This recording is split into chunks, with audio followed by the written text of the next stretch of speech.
Hey, everyone! If you enjoy my quantum audiobooks, you can support me by becoming a Patreon member. Your support helps me keep creating, and you'll get exclusive perks. You can also access my audiobooks directly through Google Drive. Check out the link in the description. Now, let's get started. Rip you, kill you, hungry, eat you. Xuan's keen ears in the auditorium suddenly heard a very weak voice, such a violent and murderous voice. What else could it be except a basilisk? However, it should not be time for the basilisk to come out to attack people. Could it be that something happened because of my own reasons? Xuan took a look and found that Hermione and Penelope were by his side, not outside, at least ensuring the safety of those around him. What? At this moment, several screams suddenly spread into the auditorium, and everyone couldn't help but stop talking. The next second, all the little wizards rushed towards the entrance of the auditorium. Xuan held Hermione and Penelope from left to right to hint that they should not worry. And at the same time, under the cover of the loose wizard's 597 robe, he took out the wand from the small world. Seeing Xuan's eyes and his movements, Hermione and Penelope also grabbed the magic wand hidden in their sleeves. This little trick was made by Xuan for them. In the first lesson of the actual combat class, what Xuan taught them was nothing else. As a wizard, what you have to do is to keep your wand on your body, and at the same time learn to protect your wand from being snatched away, bounced away, or knocked into the air. Wait, Xuan and Hermione walked behind, following the crowd. Even if Xuan didn't run to the front, he knew what he would see. The basilisk came out of the cage. When the noisy discussion of the people walking in the front began to disappear, like a wave, everyone stopped guessing and pushed forward one after another. The weird scene in front of them made all the little wizards a little numb. In the dim light of the fire, Mrs. Norris, Filch's scrawny cat, was hanging by its tail on the torch's support, and its whole body was as stiff and straight as a plank. At the same time, those yellow eyes were wide open, staring straight at everyone, as if they were dying, and no one dared to look at them for more than 3 seconds. There is also the smell of blood, and some handwriting smeared between the 2 windows on the wall, which is extremely permeating under the reflection of the burning torch. The door of the secret room has been opened, enemies of the successor ye. Demiguise, who got out of the crowd, looked at the handwriting on the wall and read it aloud, breaking the silence. Originally, Demiguise wanted to say the word mudblood, but seeing Xuan on the other side, who seemed to have predicted what he was going to say in advance, he immediately shut up and stopped talking. But the grin on his face didn't stop, and turned towards the lonely Harry Potter in front of the crowd. Obviously, before the others arrived, there was only Harry here, so the panic on Harry's face for a moment seemed to others to be a sign of guilt. Harry's little fanboy at the side wanted to take a picture of this scene with the camera, but was lightly pressed down by Cedric, who was standing beside him. Harry also realized his situation at this time, even if he was followed by the voice of the basilisk, but who would believe him now? At this moment, Harry also realized his recklessness. He shouldn't just run over in such a hurry. At least he had to find a companion. Even if he did, he would be suspicious. What's wrong? What happened? Hearing the noise, Filch quickly pushed away from the crowd and squeezed out. When he got out of the crowd, he saw Harry standing at the front. Potter, what have you done? Before finishing these words, Filch's pupils shrank, and he saw Mrs. Norris hanging on the torch stand over there. My cat, Mrs. Norris. Potter, did you kill my cat? Didn't you? I'm going to kill you, I'm going to kill you. The more excited Filch was, he directly grabbed Harry's sleeve, completely ignoring the terrified Harry's excuse at the moment. And Filch, who had been dazzled by anger, could not listen to Harry's explanation at all. All he knows is that the cat who has been with him all the time is dead, and his only partner is dead. Later, when Ginny found something was wrong, she threw it into the Black Lake and never saw it again. Lockhart on the side hurriedly said, as for what he said, it's a pity that he is not here, otherwise he could save it. No one believed it, and it was just a gust of wind. From another passage, Dumbledore led Professor McGonagall and they came out. He came to the panicked Harry and first patted him on the shoulder to calm him down. Of course, this is a judgment based on the current situation. Judging from Harry's expression, it may not be the case, and according to Headmaster Dumbledore, Mrs. Norris was just petrified. In other words, it is possible to be revived. If it is really Harry, then Harry will definitely be directly identified. Xuan did not participate in their discussion, but sat in a corner thinking about something. For example, who is the person who opened the secret room and released the basilisk this time? After all, in the magical world, such a creation with its own unique ideas is also accompanied by horror and weirdness. My office is the closest to here. It's upstairs, Principal, you can go there. Then he stepped forward and took Mrs. Norris from the torch holder and said, Argus, it's not dead, it's just been petrified. The prefects of the various colleges took the students back to the dormitories. Harry and I come together. Hermione also communicated with Ginny's roommates and other classmates, and she really thought what Ginny said, and even Ginny was accompanied by them when she threw the diary. At this time, an old and thick voice covered Filch's voice, who was still screaming, and at the same time awakened Filch's shred of rationality. But recently Xuan asked Hermione to help observe and ask Ginny about the notebook. According to her, there was indeed such a weird notebook in the beginning. After all, in the scene just now, no matter where you look at it, Harry's suspicion cannot be escaped, and there is a feeling of being caught on the spot for committing the crime. Xuan whispered a few words to Hermione at the side first, and then followed the big team back to the dormitory. Most of the little wizards were still discussing what just happened in the common room. According to the original timeline, it should be Ginny Weasley. After all, Xuan saw Lucius 3.4 put Tom Riddle's diary in her cauldron that day. Argus. For a while, Xuan fell into deep thought, who opened the secret room and summoned the basilisk. And how did the diary that had been thrown into the Black Lake fall into the hands of this person again? In the auditorium the next morning, a small announcement was made about the situation of Mrs. Norris Filch the night before. Although it was hung on the torch holder, it seemed to be frozen, but in fact it was just petrified. At the same time, this is not something that Harry, who has just been promoted to the second year, can do. It requires a very advanced attainment in black magic to be able to do it. Moreover, Mrs. Norris can be cured. The Mandela weed that the second-grade herbalism class took care of this school year can completely relieve the petrification when it matures. So little wizards don't have to worry at all, but they need to be careful when traveling recently and report to the professors in time if they encounter suspicious situations. That's roughly what the announcement said, at least temporarily removing the name of the suspect from Harry's head. Of course, in the eyes of some people, Harry is still very suspicious, such as Ardelico Malfoy. He even publicly stated in the auditorium that he would definitely catch Pote's handle. Of course, Xuan doesn't care about the love and hatred between Harry and Della, and he doesn't want to care about it. Let them go. What he is struggling with now is who took Tom Riddle's notebook. It will take time to investigate, and now it seems that the diary must not be in the Black Lake. After all, the basilisk has been released. So now Xuan has two directions of thinking. The first one is that although Ginny threw Tom Riddle's diary into the Black Lake in front of everyone, it was actually just a cover-up. The real diary is still in her hands, and it was she who did the initialization of Mrs. Louise this time. The second is that Ginny did throw the diary into the Black Lake, but someone picked it up and was confused by Tom Riddle and opened the secret room. Xuan intends to grab both hands, not letting go of both sides. But before starting this matter, Xuan needs to explain some things to Hermione and Penelope. Xuan, what happened that night was done by the basilisk, right? Before Xuan could answer, Penelope and Hermione over there spoke about the basilisk one sentence at a time. The basilisk, danger level XXXXX, is an artificially bred monster. The first recorded basilisk was bred by a Greek black wizard who can speak Parseltongue, known as the despicable Hayabo. After his many experiments, he found that a dangerous serpent with extraordinary abilities would hatch out of the rooster egg hatched by the toad, which is the basilisk. After Hermione finished speaking, Penelope continued. The basilisk's teeth are extremely poisonous, but what is more dangerous is its light yellow eyes. Anyone who looks directly at the basilisk will die immediately. But if you make indirect eye contact with the basilisk through other things, you will only be petrified, and you can also be rescued by the potion prepared by Mandela, which is the same as the announcement of the Academy. Seeing the appearance of Hermione and Penelope, Xuan couldn't help laughing. You guys, is this considered forcing the palace? I'm not saying I won't tell you. Being laughed at by Xuan, Hermione and Penelope were really a little embarrassed.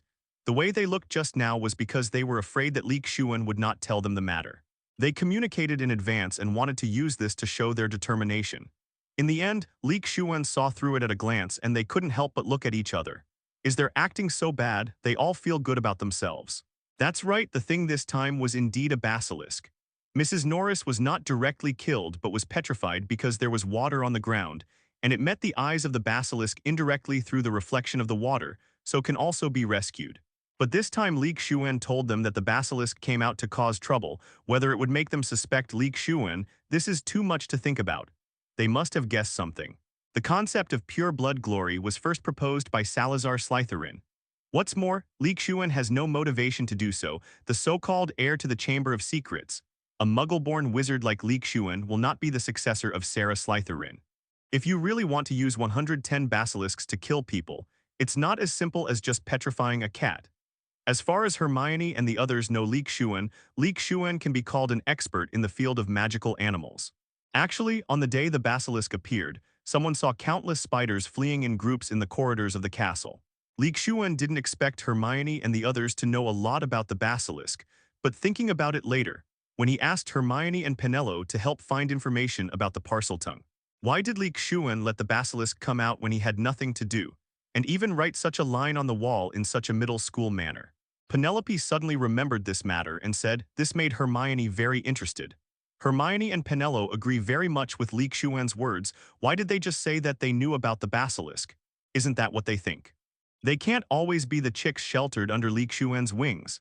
What's more, during this period, they saw reports about basilisks attacking people in some unorthodox reports.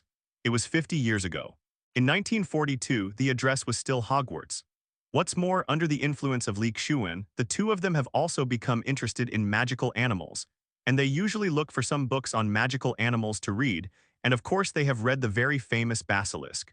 There will be no situation where it is just that petrification is not an instant death. One hit will kill, and Xuan is what they know. Whether we do mental arithmetic or not, we can't guarantee that we can all be as lucky as it is, so next we have to do some practical training in this area. Xuan was not surprised at all. After all kinds of spiders, even the acromantula, were very afraid of the basilisk and regarded it as a deadly enemy. And related characters include Dumbledore, Hagrid, Moaning Myrtle, and the God-Man. That's right, the basilisk is the deadly enemy of the spiders. They are most sensitive to the appearance of the basilisk, and they can also become a means of observing whether the basilisk appears in the future. Another thing that Xuan guessed wrong was that he thought that Hermione and the others had collected information about the basilisk when they searched about the parcel tongue, so it had something to do with it. By the way, regarding the attack on the Chamber of Secrets, we also discovered that it actually happened 50 years ago. The little wizard I met last time when the basilisk came out of the cage was not as lucky as Mrs. Norris. He just stared at the basilisk and died. Up. It's the crying Myrtle in the girls' bathroom, right? When Xuan took Penelope's words, the other party didn't expect Xuan to know so much, and was a little surprised for a while. But after thinking about it, Xuan seemed to be mysterious and omniscient, so he wasn't surprised. After all, the mystery and erudition of Xuan is also a charm that belongs to him alone, making it impossible for Penelope to escape from his vortex. Xuan and Penelope are currently in the room of response, so there are only 3 of them in the room. After thinking about it, Xuan plans to tell Hermione and Penelope everything about the Chamber of Secrets from beginning to end. I don't know how much you know about the Chamber of Secrets, so I'll tell you roughly what I know. Hearing Xuan's words, Hermione and Penelope got excited. It was indeed like what Xuan said. What they understood was only what was recorded, and they didn't have a systematic and comprehensive understanding. About the Chamber of Secrets, the earliest record is actually in 900 AD, when Hogwarts was first established. At that time, the situation of wizards was extremely bad. Especially in the Muggle world, they were regarded as heretics, and countless wizards were murdered. For this reason, the 4 talented wizards at that time made the decision to stay away from Muggle society and open a wizard training school, not only for themselves, but also for the future of wizards not to be oppressed. Compared with these 4 wizards, you are very clear. The school is also divided into 4 colleges with the names of the 4 founders: Godric Gryffindor, Helga Hufflepuff, Roiner Ronkellaw, and Salazar Slytherin. In the later period, Salazar had a disagreement with the other 3 founders in their teaching philosophy. He believed that Hogwarts should only accept pureblood wizards. Mixed-blood and Muggle-born wizards are not eligible to enter Hogwarts. Of course, this idea was opposed by other people, and the contradictions gradually intensified. In the end, Salazar still scruples about the friendship with Godric and the others, and left the school on his own initiative. But before Salazar left, he built a secret room in the castle, and claimed that only his heirs could open the secret room, release the horrible things inside, let it purify the school, and remove all those who are not worthy of learning magic. All horrible things are basilisks, and those who are not worthy of learning magic are wizards of non-pure blood. Contacting what Xuan said, as well as the information she found and what happened in the past few days, Hermione straightened out this line. Penelope on the side nodded in agreement. Although she didn't speak, her thinking was no slower than Hermione's. That's right, the basilisk is that terrifying existence. There is nothing more suitable as a tool for the elimination plan than a basilisk that can kill people with just one look. That's true. If I were Salazar, I would choose the creature of the basilisk. Secondly, the talent of Parseltongue is inherited through blood, which is very in line with Salazar's requirements. That is, he must be his heir no matter how long time passes. Xuan continued to talk about the Chamber of Secrets. 50 years ago, Voldemort, Tom Riddle in the 5th grade, knew that he was a descendant of Salazar Slytherin and discovered his talent for Parseltongue, opened the chamber, and released the basilisk. More time Salazar can't guarantee it. After all, any force is worthless in front of time. Whether Hogwarts will still exist after thousands of years, Salazar can't guarantee it, and neither can Gryffindor and the others. And the Parselmouth can also make the basilisk enter a deep sleep. In this state, the growth state of the basilisk will be forcibly stopped and enter a state of suspended animation. As long as the food is sufficient, the lifespan of the basilisk can be said to be the top among magical animals. After all, snakes also have a habit which is dormancy. In the dormant state, the body consumes less and less. And it also involved Dumbledore, Hagrid, and Myrtle, and Voldemort shamelessly blamed everything on Hagrid. Poor Hagrid just took the blame for Voldemort. Hermione and Penelope did not expect that the opening of the Chamber of Secrets at Hogwarts 50 years ago was actually done by the second-generation Dark Lord Voldemort. Penelope said, thinking of the ability of the basilisk, a magical animal that has been artificially bred, is indeed the most suitable, not one of them. Hagrid was also expelled from Hogwarts because of this. In the end, Dumbledore vouched for Hagrid, which also proved that Hagrid was not the murderer of Myrtle, but it was not without cost. For example, Hagrid could no longer enter Hogwarts to study, not being able to have their own wand, etc. Therefore, in theory, as long as each successor of the secret room wakes up the basilisk, gives it a full meal, executes the killing plan, and then locks it back into the secret room to let it sleep, it can be passed on for at least 1,000 years. And the one in the Slytherin Chamber of Secrets at Hogwarts is even older, at least thousands of years old. Besides the crowing of the rooster, the Achilles heel of the basilisk is restricted only by the Parseltongue, which is tailor-made for Salazar. First of all, even though the basilisk was born from a male egg hatched by a toad, he is still a snake in essence. So he can communicate with Salazar, who has a Parseltongue, and Salazar can instill his ideas into the other's head, using the basilisk to create multiple attacks and kill a girl, moaning Myrtle. Blame it on Hagrid. It is said that Aragog, Hagrid's pet acromantula, did it. So a basilisk that can live for 1,000 years or even 2,000 years is enough. Finally, there are the habits and lifespan of the basilisk. If there is enough food, the lifespan of the basilisk will be very long. Just like the basilisk in Hayabo, wizards generally believe that it has lived for 900 years. But it's normal, this incident was not found out at first. Xuan knew it by relying on his familiarity with the plot. Otherwise, the truth will only be known after Tom Riddle's remnant soul hidden in the diary in the future tells about this incident up.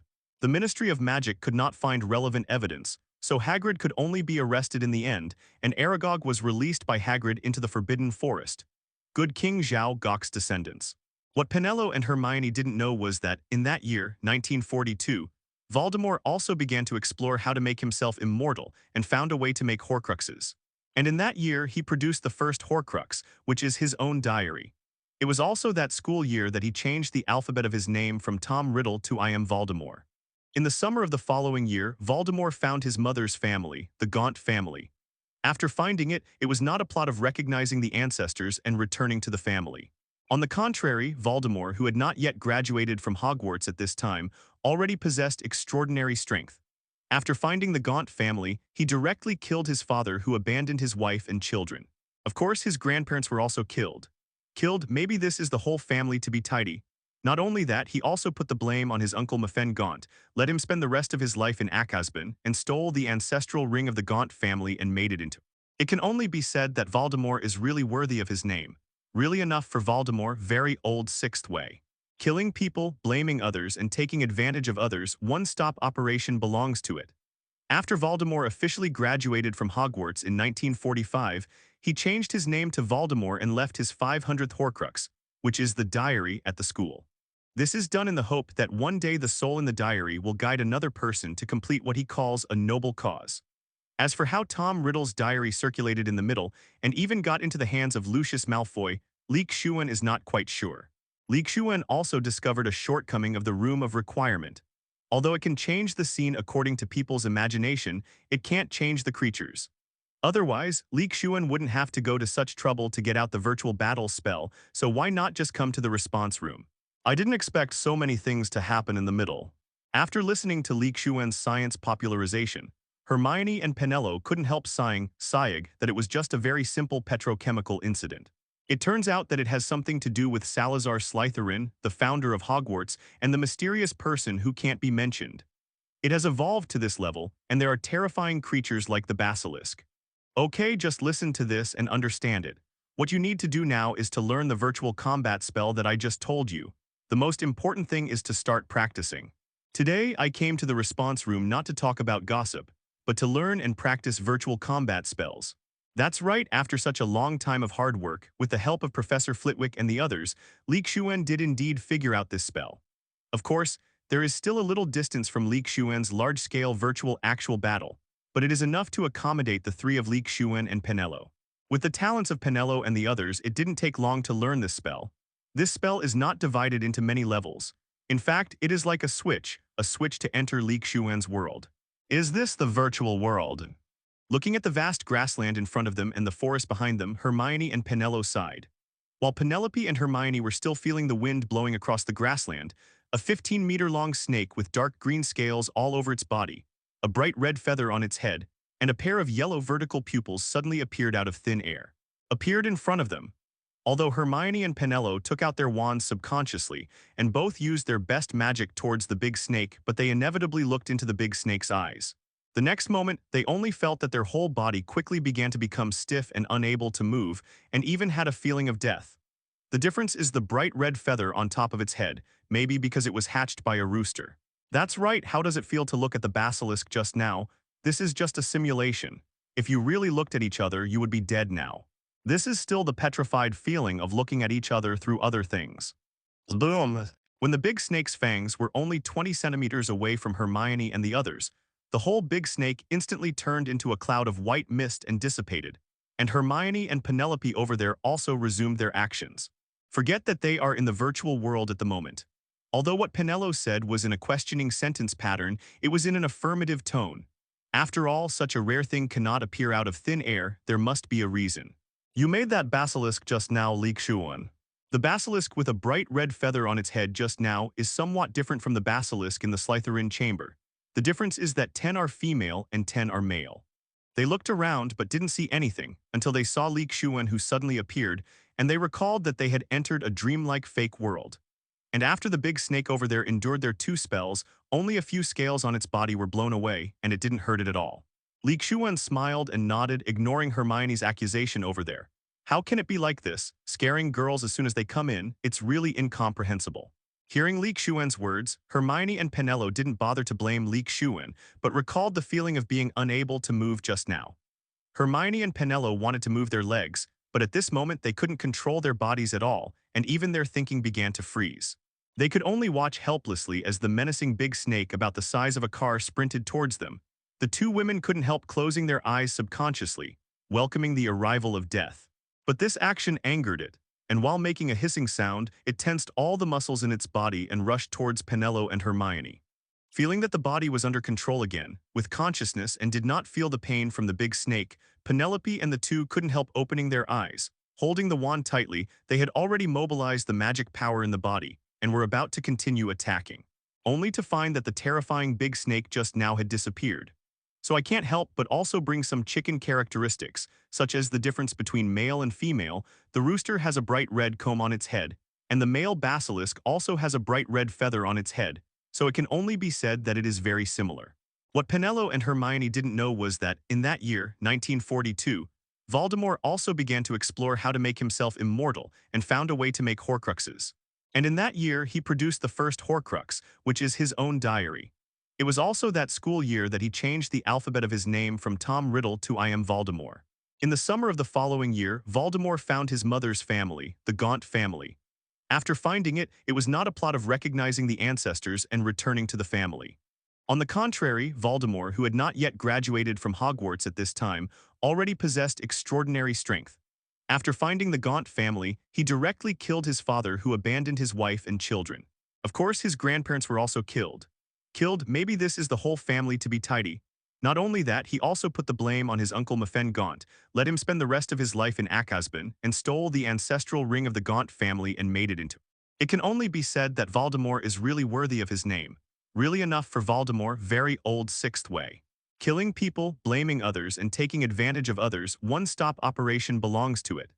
After Voldemort officially graduated from Hogwarts in 1945, he changed his name to Voldemort and left his first Horcrux, which is the diary tilde at school. This is done in the hope that one day, with the soul in the diary, he can guide another person to complete what he calls a noble cause. As for how Tom Riddle's diary was circulated in the middle and even got into the hands of Lucius Malfoy, Xuan is not very clear. Xuan also discovered a shortcoming of the Room of Requirement. Although it can change the scene according to people's imagination, it can't change the creatures. Otherwise, Xuan wouldn't have to go to such trouble to get out the virtual battle spell, so why not just come to the response room?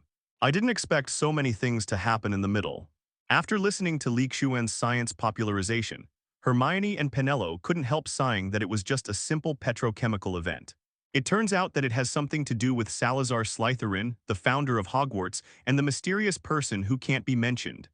It has evolved to this level, and there are terrifying creatures like the basilisk. Okay, just listen to this and understand it. What you need to do now is to learn the virtual combat spell that I just told you. The most important thing is to start practicing. Today, I came to the response room not to talk about gossip, but to learn and practice virtual combat spells.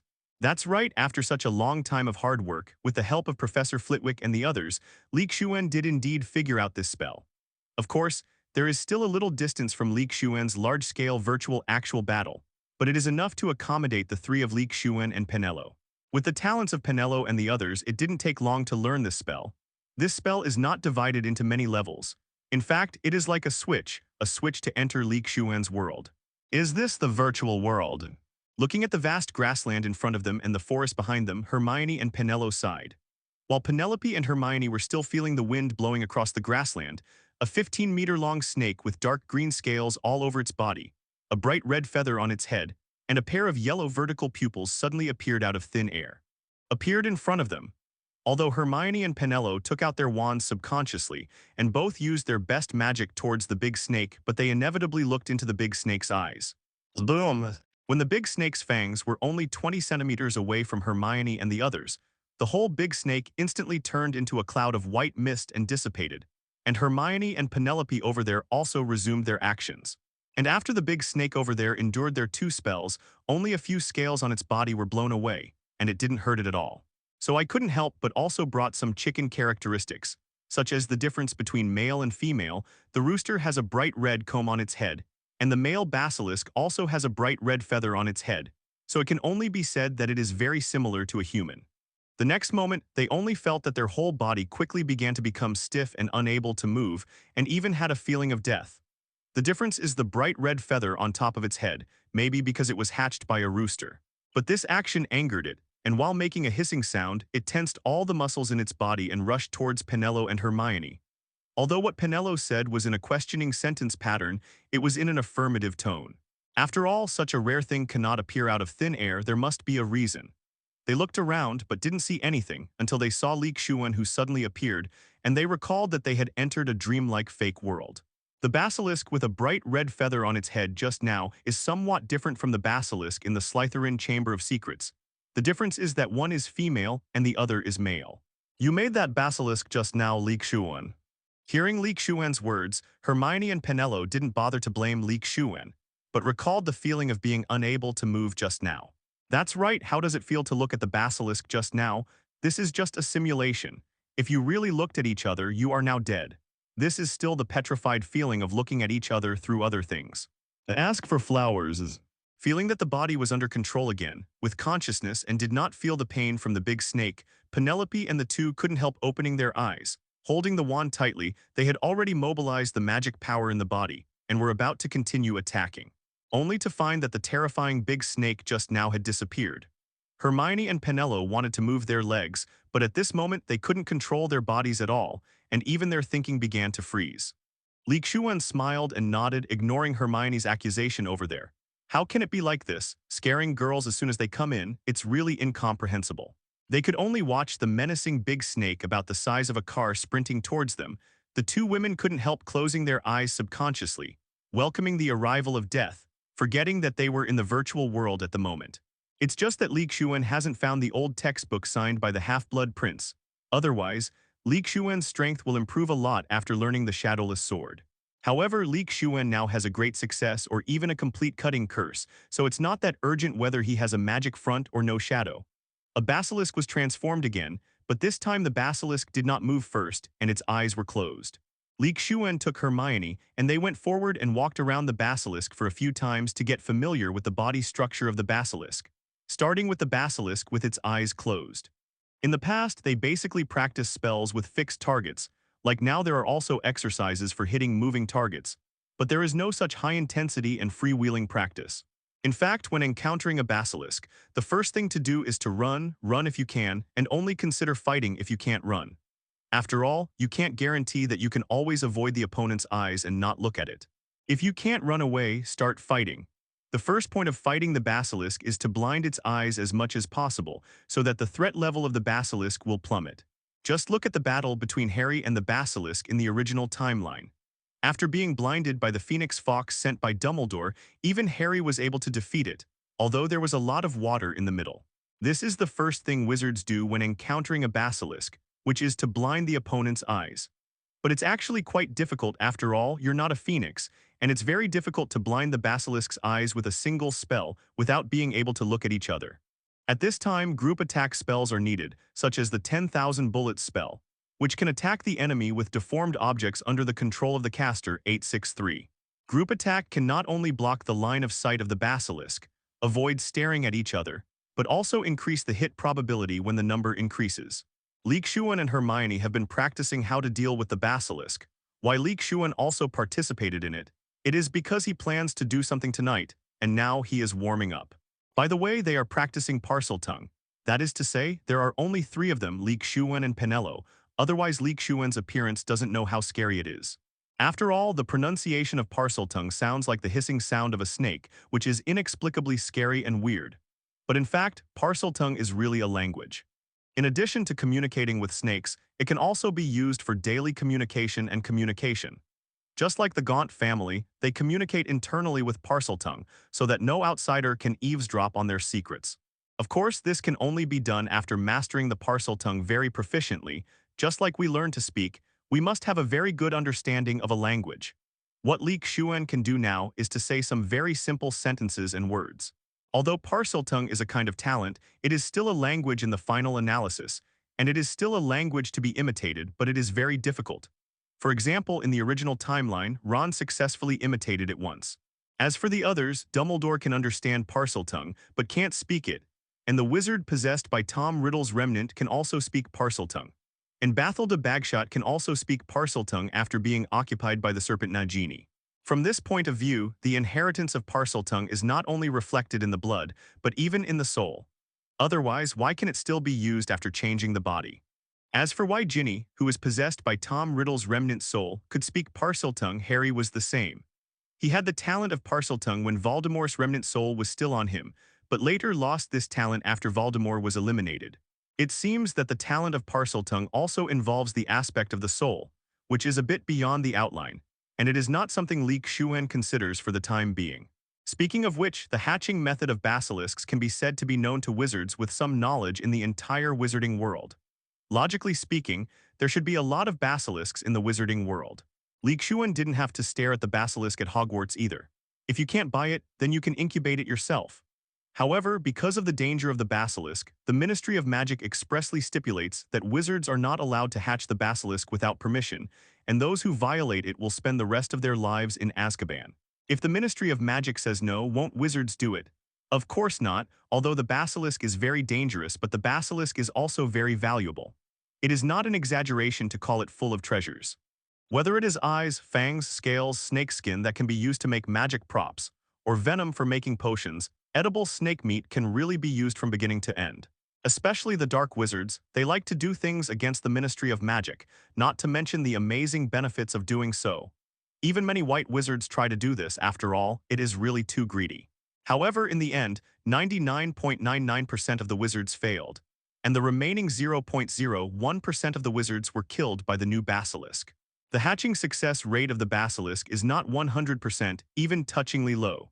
The first thing is to collect male eggs, which are almost impossible in the eyes of ordinary people. The male eggs here are not the male eggs of the male egg porridge that we usually go to the porridge shop to drink, but real eggs, which are really laid by rooster's egg. Like in that skit, the egg-laying rooster, the fighter and the rooster, oh yeah. It is not difficult to make a rooster lay eggs in a wizard's way. But toads hatching male eggs is really probabilistic. Hens hatching fertilized eggs may not be 100% hatched, let alone toads. So the despicable Hayabo was able to get into the soul and hatch the male egg through the toad to get the basilisk. He was really the son of destiny. However, perhaps the impressive hatching rate of the basilisk is not a big problem. If there are more basilisks, then the number of wizards in England may be several percent smaller, and they have to worry about traveling. Or maybe the current wizarding world is dominated by our Dark Lord Voldemort. After all, he can form an army of basilisks. With the basilisk army, it will definitely be much easier for him to rule the wizarding world. In the future, Xuan may consider collecting more basilisks. When the time comes to form a basilisk army, it can really go sideways. Maybe other wizards may not be able to form a fire dragon army. Of course, not necessarily. After all, the fire dragon has the ability to fly. Its magic resistance is no worse than that of the basilisk, and it even has the power to spray flames. I am afraid that the death pupil of the basilisk has a distance limit, and it is not a problem to look at each other after a certain distance. It is not to make people petrified or die. It is really unsolvable to be able to petrify and die when looking at each other tens of meters away. Regarding this conjecture, Xuan also told Hermione and Penelope that they all believed that Xuan's conjecture was correct, but no one dared to use their own lives to verify it. Xuan felt that the probability of his delusional attempt to obtain a basilisk through hatching was very low. But the probability of directly capturing the basilisk owned by Hogwarts was very high. Even reaching 100% is not an exaggeration. And it's not too difficult. As long as you plan well, you will be like the three-headed dog Lu Wei and the two giant monsters in the last school year. At that time, the basilisk will be completely his own dish. But he doesn't know whether he can get the death eye of the basilisk after he recognizes the basilisk as the master. People say that whoever stares at someone is pregnant, but I am staring at anyone who will die. So I ask you if you are afraid with such a pair of eyes of death, you are born invincible. I just don't know if I can fully obtain this ability. After all, this ability is really buggy, and according to Xuan's research, the stronger the strength, the stronger the resistance to this death gaze. Perhaps Wizard Heyu will not die instantly but be petrified. This is just Xuan's speculation. Before obtaining the basilisk, everything is speculation. It is like whether there is a distance limit for the death pupil of the basilisk mentioned above. It will only be known after obtaining a basilisk. During the day, apart from fighting the basilisk, Hermione and Penelope also learned Parseltongue from Xuan during their breaks. Although they don't have this talent, as I said earlier, they can imitate. Ron can do it, but Hermione and Penelope can't. And Xuan didn't let them learn too many words, just 2 words. One is close your eyes and the other is leave. This is very understandable. If the other party can give face and leave, then there is no need to say more. If not, then just close your eyes and try your luck. By the way, recently Neville and the others discovered a little secret of Filch's, that he was actually a squib. During the break, talking about the basilisk naturally led to the petrified Mrs. Norris, the cat Mrs. Norris, and of course, Filch inevitably.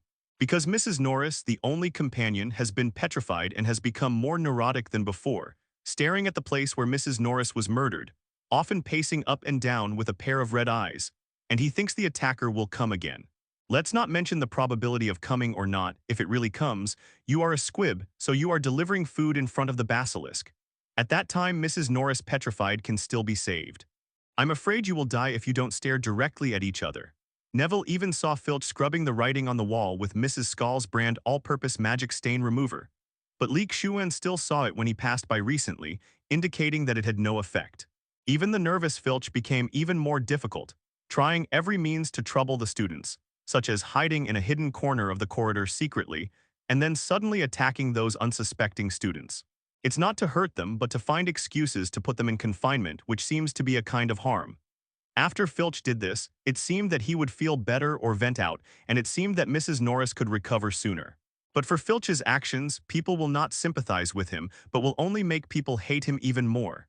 No one likes to be angered, especially when they have done nothing wrong. While talking, the 3 of them chatted about knowledge about squibs. This is also the daily life of Xuan and the three of them. After all, they are all knowledgeable and studious. Every time they talk about new things and things, they share what they know. Martha called their way of getting along with each other very boring, but Xuan and the others felt very comfortable, so naturally they would not feel this way. The term or group of squibs refers to those who, despite being born into wizarding families, do not know how to use magic. They have enough understanding of the wizarding world. They can also see food that muggles can't see, and they can even use some magic items and magical creatures that can help them. According to Xuan's understanding and research, most of the squibs should have magic power in their bodies. It's just the amount. Otherwise, they will not be able to use magic items and not be rejected by the magic world. The amount of magic power in their bodies is not enough, and there is no way for them to awaken their magic power, and there is no way to meet the standards for entering the Magic Academy. The Wizarding Society's approach to squibs is usually to arrange them to enter Muggle schools and encourage them to enter Muggle society. After all, staying in Wizarding Society is not a good choice for them. It's still very embarrassing and sad even if you squeeze into the circle you can't squeeze into, isn't it? Even some pure blood. Families go to extremes to name the squibs out of their genealogy, like Sirius's Lake Family 2.6. Therefore, many wizarding families are eager to see that their children can show signs of magic violence as soon as possible, and even do some bad things to stimulate their children. In this regard, Neville has a strong right to speak. It is not an exaggeration to say that he is experienced. Of course, after seeing the vastness and magnificence of the Wizarding Society, there are still some squibs who are unwilling to enter the Muggle world and stay in the Wizarding world, and Filch is one of them. They all hold that they can still be saved, and they can still awaken after working hard. If they go to the Muggle Society, there is really no hope. For these poor people, the Wizarding world also has many supporters and carers, and they even have an organization called the Squib Support Association. There are even courses specially set up for squibs, such as quick incantations and so on. As for the effect, the beholder has a different opinion. In fact, Xuan thinks that squibs are the best way to get into the Muggle world, and they are really not in a good position if they stay in the Wizarding world. Because they can't learn magic and use spells, they are to some extent second-class citizens of the Wizarding world, living in the shadow of wizards. Over time, their temperament is very easy to become withdrawn, stubborn, paranoid, resentful, and so on. Angus Buchanan's 1900 bestseller, My Life as a Squib, made the plight of the squibs very clear. But everyone has their own considerations and their own choices. They are all adults, and they have to pay for their own choices, right? At night, an abandoned girl's bathroom on the second floor of Hogwarts Castle. Xuan, who was originally sleeping in the dormitory, appeared here, not because he had any special hobbies, but because he came to do business. What's more, in the middle of the night, how can anyone come to the girl's bathroom? There is no toilet in my dormitory. How much do I love this place, so I come to the girl's bathroom during curfew. And it's an abandoned one, and there's a ghost, I think was broadcast live. That's right, because the crying Myrtle died here and her soul has been living here after her death, so this bathroom was abandoned. Of course, the various facilities are still good and can still be used. Xuan came to the sink where he washed his hands and found the copper faucet with a small snake carved on the side. Opens. The invisible Xuan directly yelled these two words in Parseltongue. As soon as Xuan's voice fell, the faucet in front of him emitted a dazzling white light and began to spin rapidly.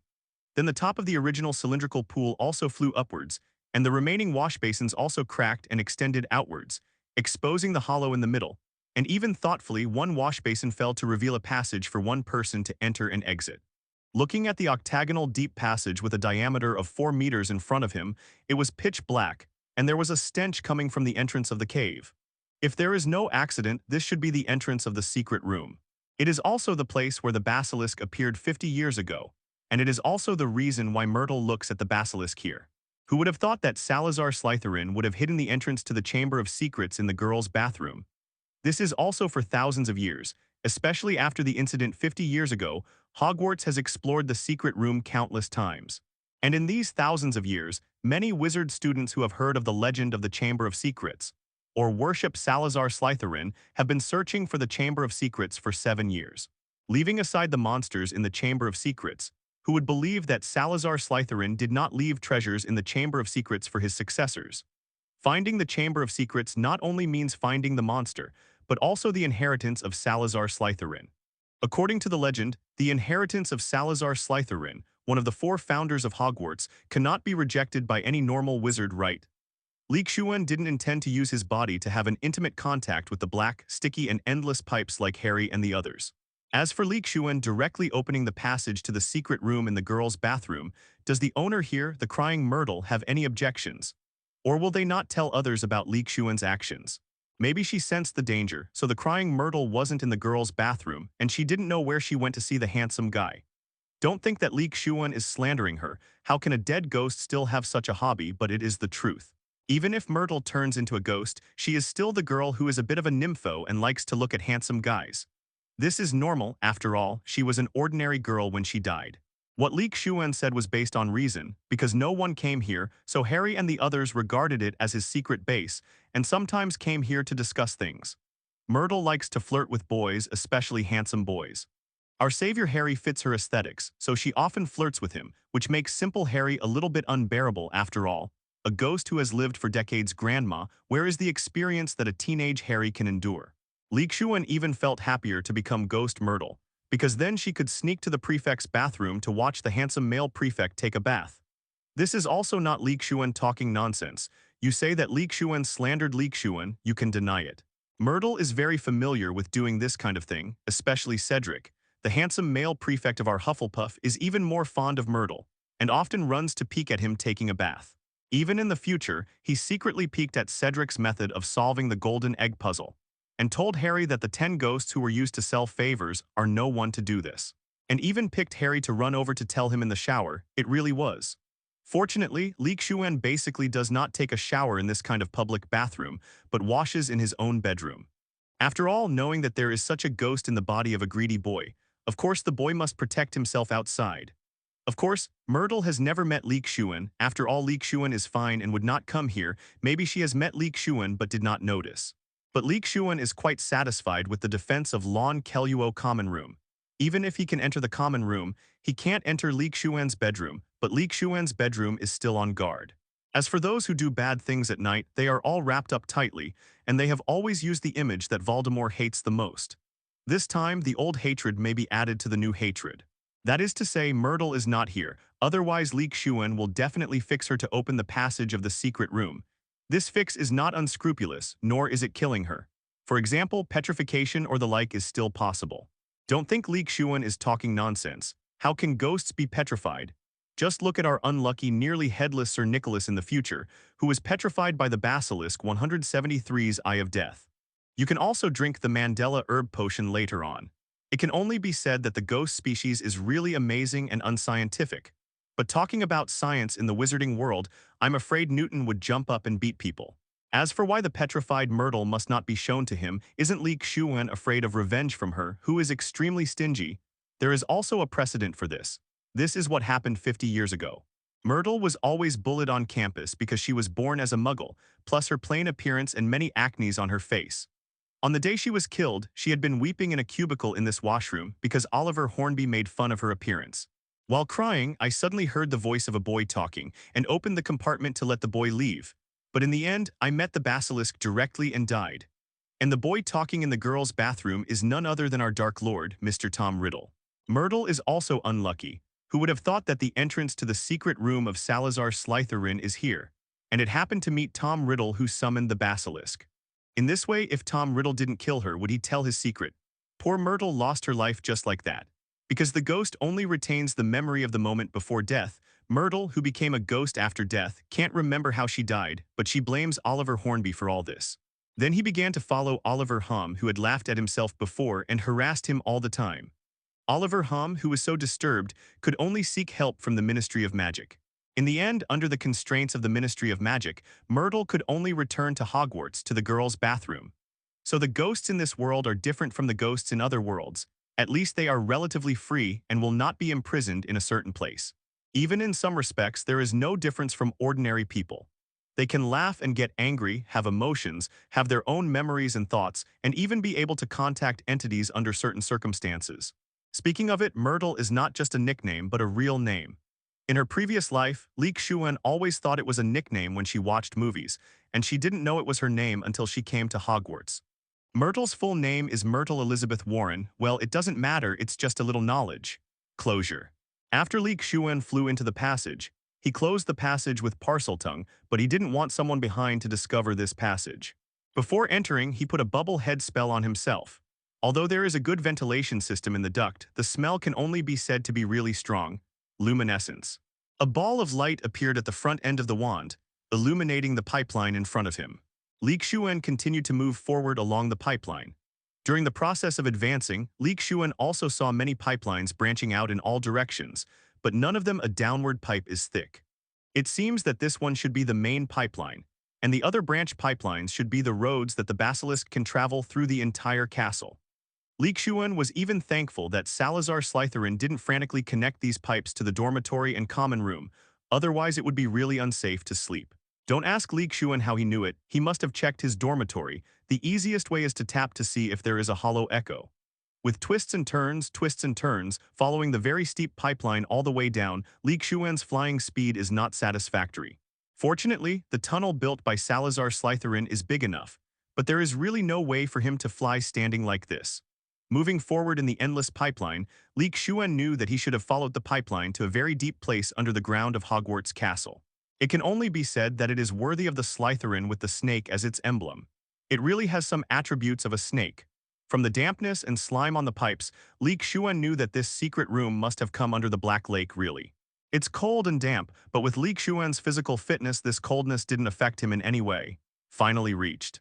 Coming out of the pipe, looking at the thick layer of white bones under his feet, he knew that this was the place where the basilisk ate. Xuan didn't care about the white bones under his feet but walked towards the tunnel. The whole tunnel was silent, and the timid ones might be terrified in such an environment. That's a snake slough. From a long distance, Xuan saw the silhouette of a huge coiled creature on the other side of the tunnel, but he didn't feel any signs of life in this silhouette. And if there is no accident here, there is only one creature, the basilisk, and other creatures will become food for the basilisk when they come here. Then it still has such a large body and no signs of life. And if it is related to the fact that the snake can shed its skin, this should be the snake of the basilisk. Xuan flew over and made the light ball at the front of the wand brighter. The light shone on this huge snake slough. Even if it left the basilisk, it was still green and very bright, even as transparent as a snake. The slough is different, this snake slough is much thicker and reflective. It seems that after the basilisk in the secret room was awakened this time, it did go out to have a full meal and fell into a deep sleep for 50 years. The gluttony after it came out transformed it once. As for how Xuan knew that the slough came off recently, not before, it was because Xuan also smelled the stench of venom from the slough on the head of the basilisk. After falling, Xuan untied the bubble head curse. After all, you can't keep circulating there, right? It's a bit like wearing a mask, and it's uncomfortable after wearing it for a long time. And there are many snake sloughs broken into small pieces on the ground. It seems that it has been a few years old. This should be the place where the basilisk usually sheds its skin. After all, the buildings here are crooked, which must be the masterpiece of the basilisk. Such an environment is conducive to it peels off the snake slough from its body, and it doesn't have hands and feet to help. Such a large pair of snake sloughs is also a treasure. If you sell such a snake slough to our Professor Snape, the other party should pay thousands of galleons, right? After all, a basilisk snake slough that is more than 10 meters long is very rare, and using it to make some specific potions will definitely improve the quality of the potions. But Xuan won't sell it. After his own strength has improved to a certain level to protect himself, Xuan will start researching potions, which is also something he is very interested in. After putting away the snake slough, Xuan continued to move forward.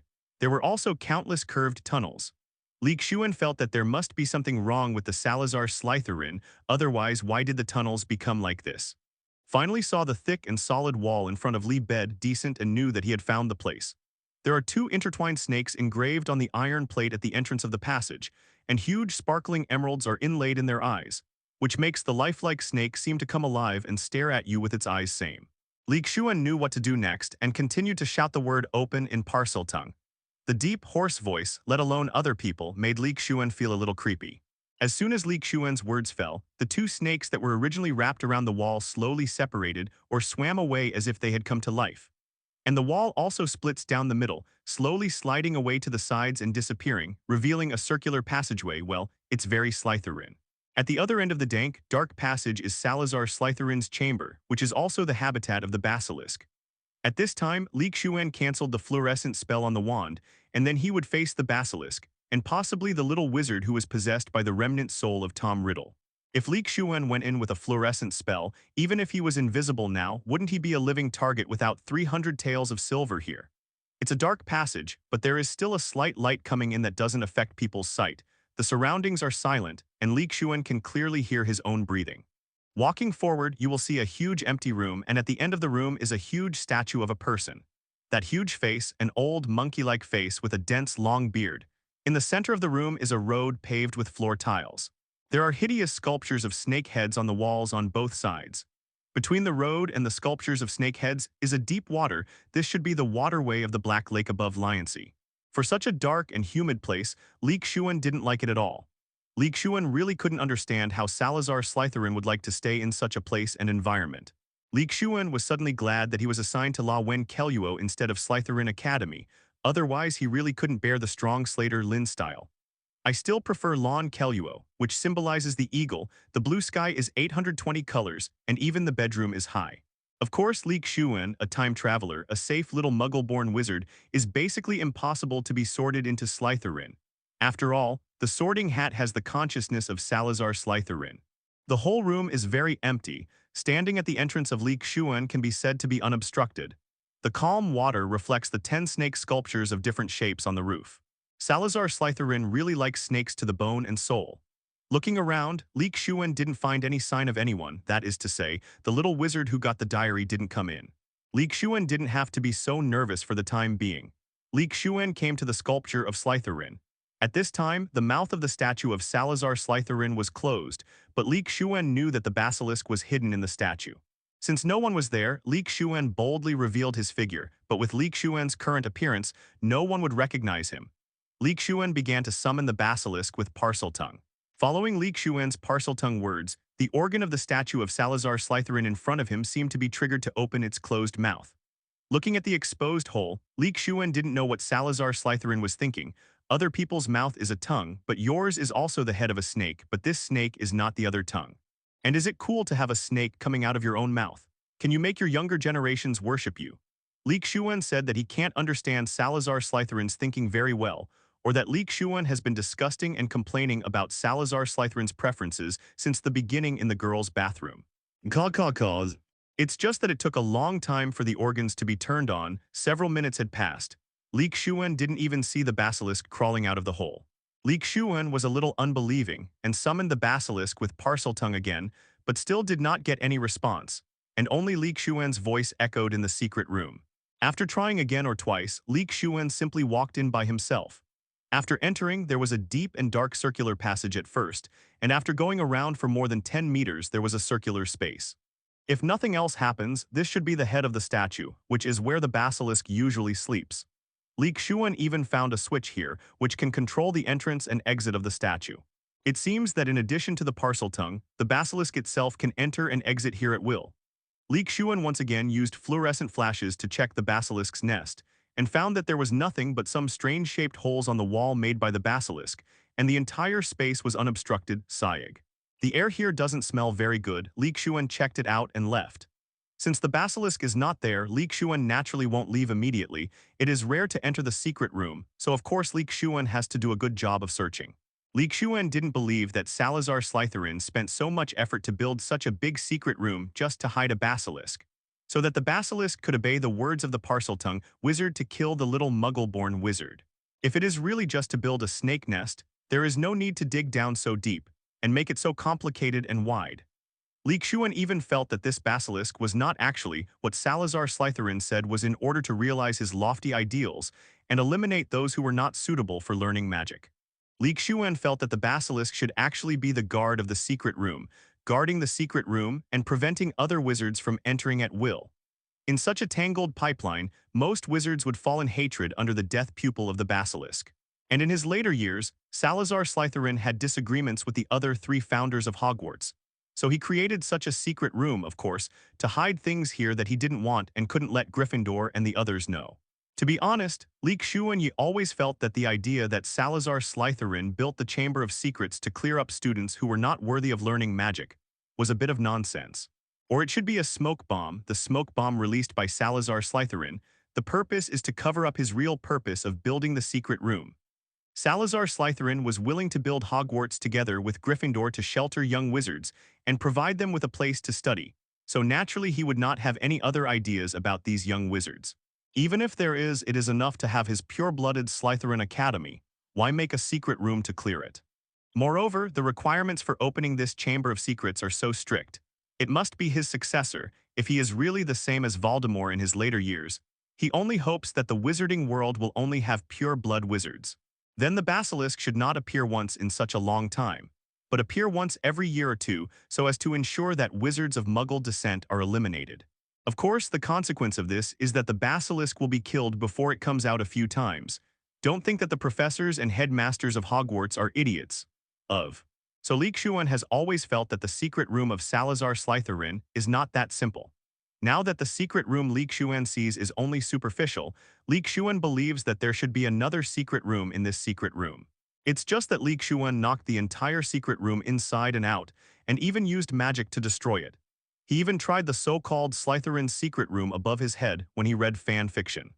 Of course, the pools on both sides have also gone down, and there are Kappa and Grindylow. Xuan can let them go down to help explore. But unfortunately, the pool was just a simple pool. They even searched for a round along the pipes where the water flowed in, and finally had to give up before the water channel became narrower and narrower. Xuan went back the same way to see if the real secret room of Slytherin was the first room when he came here. After coming down from the passage, these two rooms were searched by Xuan, but he still didn't find anything. And during this period, the basilisk never came back, and neither did Xiao Gang and Xuan, the remnant soul of Tom Riddle. At first, Xuan thought that the basilisk was just going out to look for food. After all, after being awakened, the basilisk must eat a big meal every day after sleeping for many years. In the end, after waiting for 2 hours, the basilisk was still missing. Could it be that the basilisk was summoned to attack people again this time? Thinking of this, Xuan, who had been waiting for 2 hours, no longer continued to wait but quickly left the secret room, entered a state of invisibility, and patrolled the entire Hogwarts public place. At Xuan's speed, even though Hogwarts Castle is huge, he still walked around in half an hour and saw Filch patrolling everywhere in the middle. I also met several times. But after Xuan walked around, he didn't see any little wizards or other creatures being attacked. Seeing this, Xuan could only confirm that the basilisk must have gone to the Forbidden Forest to look for food. Given its size, it would take a lot of time to get full. Moreover, the snake's laziness and enlarged body also affected its actions after eating, and it may have spent the night in the Forbidden Forest. Thinking of this, Xuan didn't bother anymore. What time was it? And he should go back to rest. Otherwise, he would definitely be sleepy tomorrow morning. If you are unlucky tonight, the basilisk is not at home, then tomorrow night or the night after, you will definitely encounter the basilisk in 2 more nights. Then you will send the basilisk to the small world, and then take Tom Riddle's diary, get it, and finally destroy his remnant soul. Then wouldn't it be easy to eliminate the target of 1 Voldemort Horcrux in a year? Maybe the basilisk sensed the crisis early on, or maybe Tom Riddle sensed something. In the next week, Xuan went to the secret room almost every night, but he didn't see the basilisk, let alone the little boy who got Tom Riddle's diary. The wizard is gone. What the hell, where did the basilisk go? That day, Xuan watched Xiao Yin, who was playing with the Thestrals in the small world in the distance, and said to Nobta, "He's been in the Slytherin's secret room a lot this week, and he's almost searched through it, several times to be precise." And considering that the basilisk might be looking for food in the Forbidden Forest, Xuan also went to the Forbidden Forest to check it out. Indeed, traces of the basilisk crawling were found, but after a long time it was not clear after being trampled by other passing animals. And it happened to be rainy recently, so it was even more difficult to find. For this reason, Xuan had no choice but to give up temporarily, but also made a small warning magic in the secret room, which would be triggered as soon as the basilisk came back, and Xuan would be notified at that time. This saves Xuan from going to the secret room all the time. Every time he goes to the secret room, Xuan has to change and wash his clothes. There is no way it smells bad. In these few days, nothing happened to Xuan, but to Gryffindor and Slytherin something happened. Because this year's Quidditch match has started again, and this first match is Gryffindor versus Slytherin. The start of the match finally gave our savior Harry a sigh of relief. No way, if the game doesn't start again, Harry feels that he will be driven crazy by wood. This time, Lucius Malfoy, who sponsored the flying broom of the Slytherin Quidditch team, also came to the scene, wanting to see how his son showed his prowess in this game. In the beginning, Slytherin did rely on the flying broom to gain an advantage, But our Gryffindor Quidditch captain, Wood, was stunned by the ball again, which can only be said to be unlucky. And this time the Quidditch match between Gryffindor and Slytherin, of course there will be troubles. Where Harry is, how can there be no troubles? Harry, who drank Madame Pomfrey's potion, grumbled and groaned all night because his bones were grown. This time it was the backstab from his teammates, the loss of control of the bludger, and it was the house elf Dobby who prevented Harry from coming to school at the beginning of the school year, and finally had to drive Arthur Weasley's magic car to school. Speaking of this time, Xuan was also present at the match. He had nothing else to do. It was rare that it was not raining. Just like solving a problem, if the person who raised the problem is solved, then the problem will be solved right. Lucius Malfoy, who originally wanted to see his child show off his power, saw the strange eyes of other people looking at him, and wished he could change shape and leave immediately. It's really embarrassing. It was just a broken bone, but it turned out to be so serious, according to Mr. Della Comelfort, who lives in the next bed. Yes, similar to last year when Quirrell cast a jinx on the audience, this time it's Dobby. Harry, who got the snitch in the end, was not feeling well either. He also fell from the sky and broke a hand. At the same time, if it weren't for his agility, the Potter family might be wiped out. As a result, Harry's fracture was healed, but the bone in his arm was gone. It became the rubber arm of Wang Lufei next door, and the bone was gone, so the problem of fracture naturally disappeared. There is nothing wrong with this logic. Seeking flowers 0. The same Wood was stunned by the ball, the same Harry turned the tables and won the match, but was injured against the same Slytherin. But such kindness has caused Harry a lot of trouble, and this time the bludger went berserk and out of control as well. It's just that this time Harry suffered even more, because when everyone gathered around, under Harry's almost desperate eyes, Lockhart cast a healing spell on his arm. Of course, it cannot be said that Dobby is trying to harm Harry. He is just using his own method to make Harry retreat. But he still used his bravery to win the game for Gryffindor again. Like last year, is this plot familiar? So he saw our Mr. Della Comalfo performing the splits in the air, and he felt pain in his crotch when he saw Xuan, or the male compatriots present all felt the same feeling. It can only be said that the fate between Della Comalfo and Harry Potter is really very deep. They were injured and entered the hospital together, and they were bedmates in the next bed. It can be said that a Quidditch match that almost wiped out the Potter family and the Malfoy family was still done by a house elf. Della was discharged from the hospital earlier than Harry. After all, he only had a thigh strain. Under Madame Pomfrey's treatment, one night was enough.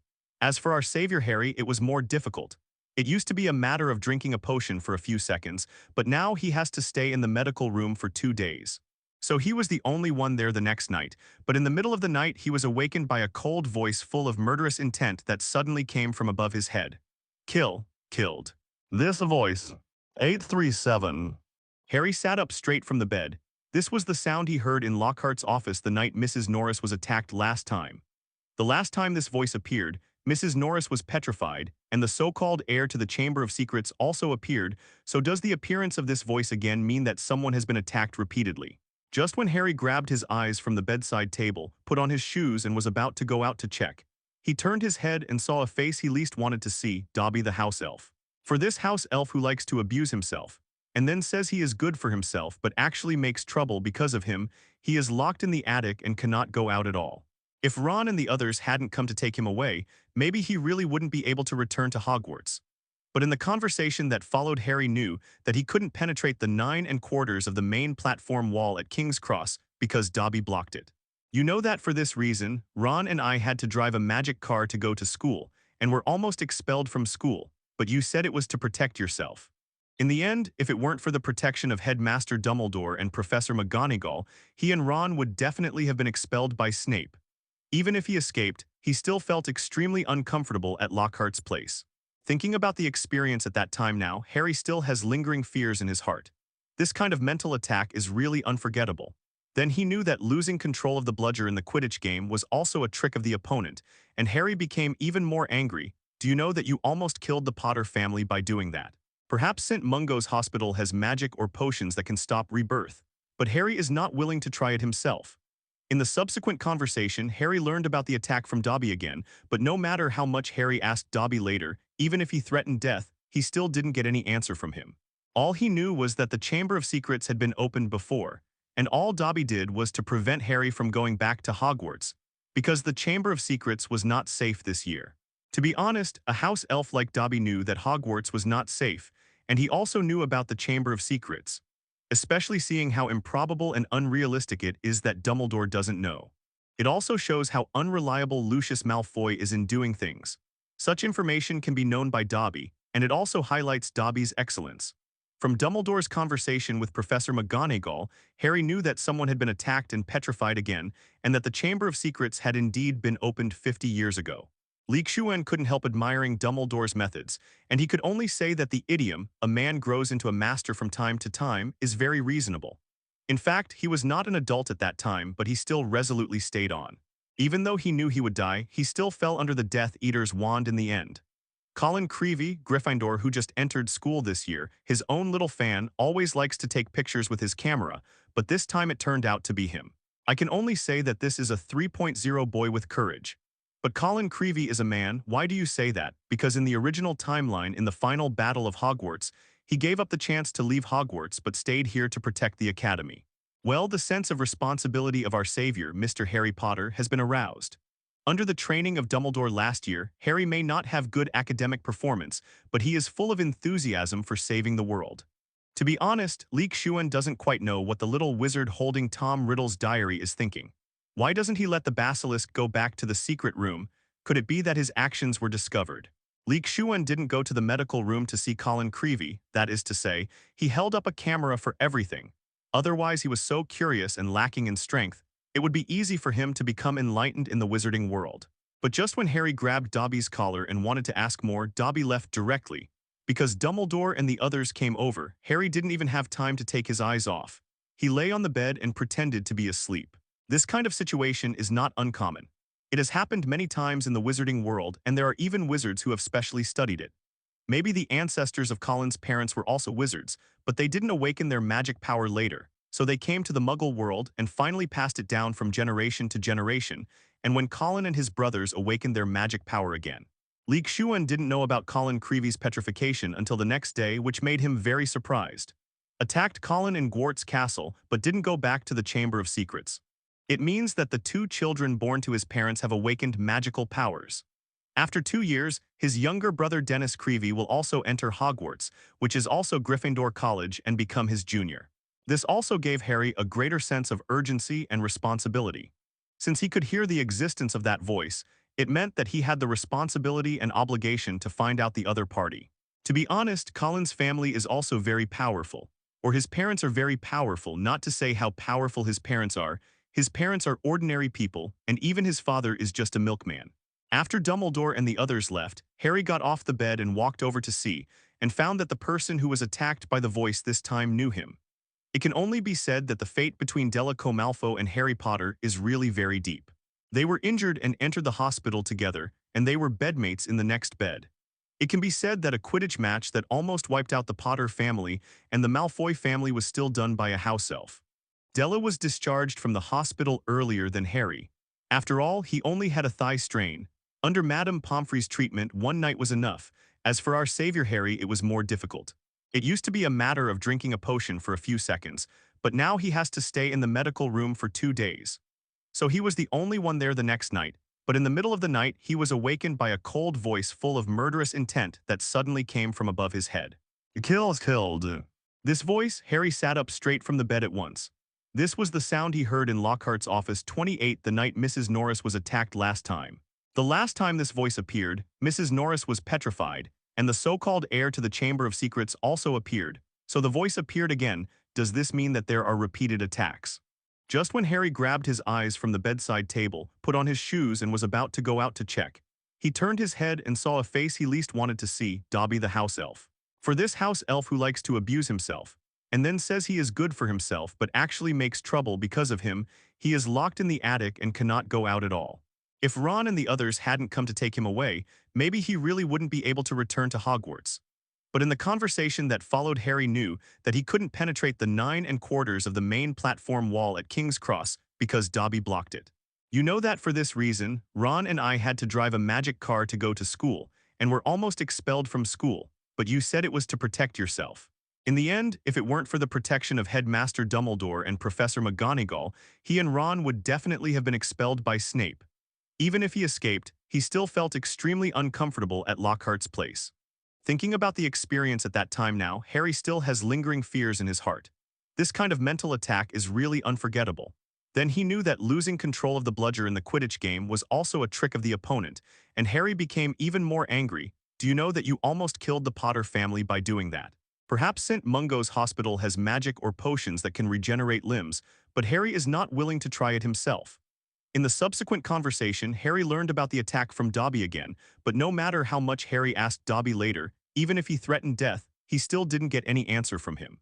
All he knew was that the Chamber of Secrets had been opened before, and all Dobby did was to prevent Harry from going back to Hogwarts, because the Chamber of Secrets was not safe this year. To be honest, a house elf like Dobby knew that Hogwarts was not safe, and he also knew about the Chamber of Secrets, especially seeing how improbable and unrealistic it is that Dumbledore doesn't know.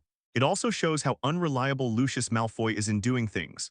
Such information can be known by Dobby, and it also highlights Dobby's excellence. But just when Harry grabbed Dobby's collar and wanted to ask more, Dobby left directly because Dumbledore and the others came over. Harry didn't even have time to take his eyes off. He lay on the bed and pretended to be asleep. From Dumbledore's conversation with Professor McGonagall, Harry knew that someone had been attacked and petrified again, and that the Chamber of Secrets had indeed been opened 50 years ago. After Dumbledore and the others left, Harry got off the bed and walked over to see, and found that the person who was attacked by the voice this time knew him. Colin Creevey, Gryffindor, who just entered school this year, his own little fan, always likes to take pictures with his camera, but this time it turned out to be him. This also gave Harry a greater sense of urgency and responsibility. Since he could hear the existence of that voice, it meant that he had the responsibility and obligation to find out the other party. Well, the sense of responsibility of our savior, Mr. Harry Potter, has been aroused. Under Dumbledore's cultivation last year, Harry may not have a good academic performance, but he is full of enthusiasm for saving the world. Xuan couldn't help admiring Dumbledore's methods, and he could only say that the idiom, "a man grows into a master from time to time," is very reasonable. Xuan didn't know about Colin Creevey's petrification until the next day, which made him very surprised. Attacked Colin in Gwart's castle but didn't go back to the Chamber of Secrets. To be honest, Xuan doesn't quite know what the little wizard holding Tom Riddle's diary is thinking. Why doesn't he let the basilisk go back to the secret room? Could it be that his actions were discovered? Xuan didn't go to see Colin Creevey in the medical room, that is to say, he held up a camera for everything, otherwise he would be so curious and lacking in strength, and he would easily get the way in the wizarding world. But Colin Creevey is a man. Why do you say that? Because in the original timeline in the final battle of Hogwarts, he gave up the chance to leave Hogwarts but stayed here to protect the academy. In fact, he was not an adult at that time, but he still resolutely stayed on. Even though he knew he would die, he still fell under the Death Eater's wand in the end. It can only be said that this is a brave boy. To be honest, Colin's family is also very powerful. Or his parents are very powerful, not to say how powerful his parents are. His parents are ordinary people, and even his father is just a milkman. It means that the two children born to his parents have awakened magical powers. After 2 years, his younger brother Dennis Creevey will also enter Hogwarts, which is also Gryffindor College, and become his junior. Maybe the ancestors of Colin's parents were also wizards, but they didn't awaken their magic power later, so they came to the Muggle world and finally passed it down from generation to generation. And when Colin and his brothers awakened their magic power again, this kind of situation is not uncommon. It has happened many times in the wizarding world, and there are even wizards who have specially studied it. After dinner in the evening in the girls' washroom, we finally grew arm bones. The savior Harry Potter, the red-haired Ron Weasley, and Neville Longbottom, another son of prophecy, met again in this secret base up. Here, Harry told Neville and Ron what he heard in the medical room last night, as well as about Dobby the house elf.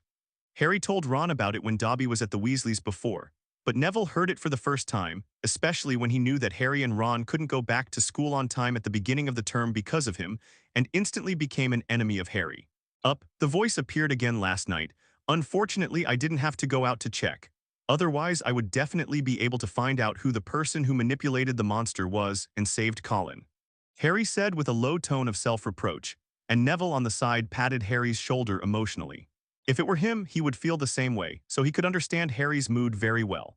On the other hand, because the last time George and Fred got the patent fee for the Daydream Curse from Xuan, after they raised money with Percy and the others to replace Ron with a new wand, Ron seemed to have suddenly enlightened and changed himself. Although it can't be called reborn, but at least it's much better than before. Casting spells is better than before, and even mastered a lot of spells. So now the most suspicious thing is Della. Don't forget the previous dispute on the Quidditch pitch. and the collision with Xuan on the Hogwarts Express at the beginning of school last year. Because he looked down on the little muggle-born wizard almost got beaten up by Xuan when he uttered the word mudblood. And the day before yesterday, he was injured on the Quidditch pitch with you, and he was admitted to the hospital together. On the night he was discharged from the hospital, a monster attack happened. The timing is so coincidental, it must be venting his grievances about losing to you on the Quidditch pitch. Moreover, Colin is a little wizard who has a good relationship with you and was born in a muggle family. On the day of the competition, he still had a camera, and he might have taken pictures of Malfoy's embarrassment. His motive for revenge on Colin is also reasonable. At this moment, Ron seemed to be possessed by Sherlock Holmes, Conan Doyle, and a certain dead elementary school student, and he almost said that there is always only one truth. When Harry and Neville heard Ron's analysis, they both thought it was quite reasonable. Della Comelfort had always been against them, and she was also known for her haughty temper. And because Colin was always hanging around with a camera, Della Comalfo took Crabbe and the others to block Colin. If Snape hadn't happened to show up, the thin Colin might really have been beaten up. But for some reason, Della was not protected by Snape that time.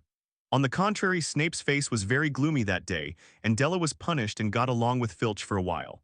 Harry and the others didn't know, but Xuan, who heard about it, did, because Snape saw Della Colin leading Crabbe and the others to bully the thin Colin. As if seeing that disgusting James Potter leading Cloth Lake, they bullied themselves the same. And Colin was also Muggle-born, which reminded Snape of Lily, which was why Snape looked so ugly. Then why did Della petrify Filch's cat Mrs. Norris during the first attack, and why did she petrify instead of kill it? Also this time Colin, doesn't he hate each other very much? At this moment Neville suddenly asked a new question, but before Ron could answer, Harry answered first. Don't forget we were imprisoned in Della because of Colin's incident and during the night tour last year. Enough, so he must have petrified Mrs. Norris to avenge Filch. After all, you all know how disgusting Filch is. As for why petrification is not killing, I don't know. Regarding Neville's last question, Harry couldn't think of an answer for the time being, and Young could only speak clearly. Perhaps it's because Della is afraid. Fear. Hearing Ron's words, Neville and Harry were a little stunned. How could it involve fear? They even dared to manipulate monsters to attack wizards. How could they be afraid? Don't forget who is the headmaster of Hogwarts, that is Dumbledore, the most powerful white wizard of our time. If Della dares to really kill people, then Dumbledore and Professor McGonagall will definitely turn Hogwarts upside down. And when the time comes, the Aurors from the Ministry of Magic will definitely intervene, and the Della family will be unable to escape, even if he is a member of the Malfoy family. It has to be said that Ron's statement convinced Harry and Neville. After all, what Ron said was quite reasonable. Both of them knew how powerful Dumbledore was, so Ron's statement was correct. However, even if we tell Principal Dumbledore and Professor McGonagall that Malfoy is the heir to the Chamber of Secrets, it's useless, because all this is just our speculation and there is no substantive evidence. It's useless for us to say more, they won't believe it.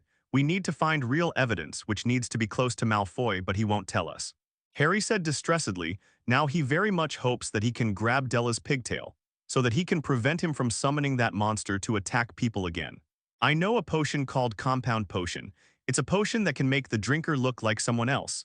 If we can turn into Crabbe and Goyle, we can use Della's words.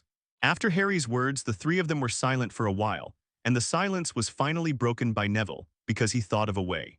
That's a good idea, Neville Zhaos. Can you make this polyjuice potion? Harry felt that Neville was like a ray of light shining on him at this moment. Neville's method was indeed very believable. Yes, but this compound decoction is very difficult. Even if it is cooked normally, it will take a whole month. Can you wait? Neville nodded. Although the compound decoction is a very advanced cuisine, even if it is a very difficult challenge for adult wizards, there is still hope for Neville. After all, the difficulty of the compound decoction lies in the long cooking time of 1 month, and no mistakes can be made in the middle, but Neville has nothing else. He still has patience and carefulness. Yes. 1 month, as long as you can afford it. I will work hard this month and you can cooperate well. It is good. Our trio of Gryffindor saviors made plans like this, a month and they can afford it. Naturally, Xuan didn't know that Harry went to the girls' washroom to plot to save Hogwarts. It can only be said that since Harry entered Hogwarts, Hogwarts has been quite busy. Busy to be destroyed, busy to be saved. It can only be said that the business is busy. He is now being surrounded by the little wizards of Lawn Kelluo, not fighting or quarreling, but asking him for advice. The news that Colin Creevey was attacked, and now lying in the medical room stiff and gray like a dead man, spread quickly throughout Hogwarts. Even the naughty and daring little wizard sneaked to the medical room to see Creevy, but when he came back he talked vividly, which made everyone even more scared. All of a sudden, rumors swirled in Hogwarts, and the little wizards were suspicious, especially the little wizards who had just entered the first grade, and they would travel in groups of 3 or 4 and gather closely together for activities. It seems that they are afraid that if they act alone, they will be attacked like Creevy. And in these 2 days, the little wizards exchanged amulets, exorcisms, and various other things to protect themselves without telling the professor. Recently, all kinds of strange things have appeared in Hogwarts. The stinky garlic onion is already a common operation, the pointed amethyst 550 rotten water lily tail, the guardian tree branch, the horseradish brocade, and other lotuses. Relying on this wave of panic, the Weasley twins can make a lot of money. After all, when it comes to making magic props, George and Fred can be said to be masters. Originally, all the 10 galleons given by Xuan were invested in Ron's new wand. Now, after such a wave, although there are less than 10 galleons, there are still 3 or 4 galleons. Yes, this is pure profit. Xuan felt that if George and Fred were born in the Muggle world, they would definitely be very top businessmen in the future. This kind of sensitive sense of business is really related to all comes. Moreover, we are very clear about the needs of customers, can prepare in advance, and accurately cut into the key points of customers. Don't think that there are very few 3 or 4 gold galleons, and little wizards are not considered rich people. So the exchange between them is basically limited to about 3 silver sickles, except for a few people who are taken advantage of. And George and Fred also need capital to buy goods. If 4 gold galleons don't seem like much sifch, what about 68 silver sickles and 1,972 copper nuts? Not a lot. As for why Xuan was surrounded, it was because a young wizard asked Professor McGonagall and Professor Flitwick about something in class these 2 days. Of course it's about the Chamber of Secrets. Because of Creevy's affairs and Dumbledore's intentional release of information, Professor McGonagall and the others naturally would not continue to hide it. What's more, to be honest, the matter about the secret room is not so secret. There are so many pure-blood wizards in Hogwarts, even if they don't tell them, they will write to ask their elders. That being the case, then just say it openly, otherwise God knows what the secret room will look like in other people's mouths. After the little wizards knew about the Chamber of Secrets, they were now mainly guessing what kind of monster Salazar Slytherin was hiding in the Chamber of Secrets, or what kind of magical creature it was. After all, Xuan's understanding of magical beasts is someone who is praised even by Professor Stelborn of Magizoology. Originally, the information about the basilisk was not a big deal. Xuan didn't believe that Dumbledore didn't know, after all he could understand Parseltongue. In the few days when Mrs. Norris was killed, the weather was cold and humid, and there was a lot of water in the castle. There was a large puddle of water on the ground where Mrs. Norris was killed. Everyone should have the impression. As for Creevy, when he was discovered, he was holding the camera. You also saw his petrified appearance and he still held the camera. I have investigated, Mrs. Norris and Colin should have encountered the basilisk, and they all looked at the basilisk indirectly, otherwise they would not be petrified but died directly. In addition, Xuan has been unable to find a trace of the basilisk recently, and the basilisk has not even returned to its old nest. If he can't find it by himself, then mobilize the power of the masses, the power of the people is endless. As for the matter of Creevy, it is better to be sure. There have been many little wizards visiting him in the past 2 days. In the end, Madame Pomfrey was so annoying that she had to change a separate ward for Creevy so that the door can be locked. I didn't say it before, it was because no one asked, but now someone asked, so I said it smoothly. These little wizards came and went, but they hindered Madame Pomfrey's work and other patients' rest. Xuan didn't hide it either, since he couldn't find the basilisk and everyone asked him about it. So it's not a big deal for him to tell everyone about the basilisk. According to my research, Salazar Slytherin should be keeping a basilisk in the Chamber of Secrets. After all, being good at being a teacher is also part of human nature. Xuan's words made some people think of what happened the night Mrs. Norris was killed. During that time, many little wizards had a cold and drank potions. That's right, it's the basilisk, a big snake born from a rooster's egg hatched by the despicable black wizard Hayabo. If you meet its eyes, it will die immediately, and if you meet it indirectly, it will petrify. And when the crowd watched that night, many little wizards accidentally stepped on the accumulated water on the ground, causing their pants and shoes to be soaked, and they complained a lot when they went back. In addition, the little wizards of La Wenkeluo are all knowledgeable. Xuan pointed out the basilisk in this way, so naturally other little wizards who have read the information about the basilisk and recalled it began to popularize science with others. Basilisk. So Mrs. Norris saved her life by looking at the basilisk indirectly through the reflection of the standing water on the ground, while Colin Creevy passed the camera. Fortunately, they both looked at each other indirectly, otherwise they would definitely die.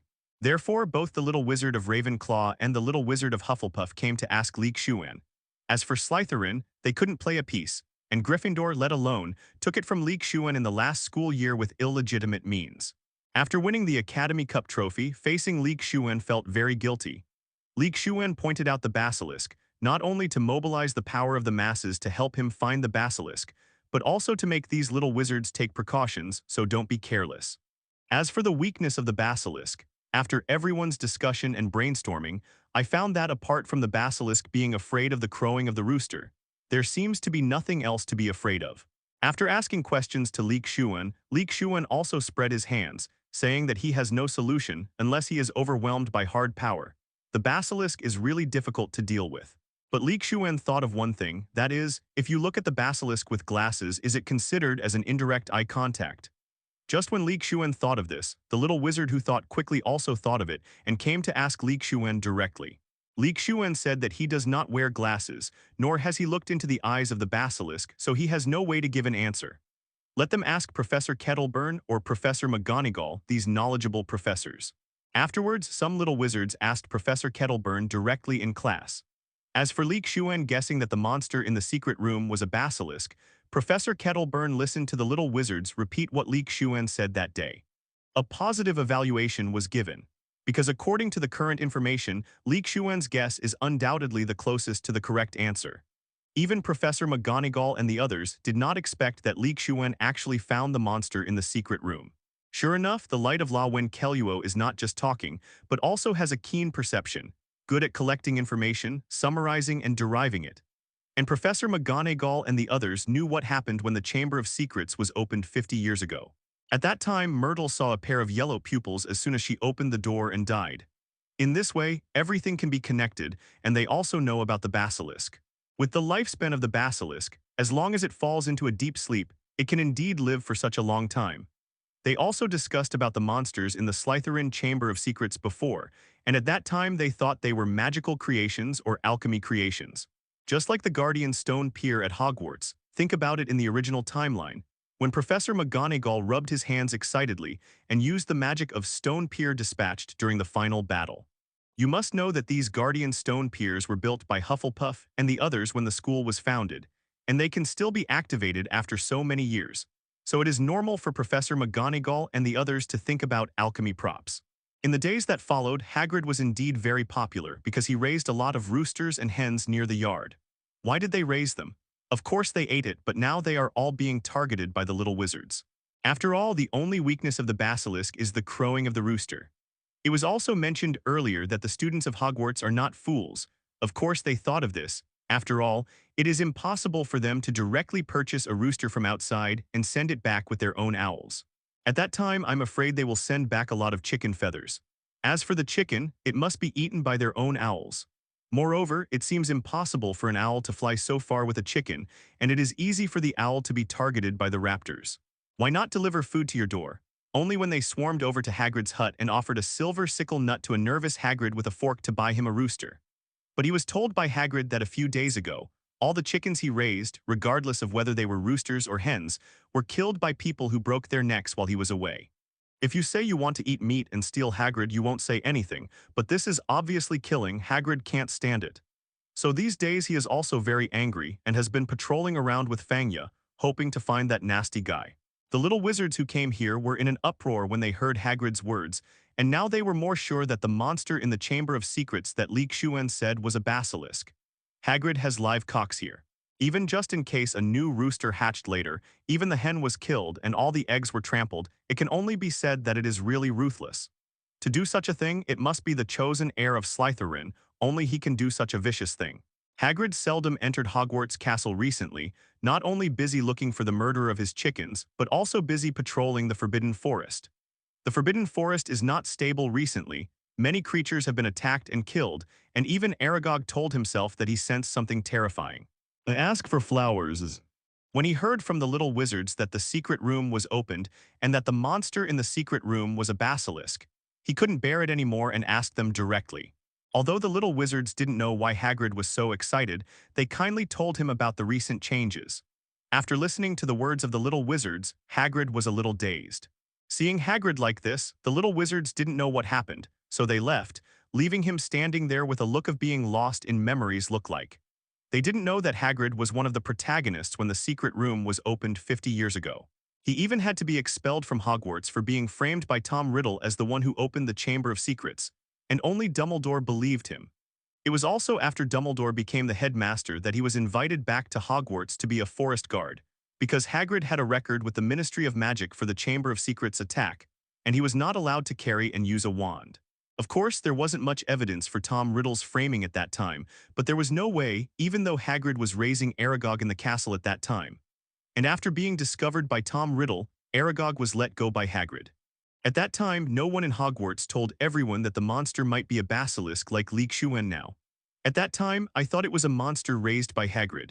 After all, everyone knows that Hagrid likes magical animals. And he doesn't want to be like Xuan, who has a small world as his backing and can only be raised in the dormitory. Who is not afraid of raising these dangerous magical animals so openly. What's more, Hagrid is still a mixed-race titan, so he is even more repelled by other little wizards and viewed with colored glasses. It's just that Hagrid doesn't want Snape to be so sensitive, he doesn't care much about other people's opinions, his world is pure and single. Maybe the reason why Hagrid became more interested in fantastic beasts later on is also because of this incident.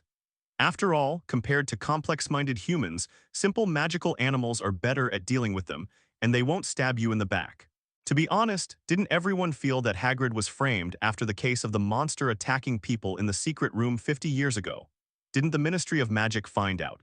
That is naturally impossible, but Hagrid was indeed the most suspected at that time, who let the evidence not be beneficial to him at all. In addition, the Acromantula was let go by Hagrid that time, and Hagrid kept silent in order to protect Aragog. If Hagrid threw all the crimes on Aragog, his responsibilities would not be that serious. At most there would be related punishments, but he wouldn't even use his wand as he is now. But he knew that if he pushed all the responsibilities away, or if he didn't know clearly, then Aragog would be useless even if he went to the Forbidden Forest. And the horror of their parents. At that time Aragog ushered in death, and in the end Hagrid chose to bear it all by himself. Later, Tom Riddle, who bravely stood up to point out Hagrid's deeds, became the second-generation Dark Lord Voldemort. No one even dared to mention his name and only dared to call him a mysterious person. Then dare anyone speak for Hagrid? Living under the shadow of Voldemort, they can't even guarantee their lives, how dare they touch the tiger's whiskers? Looking at the present, Voldemort died more than 10 years ago, but the wizards have always felt that he is not dead and will come back one day. But they still dare not call him by his name directly, for fear of being perceived. Then they will not do the work of helping Hagrid reverse the case now, for fear of being settled by the returning Voldemort. And why did they reverse the case for Hagrid? Is Hagrid who they are? Or can he bring them any benefits? None, so naturally no one will do this early bird. Now that the Chamber of Secrets has been opened, Hagrid is also at Hogwarts. Just wait, if there is another attack later, or even before the time of the attack, the parents of those pure-blood families will definitely point the finger at Hagrid of. Lucius Malfoy will definitely be the first. At that time, Hagrid will have to go to Azkaban, and he will even use this as an excuse later to force Bolito to abdicate. After all, the original timeline developed like this. There is no way. The previous records in the Ministry of Magic are too unfavorable to Hagrid. The Ministry of Magic will definitely suspect that Hagrid opened the Chamber of Secrets again, in order to retaliate. Maybe now Lucius Malfoy has started to contact other school directors to start doing this matter. After all, Xuan has not uncommonly seen Della Malfoy receiving letters from owls while having breakfast recently. It seems that he is ventilating with his father or plotting something. After the little wizards left, Hagrid also ran to find Xuan and asked him about the monster in the Chamber of Secrets. Xuan wondered why Hagrid would be curious about this. After thinking about it, he must have heard about his speculation about the basilisk from other little wizards, so he came to him. Hagrid even hopes that through this speculation, he can raise objections to the Ministry of Magic and ask them to reinvestigate the case of the monster attacking the little wizard when the secret room was opened. At that time, the cauldron of the myrtle that was killed was carried on Hagrid's body, which was also on the body of the Acromantia. But if Xuan's guess is correct, then neither he nor Aragog is guilty, and he can be rehabilitated at that time, and he can use his scepter openly and above board in the future. Xuan didn't hide it either. After telling him about his wave of analysis, Hagrid left happily. Seeing the back of Hagrid leaving, Xuan shook his head silently. Maybe Hagrid was going to be happy for nothing. He must have gone to Dumbledore, wanting Dumbledore to help him reverse the case. Had it been over, no, even before the Chamber of Secrets attack on the little wizard, Hagrid might have succeeded in doing it. But now not only Mrs. Norris, Filch's cat, was attacked and petrified, but also a little muggle wizard was attacked. Hagrid's suspicion has definitely increased. Now let Dumbledore go to the Ministry of Magic to exonerate himself.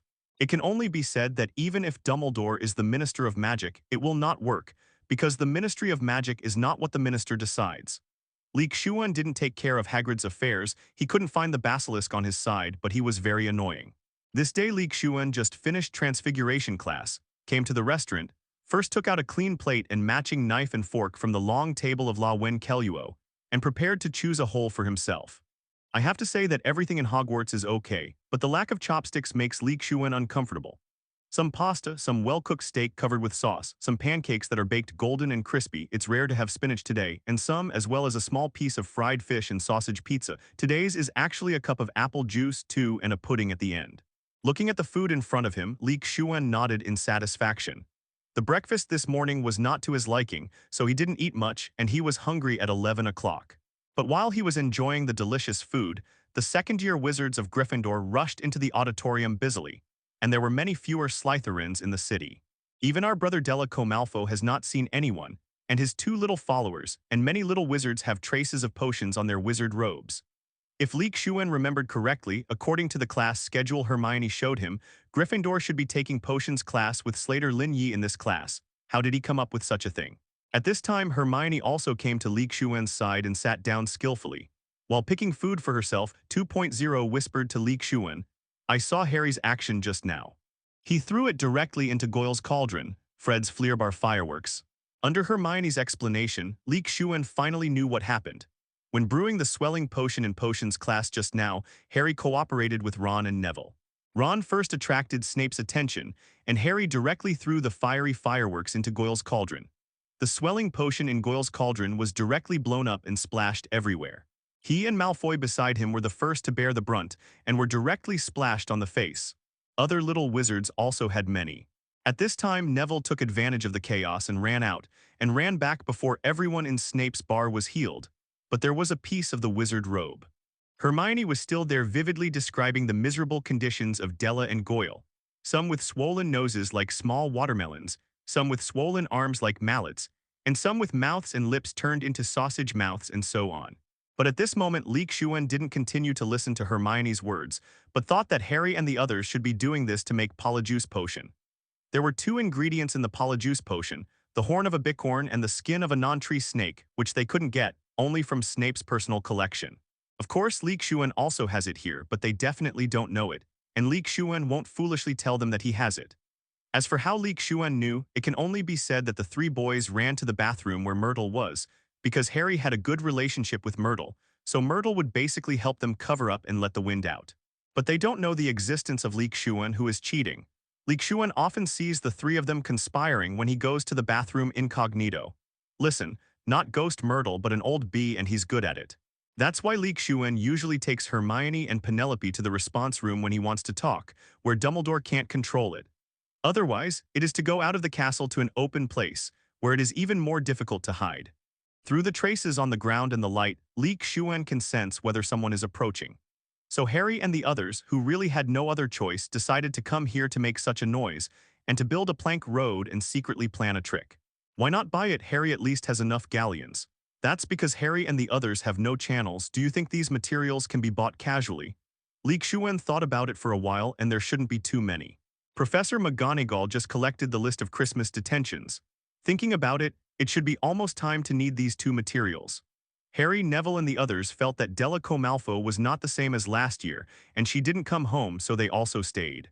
They felt very suspicious, whether the other party planned to attack people again at Christmas. By the way, Hermione and Penelope originally wanted to follow Xuan when they saw Xuan staying in school, but they were persuaded by Xuan to go back. This Christmas is much more dangerous than last year's Christmas. It's better for you to go home, you can protect yourself, but with 2 more women, the accident will increase. Seeing this, Hermione and Penelo knew that Xuan had something to do, so they obeyed him and went home obediently. However, the 2 girls silently increased the intensity of their training. Since they are weak, they should work hard to improve. Instead of feeling sorry for yourself, Xuan remembered what he had read about the compound medicine in the book. After reading it, he could only say that the potion was not something he should spend time on. After all, it was too time-consuming. For those more advanced potions, the time it takes is not in minutes or hours, but in days or even months. Just like compound decoction, this potion takes a month and is divided into 2 steps. The first step of the first stage, yes, each stage is divided into 2 steps, just ask you whether you are tired or not. First, put 3 pieces of sap grass into the crucible. The sap grass must be picked during the full moon, then add 2 bundles of 2-eared grass to the crucible and then stir clockwise 3 times. Then let the potion boil for an hour. If the thermal conductivity of the crucible is not good, then it needs to be extended appropriately.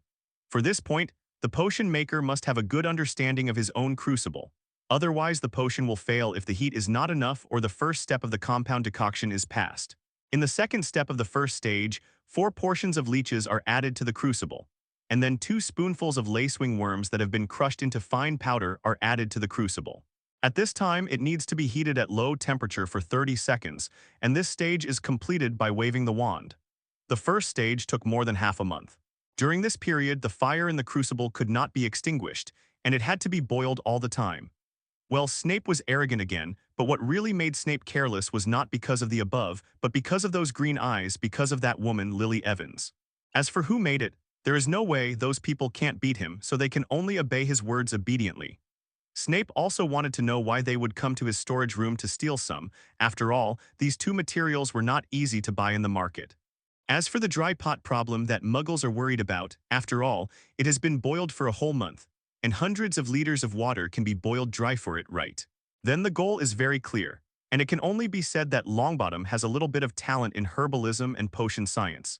As a master of potions, he easily deduced what kind of potion Harry and the others were making with the ingredients they took from him, and it was undoubtedly Polyjuice potion. Speaking of which, these 3 people are brave enough to dare to swim our Professor Snape's wool. And he directly made trouble in his class. It can only be said that he is really brave. Then the second stage will use the non-tree snake skin and bicorn horn that Harry and the others took the opportunity to get from Snape. And inside there was Neville, who was still most afraid of Snape, Ron, who had been scolded all the time but now took the initiative to scold him, and Harry, who directly set off fireworks. However, in the magic world, of course, it cannot be explained by science. It can only be said that it will not dry out. As for whether water was added in the middle, Xuan doesn't know anyway. Xuan didn't say in the book that water should be added in the middle to prevent it from drying out. Pot, do you really think Snape can't find out? Certainly not Mr. Potter, who we only know how to play Quidditch, and certainly not that stupid red-haired Ron Weasley, who's got a little better lately. Do you really think they are potions masters like yourself? Since it was time to make Polyjuice potion instead of doing anything else, Snape didn't bother, just a little bicorn horn and tree snake skin, not much money. This small trick is really useless for him. After all, when he was still studying, he was much better at playing than Harry and the others. It is not an exaggeration to say that he is the king of Slytherin. Snape originally wanted to trouble Harry and the others, but after the 50 inspection, it was found that some bicorn horns and tree snake skins were missing, as well as the smell of the potion that Neville had smelled recently. Snape over there started to miss the happy time in the past again, but Xuan continued to think about the Polyjuice potion. I mentioned the first step of the second stage, that is, to put the tree snake skin and bicorn horn borrowed from Snape's storage room. The last step is to add a spoonful of lacewing worms into the crucible. This time, stir it counterclockwise for 3 times. At this point, the compound decoction is considered to be brewed. Finally, pack the potion and add it to the person you want to be when you need it. Here, the tree recommends hair. Because it's good to eat a root of hair, what about other things anyway? Xuan doesn't really think about it, no. Xuan doesn't even eat hair. Why should he become someone else? He's pretty good. Nails, skin, flesh, bones, boogers. Well, stop imagining, it's rude, even disgusting to think about it. Compound decoction is not without side effects or some precautions. First of all, the action time of a single dose of compound decoction is between 10 minutes and 12 hours, and the specific time is determined according to the quality of the potion. Just like the quality of the compound decoction made by Hermione on the original timeline is relatively average, and the maintenance time is only 10 minutes or less than half an hour. Of course, if you continue to drink the compound decoction before the deformation effect completely disappears, you can prolong the deformation time and continue until the effect of the newly drunk decoction also disappears. In theory, as long as you have enough polyjuice potion, you can become exactly that person. But it is a pity that it is only in theory. I know from the front that the production of compound decoction takes up to a month. It would be good if there is a lot of compound decoction in each pot, but the Japanese pot can only produce 3 to 4 bottles eluent area. So if you want to drink it all the time, it will cost you a lot. Of course, you can also find a potion master like Snape. A potion master like him can increase the amount of ingredients in each brew, which can be doubled, tripled, or even more times. There will be more single-dose polyjuices in this way, but sometimes the cost of hiring a potion master is higher than the cost of materials. Do you have so many galleons? It's not that Xuan looked down on England's wizarding world, but it was the fact that the wizards who could use galleons to attract potions masters like Snape basically accounted for about 10% or even less. One more thing to note is that if a person dies before the effect of polyjuice potion wears off, they will stay in their deformed form and not return to their original form, like Mrs. Crouch. On that note, a wizard once used polyjuice potion to feign death. How did you do it? In fact, what you can think of after a little thought is undoubtedly to kidnap a person, pour compound soup with ingredients into his mouth, and then kill him with 10 Avada mouths and claws. In this way, the appearance of the corpse must be the same as his own. As long as he hides his face well, does not show his face, does not communicate with acquaintances, and does not tell anyone about this, then it is a perfect case of suspended animation. It's just that this wizard didn't manage not to tell anyone about it. So he was discovered and eventually imprisoned by the Ministry of Magic to Azkaban to spend the rest of his life with the Dementors. So a secret is called a secret only if you know it. If someone else knows it, it is hard to call it a secret. This reminds Xuan of a video that he saw in his previous life when he still had a certain sound. A certain street interview asked 10 young brothers what secrets their parents didn't know. As a result, the sentence, "I won't tell my parents, do you think I will tell you?" directly broke the defense of the interviewing lady. What is needed is this kind of precautionary awareness. A secret is only called a secret if you know it, otherwise it is not called a secret, it is just something that other people don't know for the time being. Within 2 days, a notice suddenly appeared on the bulletin board of Hogwarts. A group of people gathered there, and Xuan didn't have to go forward to squeeze. He knew the words written on the parchment from the conversations of other little wizards' content. That is our famous Mr. Lockhart Gilderoy asking Dumbledore to start a dueling club. After that, Harry sat in the first row honestly and didn't take any chances anymore. Compared with going up to be a clown, he preferred to be in the first row. He is really a talent. If he were someone else, he would just pretend to be a fool, not make the most of things, spend this school year quietly, and still be able to rely on his handsome appearance to deceive girls or women who don't know much about the world. The purpose is to train the little wizards' fighting ability and improve their self-defense ability. Even though Quirrell always smelled of garlic, everyone got used to it later on, and stuttering is not a big problem. Anyway, in Defense Against the Dark Arts class, everyone is hello. At least Quirrell won't always put yourself on stage and perform. Xuan doesn't know how Lockhart's face grows. Is he really not embarrassed or ashamed at all? As for Harry, he can only ask for blessings. It's not that his brother won't help you, but that the enemy is too cruel. So how did Lockhart handle it, directly calling Harry to the podium as a teaching assistant or as the protagonist in Lockhart's drama? Although he was shocked to learn that the Black Hand was in the end, he didn't feel the slightest embarrassment for misunderstanding Snape, who made him always target himself and look like a bad guy. In every class, Lockhart insisted that Harry sit at the very front, and the first row definitely belonged to Harry. If the first row was full, of course, this was almost never the case, once or twice. Even Neville and Ron sat as far away as they could in class, trying to stay away from Lockhart. And always playing Bigfoot, Yeti, and vampires to match Lockhart's terrific acting, and there's really no harm without comparison. Obviously, the original layer of camouflage on his body has been uncovered by everyone. How can he still maintain that smile on his face? Sometimes Harry felt that Lockhart's class should not be called Defense Against the Dark Arts, but a drama rehearsal class. Weekly Defense Against the Dark Arts was a torment for him, and now he suddenly missed Quirrell last year. After 1 year, maybe everyone didn't learn much in Defense Against the Dark Arts, but they watched and acted a lot of plays, and maybe they all know how to talk about acting. If it wasn't for not being able to skip class, Harry would definitely skip class. The last time Harry was on the Quidditch pitch, he was fractured and boneless, and he suffered bone pain. Neville and the others who had heard Harry's description hid away when they saw Lockhart for fear of feeling the same. Then come out. But Lockhart does the opposite. The more he cheats, the more he can fix things. The announcement posted this morning stated that the first opening time of the dueling club was at 8 o'clock this evening, and the location was in the auditorium. Well, it seemed that Lockhart was also in a hurry, for fear that Dumbledore would regret it after agreeing, so he hurried to do it after getting permission. I was really afraid that Dumbledore would go back on his word or that other professors would obstruct him, so he settled down first, got this matter done first, and established his reputation first. As for the rush effect, that's not what Lockhart should think about. As long as the name falls on him is enough. It can only be said that there was a good show tonight. Xuan left with a smile, knowing what was going on was enough. There was nothing to discuss and he had to go to have breakfast. As a qualified Donghuang person, the 3 meals must be on time, otherwise it will be bad for the body, and I am still in the stage of development. To have the opportunity to grow again, Xuan must hope to be taller than in his previous life. After all, his height is not very good. Especially with the development of the times, the nutrition of the future generations is getting better and better, and the height of the future generations is also rising slowly. Xuan does not want to look up to others in the future. At 8 o'clock in the evening, Xuan, Hermione, and Penelope came to the auditorium, and the 4 long dining tables in the auditorium disappeared. A carpeted stage appeared in the middle of the auditorium, and hundreds of candles floated above the auditorium 737, illuminating the auditorium magnificently. The ceiling of the auditorium became dark again, but the stars could be seen twinkling in the darkness. Xuan and Penelope were the last ones to step on the spot. With him and Penelope's height, they could see the stage. After all, the stage had already been raised. Hermione, who was not tall enough, also knew how to use props to make up for it. She took out a hairpin from her pocket and turned it into a 30 cm wooden pier, and it was enough to stand on it. Xuan looked at the black heads in front of him, rubbing his shoulders. Each little wizard held his own wand in his hand. This posture, the whole school should have come. After all, it is rare to have such a night in school big event.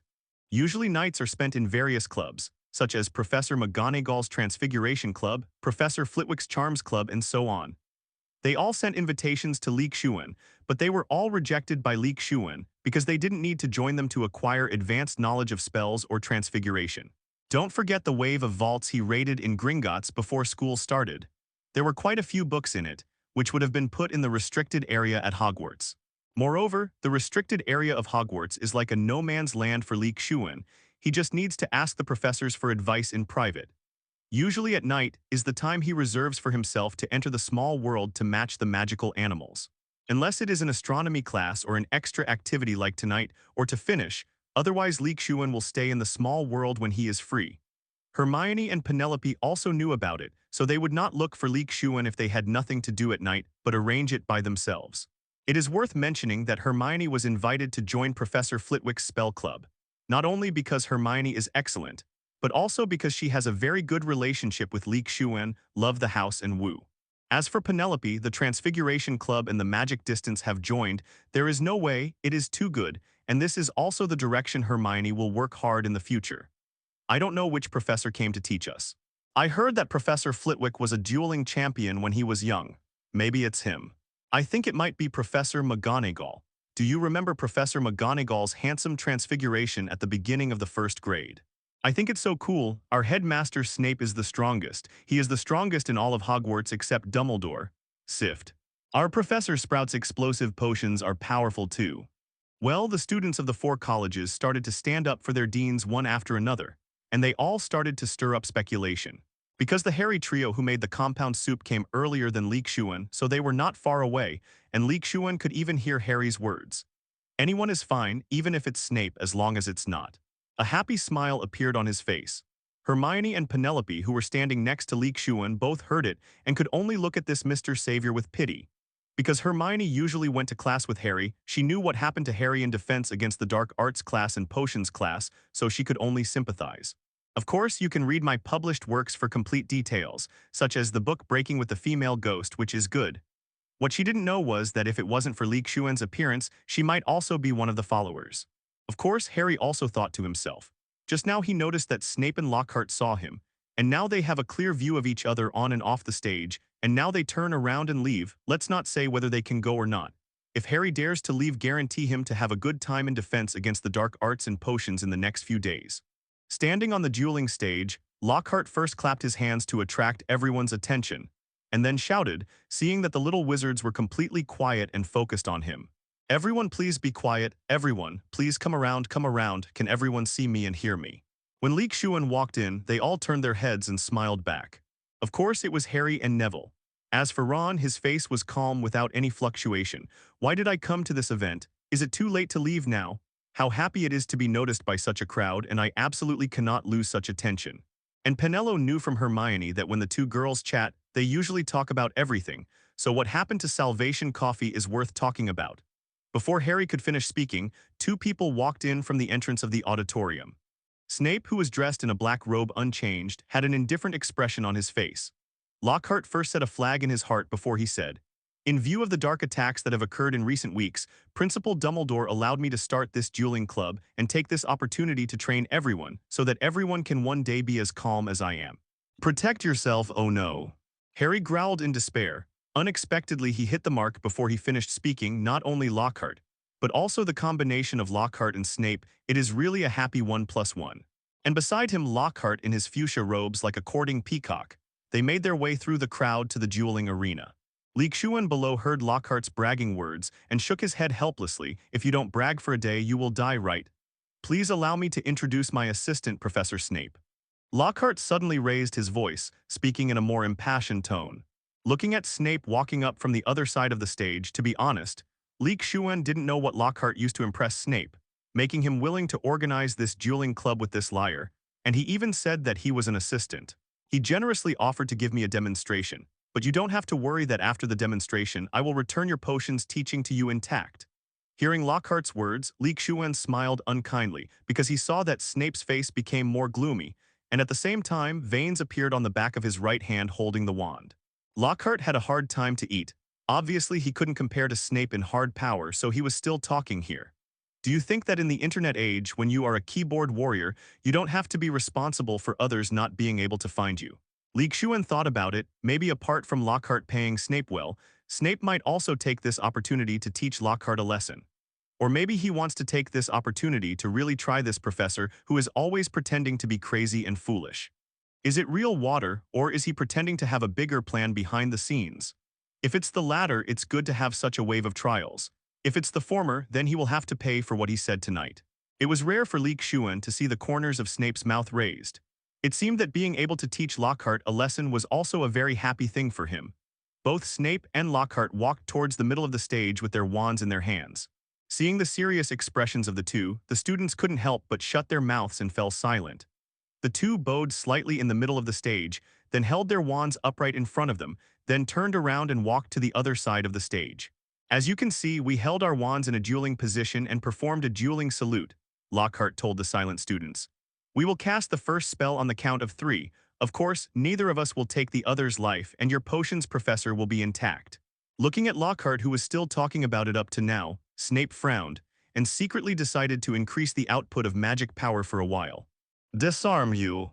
As soon as Lockhart's countdown was over, Snape quickly uttered the spell, and the golden spell hit Lockhart's body precisely, knocking him into the air about 10 meters away. The other young wizards laughed at Lockhart's embarrassment. Only Xuan saw Snape's tricks from Snape's spellcasting. First of all, although Snape yelled the spell very loudly, he stuttered a little in the middle. Xuan didn't think Snape had a stuttering problem. Then there is no doubt that he hasn't said the word "accept your weapon" for a long time. That is to say, it has been a long time since he reached the point of casting spells without spells. And the second point, unlike Lockhart, who held his wand upright in front of him, Snape held his wand over his head and skillfully rotated and slid down when casting the spell. The spell was launched from the lower part of the body. At this point, Xuan didn't pay much attention to it before, but now seeing Snape's actions, he realizes that he still lacks training on this point.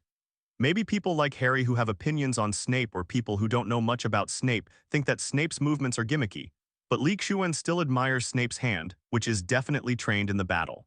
First of all, such a change in the wand can greatly reduce the probability of the enemy's magic hitting the wand. After all, you originally aimed at the top of your head, but you turn and turn and turn, and you run in front of your body all at once. You have the first-hand advantage, right? As for raising the wand to the top of your head, wouldn't it be enough for the enemy to aim at your head and shoot a spell? If you can't hit the wand, they will hit you on the head. One of them will hit you, right?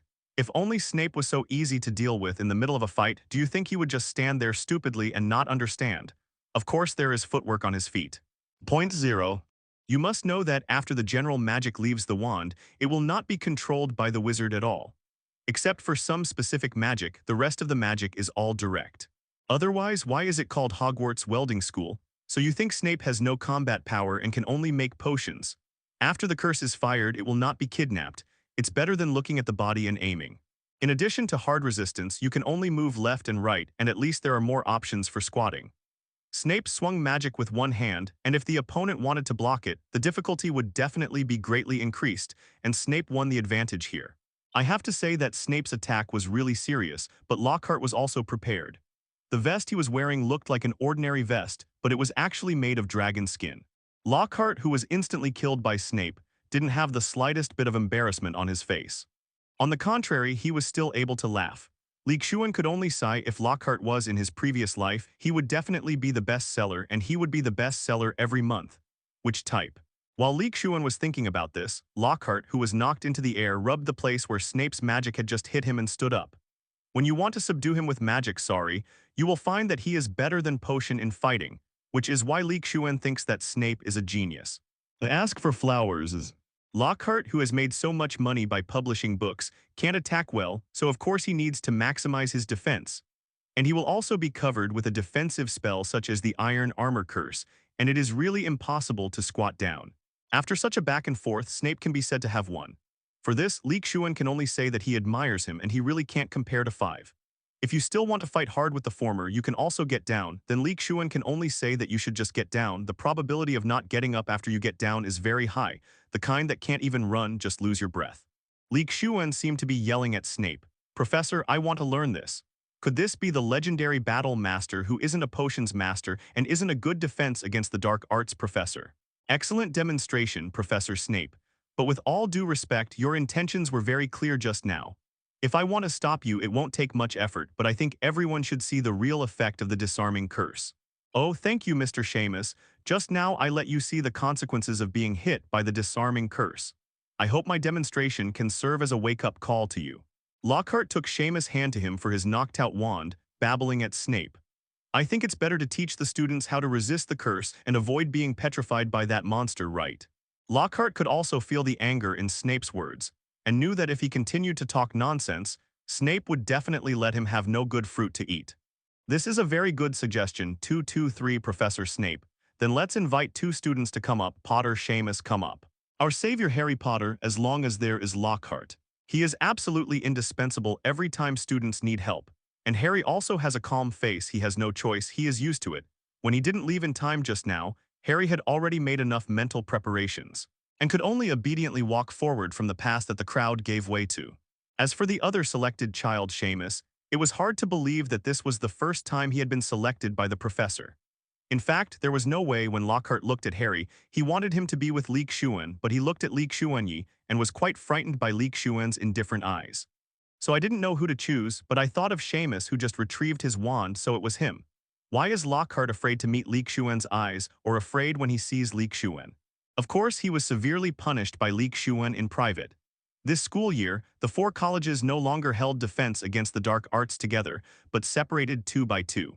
Last year they were together because of Quirrell's request. After all, so many classes also affected his plan with Voldemort. Slytherin and Gryffindor classes have Harry Potter as the savior, and Lockhart has no shortage of actors at all. But there is a lack of people to cooperate with him in the classes of Wenclaw and Hufflepuff. Then Xuan's outstanding appearance, and the light of La Wenceluo, who was also mentioned by the little wizard, entered Lockhart's eyes. Of course, Xuan is not interested in playing role-playing with Lockhart. Originally, he was already very low-key, but he was still being targeted, so you can only be beaten. That day, Xuan cooperated with Lockhart in the performance of Hello, I'm Good in class, and after the class was over, Lockhart was directly stopped by Xuan in his office and taught a lesson. Lockhart still remembers the pain of the cutting curse across his body, and he has no power to resist in the opponent's hand. Who was the last person to feel that way for Lockhart? Lockhart remembered that he was also very handsome when he was studying at Hogwarts. On the surface, he was supported by the little wizards, but in private he was an extremely ruthless person, a person who could not even pronounce his name.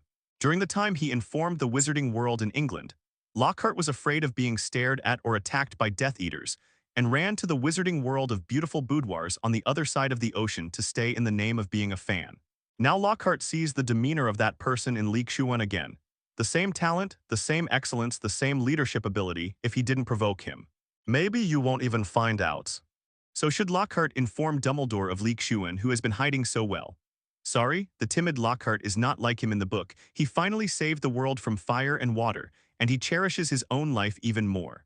Returning to this side of the auditorium, just as Seamus was about to follow Lockhart's words and prepare to go to the duel stage, Snape over there began to speak. But the next stage is not his own. Whoever fights against Harry Potter doesn't have much to do with him. Harry didn't expect that being selected by Lockhart for the first time turned out to be a small surprise.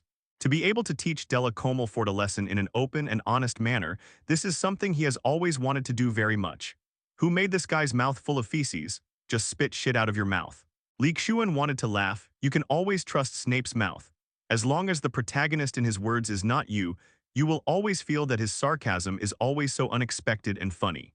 Mr. Seamus Finnegan's nickname Demolition Wizard. You probably haven't heard of it. Maybe you want to put Potter in a matchbox and send him to the hospital. Before Lockhart could find a new opponent for Harry Potter, Snape spoke again. Here Harry Potter thinks so, and Delakey over there is the same. His eyes are full of excitement. He doesn't think he will lose to Pot. Good luck, Potter. Lockhart didn't believe that such a tolerant wizard only possessed so little means.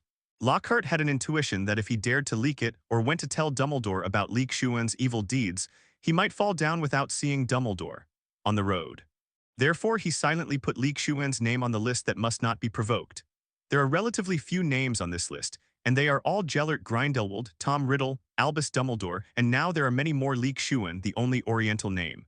Although Snape's tone was inquiring, he didn't mean to wait for Lockhart's response at all. The explode your weapon just now proved his gold content. You chose Potter, how about letting me choose the other one? How about Malfoy? Lockhart has always trusted his intuition, which has saved him several times after all. Lockhart didn't speak either. The other party's undoubted domineering 1.5, even if he said it, it was useless. Lockhart over there thought for a while and seemed to be right, so he showed an apologetic smile to West Finnegan, and the other party had no choice but to withdraw his left foot in frustration. Snape turned directly to wave to his godson Draco Malfoy, letting her onto the stage. Even if doing so will attract endless attention to him for a short time, it will also bring endless crises. All Lockhart could do was such a simple wish. After Harry replied, "Thank you," he stared closely at Della, who had neatly combed his hair across the way, wands in place. "Do the dueling salutes." Harry and Della reluctantly bowed to each other in Lockhart's voice, and exchanged harsh words while saluting, while Xuan on the other side felt that there was a feeling of husband and wife worshipping each other. "Raise your wands and get ready," Lockhart yelled loudly. "When I count to 3, you will cast your magic and knock each other's weapons away. Just disarm them, we don't want accidents." 1, 2, 3. Harry was on the alert, but he was prepared to give Della a good lesson. But the other party didn't talk about martial arts and cast the spell directly without finishing his shouting. Of course, Harry over there swallowed such a spell forcefully and couldn't help but rotated 720 degrees in the air before landing. But luckily, except for the pain in those 2 pieces of meat, there is no serious problem. Over there, the cocky Delaco was very proud of having hit Harry and sent him flying through the air for a few laps, and was enjoying the praise from the Slytherin students with his arms outstretched. Harry's eyes lit up. This was a good time to attack. He directly picked up his wand and sent a grin hulala at Della over there. Whether he did mental calculations or not, Delake certainly didn't dodge Harry 28's attack this time. This time he was more miserable. He made more turns in the air than Harry did before.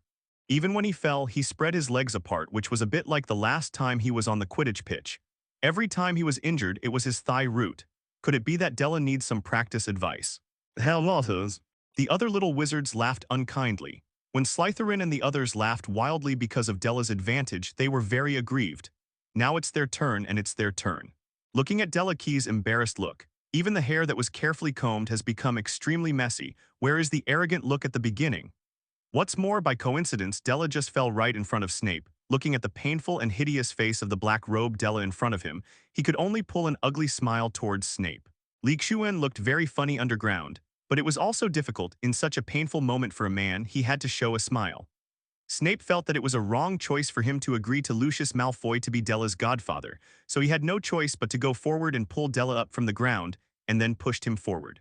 With his eyes, of course, it can be seen that Della Branch was not injured. I said just disarm. At this time, Harry and Della didn't care about Lockhart, who was yelling. At this moment, they only had each other in their eyes and couldn't tolerate others. Lockhart was very anxious at the side, but his strength was not enough and he couldn't move forward, so he could only worry at the side. But luckily he brought Snape along, and with him, things were still under control. The next scene is Harry and Della shooting spells back and forth at each other, which feels like a turn-based game. Until the end, Della used Slytherin's characteristic magic, oolong out of the hole, that is to say, a cobra more than 1 meter long was summoned. Then Lockhart over there started acting like a demon again, preventing Snape from going forward to use the spell to stop, and directly sent the cobra flying into the sky. Pure flying after falling from the sky, the irritated cobra no longer moved towards Harry, but stared at Justin Fletcher standing next to the stage. The body is coiled, which is clearly the prelude to the attack, and there is that hissing sound. Don't move, I will decide. Snape over there also noticed the problem, so he took the initiative to step forward, and now the snake has not listened to Della's orders after being cursed by Lockhart. Need not. The snake is gone. Just when Harry said to Snape that he didn't need to take a step forward and was about to rush forward, the same spell stopped and hit the cobra, making the snake disappear. Everyone looked in the direction from which the spell was fired. The familiar and strange gold and purple magic wand, as well as the tall and handsome figure, were undoubtedly our Xuan, the light of La Wen Ki Lao. Why did Xuan take the initiative to show his extraordinary skills? Logically speaking, Harry should have heard it too, but he does things in a very Gryffindor style. That is, his body is faster than his brain. But from the outsider's point of view, it was clearly Harry who wanted to control the snake. Now that Harry thought about it, he felt that it was fortunate that Xuan stopped him, otherwise his parcel tongue would be exposed. But as Xuan said, life is paramount, and he shouldn't be arrogant and reject Snape's help just now. He is not as good as Xuan in this point, and at the same time Harry thought of another point and couldn't help but look at Xuan gratefully. Lockhart on the stage saw that the scene was under control, so he stood up and shouted, "Excellent mantra, thank you Mr. Xuan for your help. Next we will start our duel practice tonight in pairs. Sometimes the life of a companion is more precious than everything, isn't it?" Now the little wizard who obtained 97 Tom Riddle's diary has not been found at all, nor has the basilisk, and the existence of the basilisk and Parseltongue has also been pointed out by himself. Xuan bowed slightly and said to Snape and Harry. Snape stopped in his tracks and didn't respond to Xuan's words. After Xuan said that the monster in the secret room was a basilisk, Harry knew why he could hear that voice, and at the same time knew that the fact that he had a Parseltongue could not be spread, otherwise he would be misunderstood as a basilisk. Chamber of Secrets. Harry didn't want to experience that feeling again. Even at the beginning of term, he was targeted by Wen Keluo's students. Of course not, Xuan did this to help Harry cover up his Parseltongue talent. The little wizards off the field were already excited when they watched, wishing they could start such a battle too. At that time, it was just Gryffindor's internal rejection. If it spread to the whole Hogwarts, Harry felt that he would definitely collapse. Thinking of being targeted at that time, which was more serious than last year's night trip with Ron and the others, Harry was terrified. The other Harry saw that it was Xuan who shot, and what he said just now, although he believed in his ability to talk to snakes and even tame them.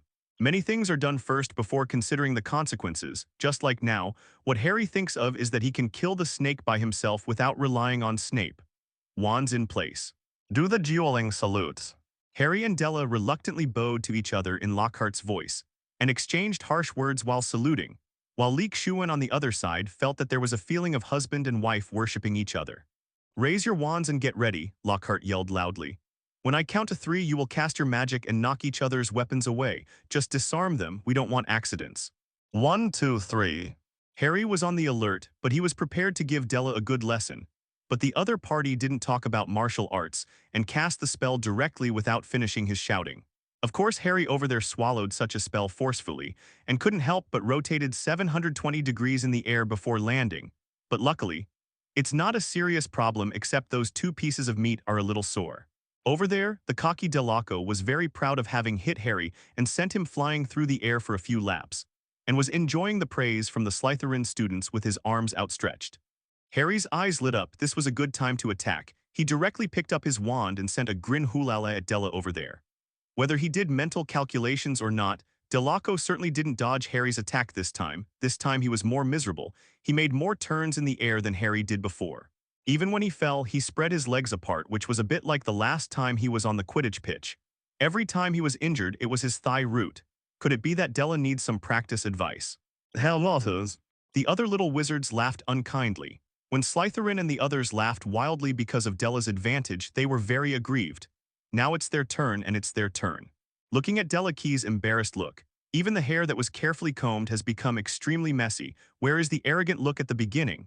What's more, by coincidence, Della fell directly in front of Snape. Looking at the black robe in front of him, Della could only pull an ugly smile on Snape's painful and ferocious face. Xuan looked very funny underground, but it was also difficult, in such a painful moment for a man, he had to show a smile. Snape felt that it was a wrong choice for him to agree to Lucius Malfoy to be Della's godfather, so he had no choice but to go forward and pull Della up from the ground, and then pushed him forward. With his eyes, of course it can be seen that Della Branch was not injured. I said it was just disarming. At this time, Harry and Della didn't care about Lockhart, who was yelling. At this moment, they only had each other in their eyes and couldn't tolerate others. Lockhart was very anxious at the side, but his strength was not enough and he couldn't move forward, so he could only worry at the side. But luckily he brought Snape along, and with him, things were still under control. The next scene is Harry and Della shooting spells back and forth at each other, which feels like a turn-based game. Until the end, Della used Slytherin's characteristic magic, Oolong out of the hole, that is to say, a cobra more than 1 meter long was summoned. Then Lockhart over there started acting like a demon again, preventing Snape from going forward to use the spell to stop, and directly sent the cobra flying into the sky.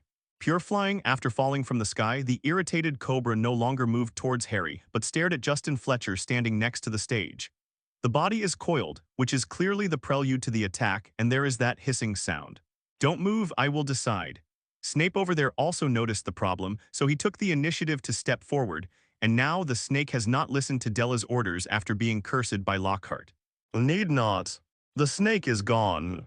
Just when Harry said to Snape that he didn't need to take a step forward and was about to rush forward, the same spell stopped and hit the cobra, making the snake disappear. Everyone looked in the direction from which the spell was fired. The familiar and strange gold and purple magic wand, as well as the tall and handsome figure, were undoubtedly our Xuan, the light of La Wen Ki Lao. Sometimes the life of a companion is more precious than everything, isn't it? Xuan bowed slightly and said to Snape and Harry. Snape stopped in his tracks and didn't respond to Xuan's words. The other Harry saw that it was Xuan who shot, and what he said just now, although he believed in his ability to talk to snakes and even tame them. But as Xuan said, life is paramount, and he shouldn't be arrogant and reject Snape's help just now. He is not as good as Xuan in this point, and at the same time Harry thought of another point and couldn't help but look at Xuan gratefully. Excellent mantra, thank you Mr. Xuan for your help, and then we will start our duel practice tonight in groups of 2. Lockhart on the stage saw that the scene was under control, so he stood up and shouted. The little wizards off the field were already excited when they watched, wishing they could start such a battle too. Why did Xuan take the initiative to show his extraordinary skills? Of course not, Xuan did this to help Harry cover up his Parseltongue talent. Now the little wizard who obtained Tom Riddle's diary has not been found at all, nor has the basilisk, and the existence of the basilisk and the Parseltongue has also been pointed out by himself. Logically speaking, Harry should have heard it too, but he does things in a very Gryffindor style, that is, his body is faster than his brain. Many things are done first before considering the consequences. Just like now, what Harry thinks of is absolutely not relying on Snape. He can kill the snake by himself, good Lee How. But from the outsider's point of view, it was clearly Harry who wanted to control the snake. Now that Harry thought about it, he felt that it was fortunate that Xuan stopped him, otherwise his Parseltongue would be exposed. After Xuan said that the monster in the secret room was a basilisk, Harry knew why he could hear that voice, and at the same time knew that the fact that he had a Parseltongue could not be spread, otherwise he would be misunderstood as a basilisk. Chamber of Secrets. Thinking of being targeted at that time, which was more serious than last year's night trip with Ron and the others, Harry was terrified. At that time, it was just Gryffindor's internal rejection. If it spread to the whole Hogwarts, Harry felt that he would definitely collapse. Harry didn't want to experience that feeling again. Even at the beginning of term, he was targeted by Wen Kelluo's students. Ron Weasley. That's right, Ron, who has been ridiculed and ignored for a long time and is known as the servant of the savior. Xuan saw something different in him tonight. Ron, who used a broken wand in the past, had to look at the mood of the wand every time he used the spell. If he was in a good mood, it would take effect, but if he was in a bad mood, it would not work or even explode. Even if the spell can be activated normally, you don't know whether it is targeting Ron's enemies or himself. The reason why the former Ron was ridiculed by others as the Savior's follower was because he was not good at anything, and he had no other advantages except playing wizard chess well. It can only be said to be mediocre. After changing the wand later, it seemed that what Xuan got was not a magic wand, but a learning machine of a certain brand that Xuan had seen before. The current Ron is not the person who couldn't use the spells before, but he is very proficient in using the spells. Even though Ron tried his best to hide there just now, he still easily defeated his opponent, Dean, in the same dormitory. This is not something that can be achieved by changing the wand, and after the duel, Xuan asked about Hermione Ron's recent performance. Hermione didn't pay much attention to Ron, but there were only a few people in the same grade as Gryffindor, and they all attended classes together, so it was still possible to observe more or less. According to Hermione's recollection, Ron had indeed changed after recently getting a new wand that was custom-made. That's right, it was tailor-made. After George, Fred, and Percy raised enough money, they found Professor McGonagall and asked her to help Ron go to Ollivander's wand shop in Diagon Alley to buy a wand. After all, for things like wands, it is best to go and try them yourself. Just like buying clothes, it is of course more appropriate to go to a tailor to measure your body than to buy a standard size in a clothing store.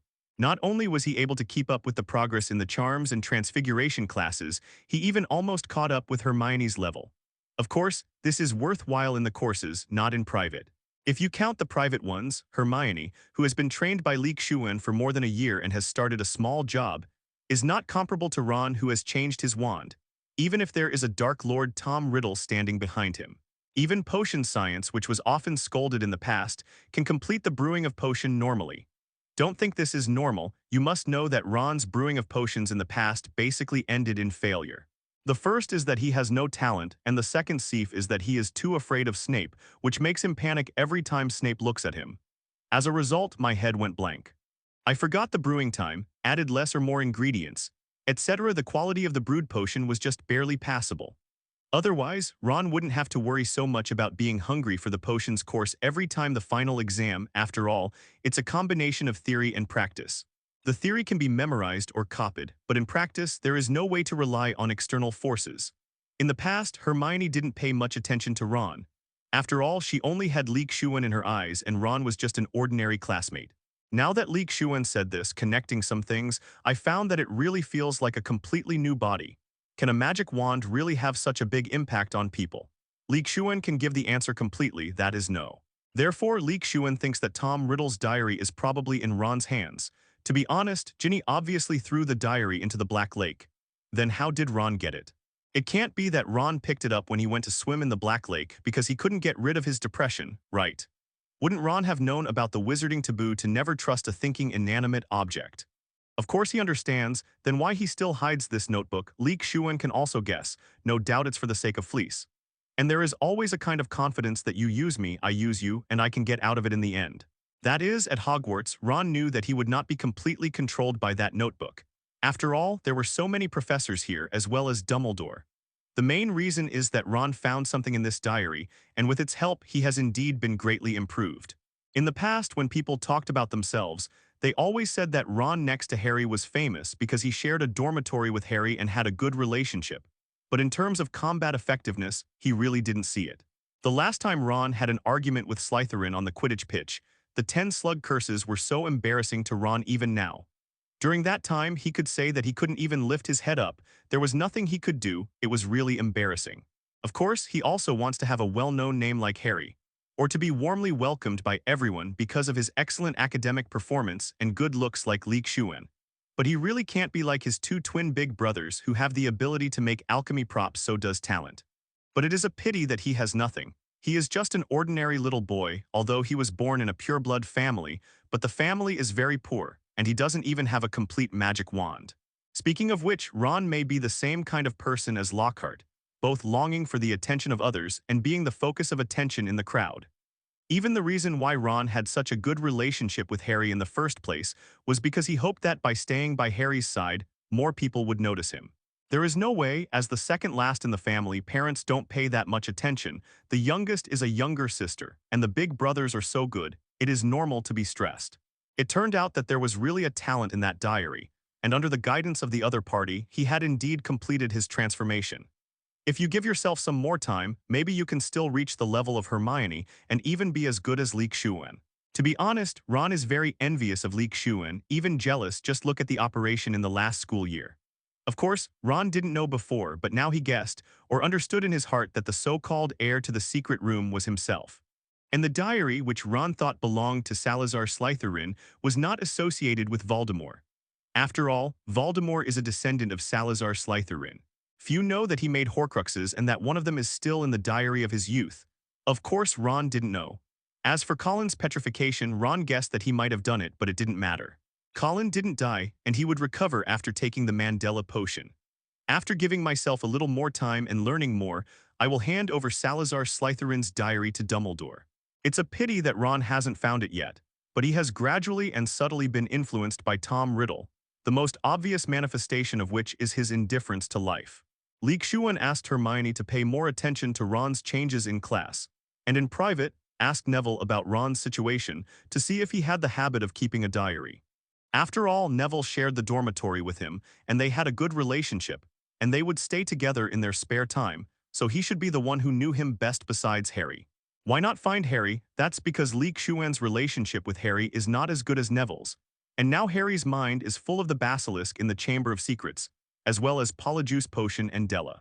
Xuan ran over to ask Harry now, and it was easy to startle him. Xuan was not sure that Harry would not mention his situation to Ron, and in comparison, Harry's relationship with Ron was deeper than his own. But Neville is different. He admires Xuan very much. After entering Hogwarts, he has made such a big change because of his help. Moreover, Neville is also a very smart person. He knows what to say and what not to say, and his mouth is still strict, so he is undoubtedly the best person to ask about the relevant situation. Xuan didn't specifically look for Neville, but when everyone was having dinner, Xuan casually chatted with Ron, saying that he saw the change in Ron last night, and it looked like he really changed after changing his wand.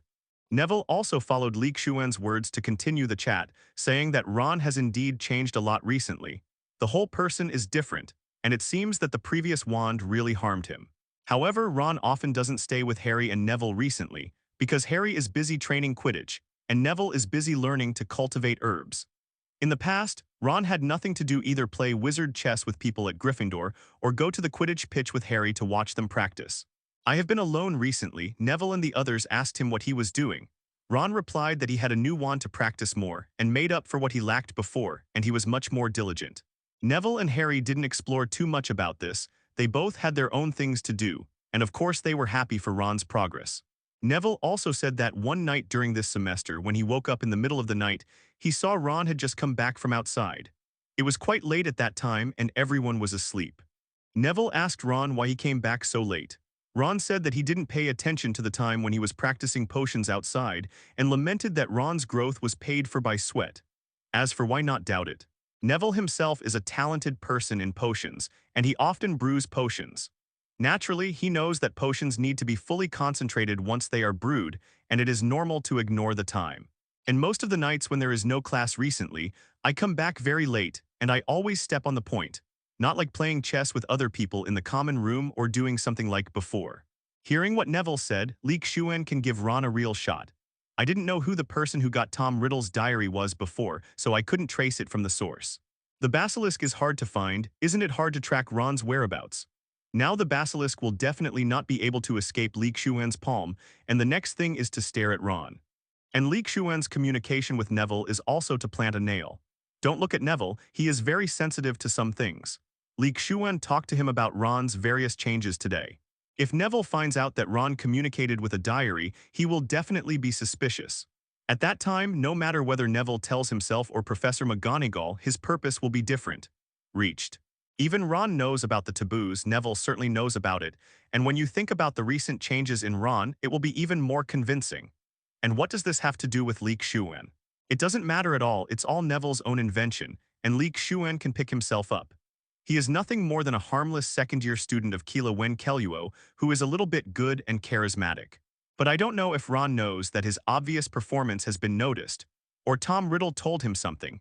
Recently, his daily routine is no different from that of ordinary little wizards. How did Xuan observe? Of course, it wasn't just running to follow Ron in a mediocre way. It's not like sending Xiaoi to follow Ron in turn to monitor him. Don't forget that Filch has a man-marking artifact called the Marauder's Map. It was invented by Harry's father James Potter, Pettigrew Peter, Sirius Boothlake, and Lupin, and I have to say that the four of them still have something. Cat, this map can identify everyone, no matter if the person is Animagus, has taken Polyjuice Potion, or used an invisibility cloak. Even the ghosts of Hogwarts are famous on it. To be honest, at this point, you asked Xuan to make such a Marauder's map. He can't do it now, maybe he can do it in the future. Of course, James Potter and the four of them were able to draw the Marauder's map, all relying on the convenience that they are Animagus except for Lupin, but Lupin is a werewolf and can also turn into a wolf. Mouse, black dog, stag, wolf. These four guys turned into Animagus when they had nothing to do at night and ran around in Hogwarts, turning over the entire interior of Hogwarts Castle. The secret passages were found out by them. Except for the Room of Requirement and the Slytherin's Chamber of Secrets, they haven't been there, so there's nothing about those two places on the Marauder's map. Although it's a pity that the Chamber of Secrets is not on it, it doesn't matter. If Ron disappears on the Marauder's map, then he will naturally appear in the Chamber of Secrets. The craftsmanship of the Marauder's map is very superb, and the miniature simulation contained on it is the reason why it can track the whereabouts of everyone in the castle. And the Marauder's map has been enchanted to resist Snape forever. Of course, this Marauder's map also has shortcomings. The first one is that it doesn't cover all the places. Like James Potter, there are no places they haven't been to or don't know. The second is the indistinguishability of the same name. For Hogwarts people like this, it is quite difficult to meet someone with the same name and surname. The Marauder's map was acquired by Xuan a long time ago. After all, he often wanders around at night and doesn't want his whereabouts to be discovered. Especially the Marauder's map can break through other people's disguise, which is even more fatal to Xuan. He does not want this thing to fall into the hands of George and Fred. He can guarantee that if George and Fred get the Marauder's map, they will definitely find out if they can do it when they go out for a night tour at night. If they monitored him to run into the Forbidden Forest when he had nothing to do, or if he was not in the castle, it would be difficult to deal with righteousness.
In Xuan's bedroom at night, Xuan took out a blank parchment from the small world, which was the Marauders map made by James Potter and the others. I solemnly swear that I will do no good. After Xuan finished speaking, an ink line appeared on the blank Marauders map, and writing began to appear on the parchment. The crooked green typing above reads, "Supplies of aids to makers of magical mischief Moonface, Wormtail, Padfoot, and Prongs Gentlemen proudly present the Marauders map." These nicknames are Lupin, Pettigrew Peter, Sirius Lake, and James Potter in order. The origin of these four foreign affairs is their respective Animags.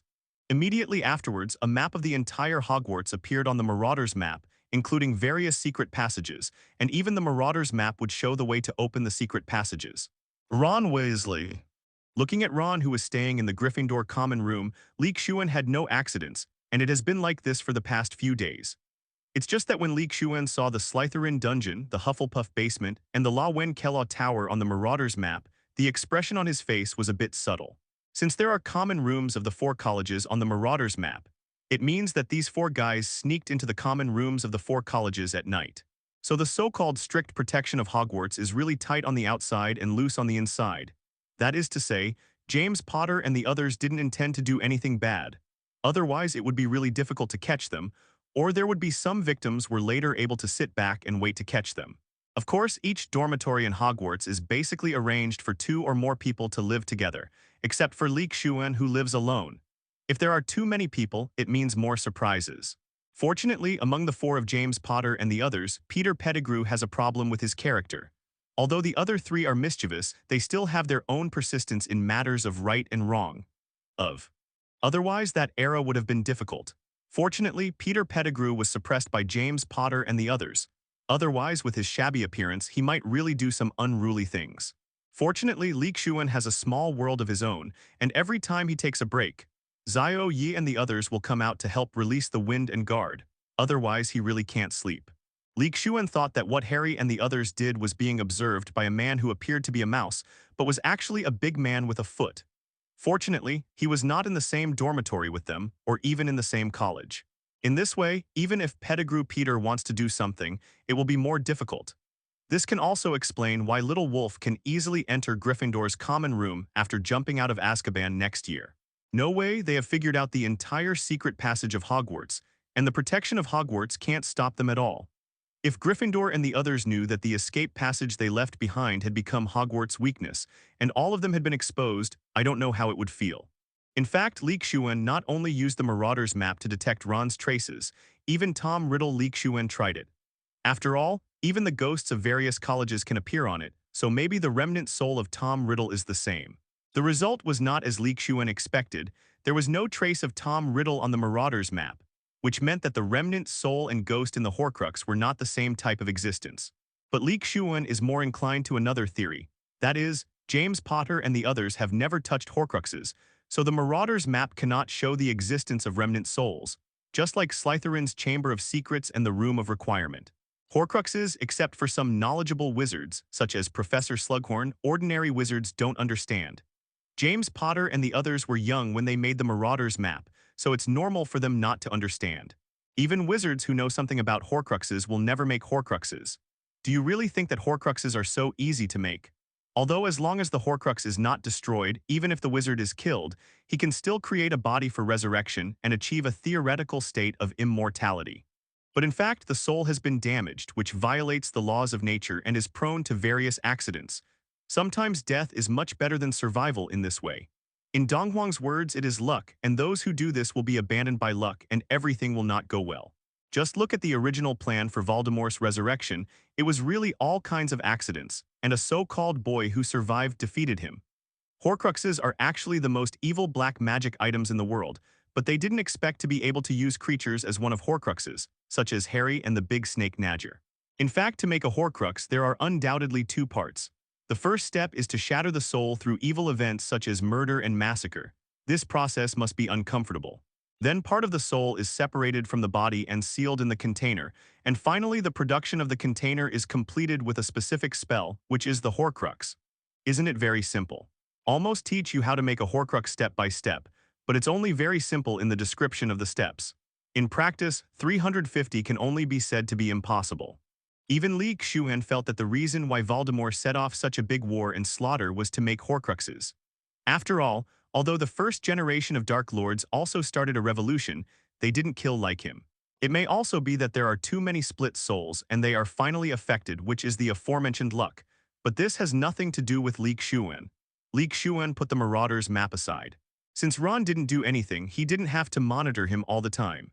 Li Xuan put the Horcruxes he had collected on the table: Hufflepuff's gold cup, Ron Clow's crown, and Slytherin's locket.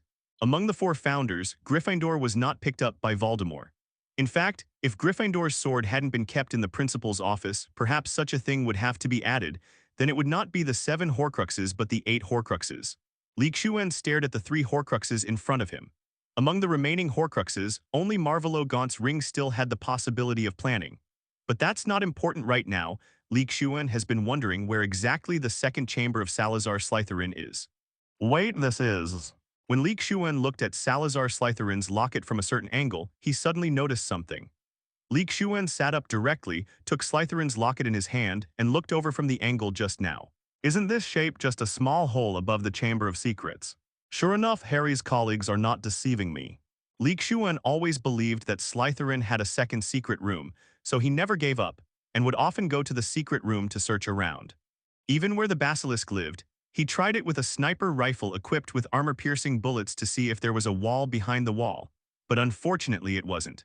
And the most likely one is undoubtedly the top of the secret room, on which countless snake patterns are carved, and there are some strange gaps around it. Li Xuan was also skeptical at the beginning and carefully studied those gaps for a long time, wondering if they needed to be arranged and combined, and carefully wrote down the draft. As a result, a wave of operations was as fierce as a tiger, but it had no effect at all, and Li Xuan extinguished this idea later. Now that Li Xuan sees Slytherin's locket placed like this, it seems that the pupils of the snake in the middle fit perfectly. Finally found it, it's not in vain that I spent so much time and effort. Li Xuan is very excited. I finally waited for you. Fortunately, I didn't give up. How could I be so stupid and never thought that Slytherin's locket is the key to open the real secret room? Still arranging and combining there, thinking it's a game of match. Li Xuan really wanted to rush to the girls' washroom to enter the secret room right now and open the real secret room of Salazar Slytherin. But looking at the time, it was not yet time for the bedtime curfew, so he could only restrain his restless heart and calm himself down. Anyway, the secret room will not run away there, and it's not a big problem to wait for a while. You still have to calm your mind and achieve the state where Mount Tai collapses before you and your face remains unchanged. It's different. And I don't know if Salazar Slytherin has left any protective measures in the secret room, so I still have to be more cautious. In order to stop his attention from the passage of time, Li Xuan took out a book and forced himself to read it, so that time passed at least faster than imagined. We all know how slowly time goes by if you keep staring at the clock, but how fast time goes by if you are doing other things. In fact, time will not become faster or slower because of people's will, and the flow of time is eternal. With great difficulty, Li Xuan managed to stay until half an hour after the curfew, and then left from the window of his dormitory. He set aside half an hour, so that at least he would not run into the little wizard who came back halfway. As for Ron, Li Xuan took a look when he came out, and he had already returned to his dormitory to rest. So Li Xuan didn't need to pay attention to him all the time, and it seemed that he didn't plan to go out today. Regarding this, Li Xuan just said tolerate enough and stopped paying attention to him. I used to think that the passage was very dark and long, but today I feel it is extraordinarily cordial. It really is a happy event when people are in good spirits. But no matter how happy and excited he is, Li Xuan's defense is still in place. Familiar camouflage, Yin's invisibility, Tai's possession, 2 magic wands, one on the left and one on the right, the bulletproof vest on his body, etc. Returning to this familiar secret room, Li Xuan didn't rush to the ceiling of the secret room to put Slytherin's locket into it, but first checked the entire secret room for the plaque. From top to bottom, from the inside to the outside, even Li Xuan, the basilisk's lair, went in to investigate for a round. After confirming that there was indeed no one else here, he took out the Slytherin's locket and started the next step.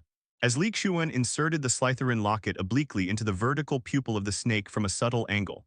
As the locket cut in, the ceiling of the entire secret room suddenly glowed with a slight green light, and the snake carved on it also after coming alive.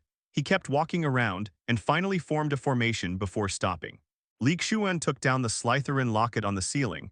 It was no longer needed. Li Xuan recognized it. It was a teleportation formation in front of him, and the locket was the key to open it. It's no wonder that more than 1,000 years have passed, but no one has found out where the real secret room of Slytherin is, let alone the real secret room, and even this hidden secret room has not been found. Except for the Voldemort area.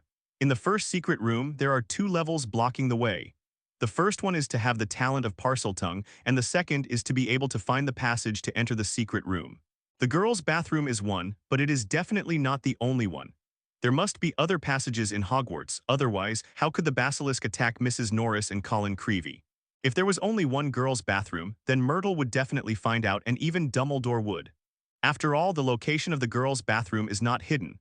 The second secret room needs to be carefully observed first and has a strong memory, able to remember the shape of the snake's pupils, and secondly, you need to have the Slytherin locket to open the formation. Maybe there is a little bit of luck in the end. It's like Xuan has been to the Chamber of Secrets so many times, but he didn't expect to poke around with Slytherin's locket.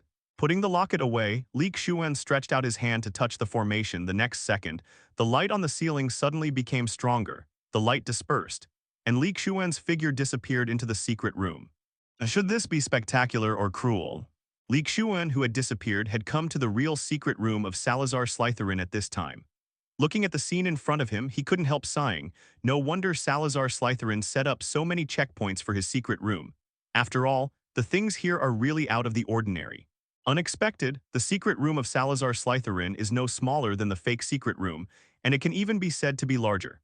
The main thing that shocked Xuan was the countless densely packed glass tubes and various biological tissues inside, including the heads of various magical animals, the heads of dragons, the arms of giant monsters, the horns of unicorns, half the bodies of invisible beasts, and even many human organs. In the glowing green light, the impact of this scene on Xuan can be said to be amazing. Looks like Salazar Slytherin is still going the way of the wizard in the novel. Xuan let out a sigh of relief and said, "This kind of pursuit of truth and ignoring everything is really like the taste of Xuan reading wizard novels in his previous life." Xuan didn't care about the various materials that are priceless in the eyes of ordinary wizards, but came to the table at the lowest end of the Chamber of Secrets. He hoped to find some manuscripts of Salazar Slytherin and other things here to answer his doubts. It can be seen from all this that Tom Riddle 50 years ago only discovered the fake secret room and the basilisk inside, but did not open the real secret room. But it's normal to think about it. Tom Riddle at that time was very careful. How could he be so arrogant like Xuan now, randomly entering and leaving the secret room to search for Jane and turning everything upside down? He is not a time traveler, he is not familiar with the plot, and at that time he did not have the Slytherin locket in his hand, so what if he saw it? Maybe Tom Riddle realized that Salazar Slytherin had a hidden chamber of secrets after graduation, so he kept asking Dumbledore to return to Hogwarts as a professor of defense against the dark arts. After all, no one in 310 knew that what was hidden in the secret room of Salazar Slytherin was such a pile of wreckage. From Voldemort's point of view, if he got the real secret room of Salazar Slytherin, then his plan would definitely be given an accelerator. In addition, when he entered Hogwarts teaching, he would be able to carry private goods and let his great thoughts subtly influence the little wizards. After a few years, he would be able to win over a group of loyal subordinates. This kills 2 birds with 1 stone. No, you can even use this opportunity to kill Dumbledore, the biggest roadblock, and influence parents through students, and finally use Hogwarts as your base. Yes, Hogwarts, a school with all kinds of protective magic, is an excellent base, and the library is an excellent place to cultivate talents. There are 2 resource points, the Black Lake and the Forbidden Forest. The perfect place to revolt. Moreover, Slytherin has left a secret room. Who knows whether the other 3 founders have left a different kind of inheritance? No one can say for sure. It's just that Dumbledore is not a fool, so he can naturally see what Tom Riddle is thinking. Dumbledore has his own information channels. As for why Xuan is sure that Tom Riddle didn't realize that Salazar Slytherin still had a real Chamber of Secrets until after graduation, we can know from the actions of Tom Riddle's remnant soul. He just possessed the little wizard who was confused by the diary and went to the fake secret room to summon the basilisk, and let the basilisk attack the little muggle-born wizard, but rummaged around in the whole fake secret room, looking for the real secret room. To be honest, Xuan doesn't know where this secret room is now. After all, Slytherin used a teleportation formation, so it depends on whether there is any relevant record on the table. Fortunately, even after the year before last, the parchments on the table have not changed much, and they can still be preserved intact. Even the quality of the table and chairs is not bad. Anyway, there was still enough time, so Xuan pulled a stool and looked at this place where ordinary people looked very weird and scary. Xuan also took out a lamp from the small world warehouse and put it on the table. After all, the green light is not very friendly to Xuan's reading. At the same time, they also summoned the birds and snakes Xiaoi and asked them to help release the wind to protect him.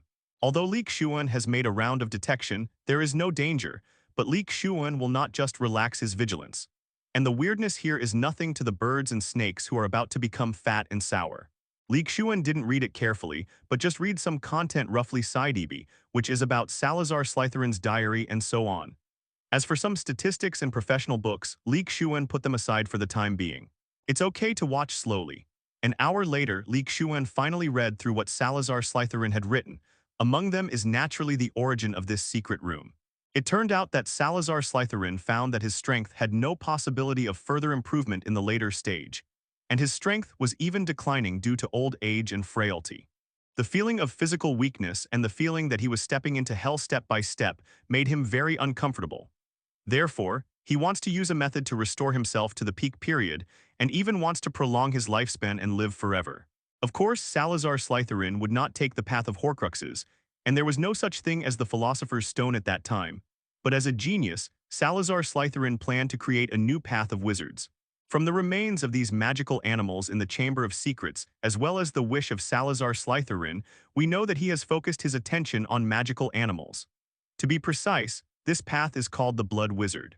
Integrate the characteristics of magical animals into the wizard himself, so as to obtain the talents of these magical animals, such as the invisibility of invisible beasts, the ability of Thunderbirds to control lightning, the super physique and unique abilities of fire dragons, the fire control of phoenixes, and even the rebirth of Nirvana, snakes the strange pupil of death and longevity, and so on.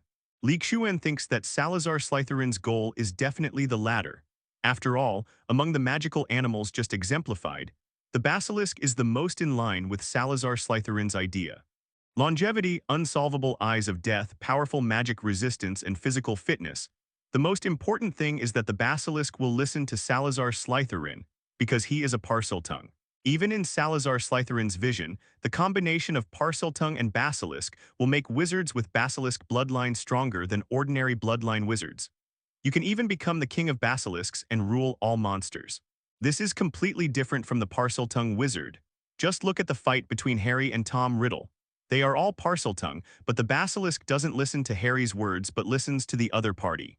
But if it is the king of the basilisk, let the basilisk eat the Parseltongue wizard, then without any hesitation just open its mouth and swallow it alive. At that time, no one dared to raise his head in front of Salazar Slytherin and dare to meet his eyes because that would mean death. As for whether Salazar Slytherin succeeded, the result is obvious: it failed. Otherwise, Salazar Slytherin would not have become a legendary figure, but has been ruling Hogwarts and even the entire wizarding world. And Salazar Slytherin also wrote in his diary, in fact, his so-called glorious career is not to let his successor eliminate those so-called muggle-born wizards who are not worthy of learning magic. After all, Salazar Slytherin was willing to found Hogwarts with Gryffindor and the others, so naturally he had no opinion on the little wizard's background. Even in their time, the situation of the little wizard born in Mama was even more miserable. It is to continue to follow the research of Salazar Slytherin, to thoroughly dig out the path of the Blood Wizard, to realize his ideal, and to let the world know the power of his Salazar Slytherin. In addition to the 4 founders of Hogwarts, he is also the founder, pioneer, and leader of the Bloodline Wizard era. In fact, it is true that Salazar Slytherin and Gryffindor had conflicts and had a big fight in the later stage, and it is not nonsense. Except what they were arguing about wasn't Salazar Slytherin targeting Muggle students, it was them discovering what Salazar Slytherin was doing. Of course, they didn't want to stop it. Even the kindest Hufflepuff didn't object to Salazar Slytherin's actions. After all, she wasn't the Holy Mother. In that era, kindness was a luxury. You could have compassion in your heart, but you could score goals. In that era of wizards, being alive was the only thing. Moreover, there was no magical animal protection law in that era, and the number of magical animals at that time was much greater than now. They found that what Salazar Slytherin did was relatively late, because Salazar Slytherin had already attacked himself and transplanted the blood of the basilisk. It's just that in that era, medical technology was not so developed, and there were not many people who studied magical animals. Most of them were learning magic spells and brewing potions to increase their chances of survival. Even if there is research on magical animals, it is to study how the materials on them can be used to enhance their strength, or how to tame them and become their loyal subordinates.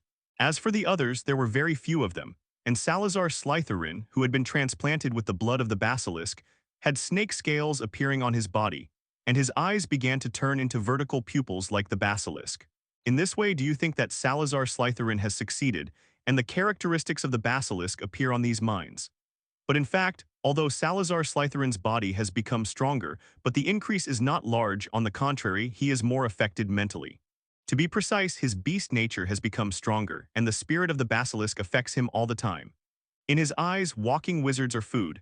That's why those little wizards think that Salazar Slytherin will purge students of Muggle descent. The devouring eyes, it doesn't look like you are a human being at all, it's like food. In the eyes of ordinary young wizards, isn't that just dissatisfaction with themselves? Words will only spread more and more outrageous, and will not become more accurate, especially when the time span is so long, thousands of years, and someone in the ocean next door, none of the country's history is half 1,000 years old.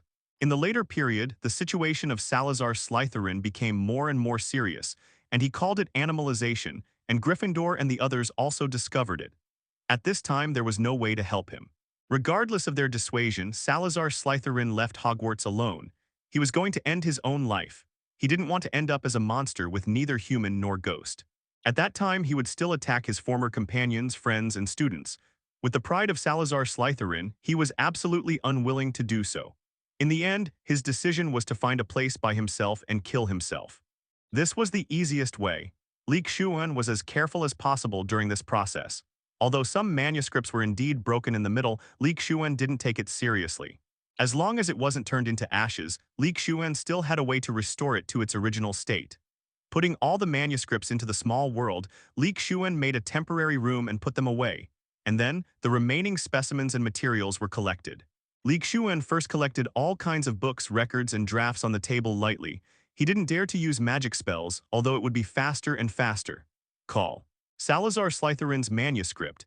Even if Xuan really inherits Salazar Slytherin's bloodline wizard path in the future, then the value of such parchment is not to mention. In fact, these parchments are not important at all. What is important is the things recorded on them, and that is the treasure.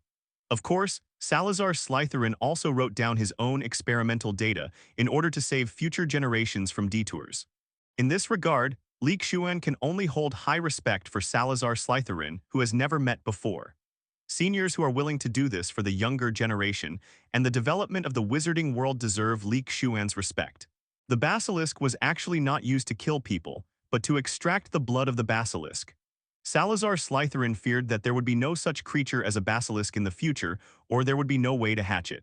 What are you doing with so many of your subordinates? It's time to give them a chance to put together a puzzle.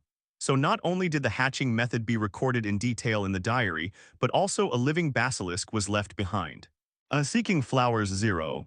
Xuan only felt that his mood was a little ups and downs tonight, and it really wasn't because his state of mind was not good enough.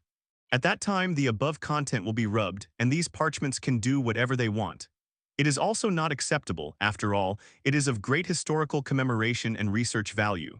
Point 0. But with the passage of time, Xuan now has no problem touching it with his hands. But he is afraid that touching the magic power will cause these parchments to collapse and turn into ashes. As long as these parchments are collected in the small world, Xuan is the ruler in the small world and can completely protect them. This is different from building Hogwarts together to give wizards a stable home. It should be said that the level is different. Xuan first entered the small world. According to the layout of the secret room just now, he made such a secret room in the basement of the villa. This should be the second basement floor. Because Xuan also built a basement before that to store things and so on, so this secret room can only continue to dig down. Because of the situation in this secret room, Xuan has also set a policy that no creatures in the small world are allowed to enter unless he allows it.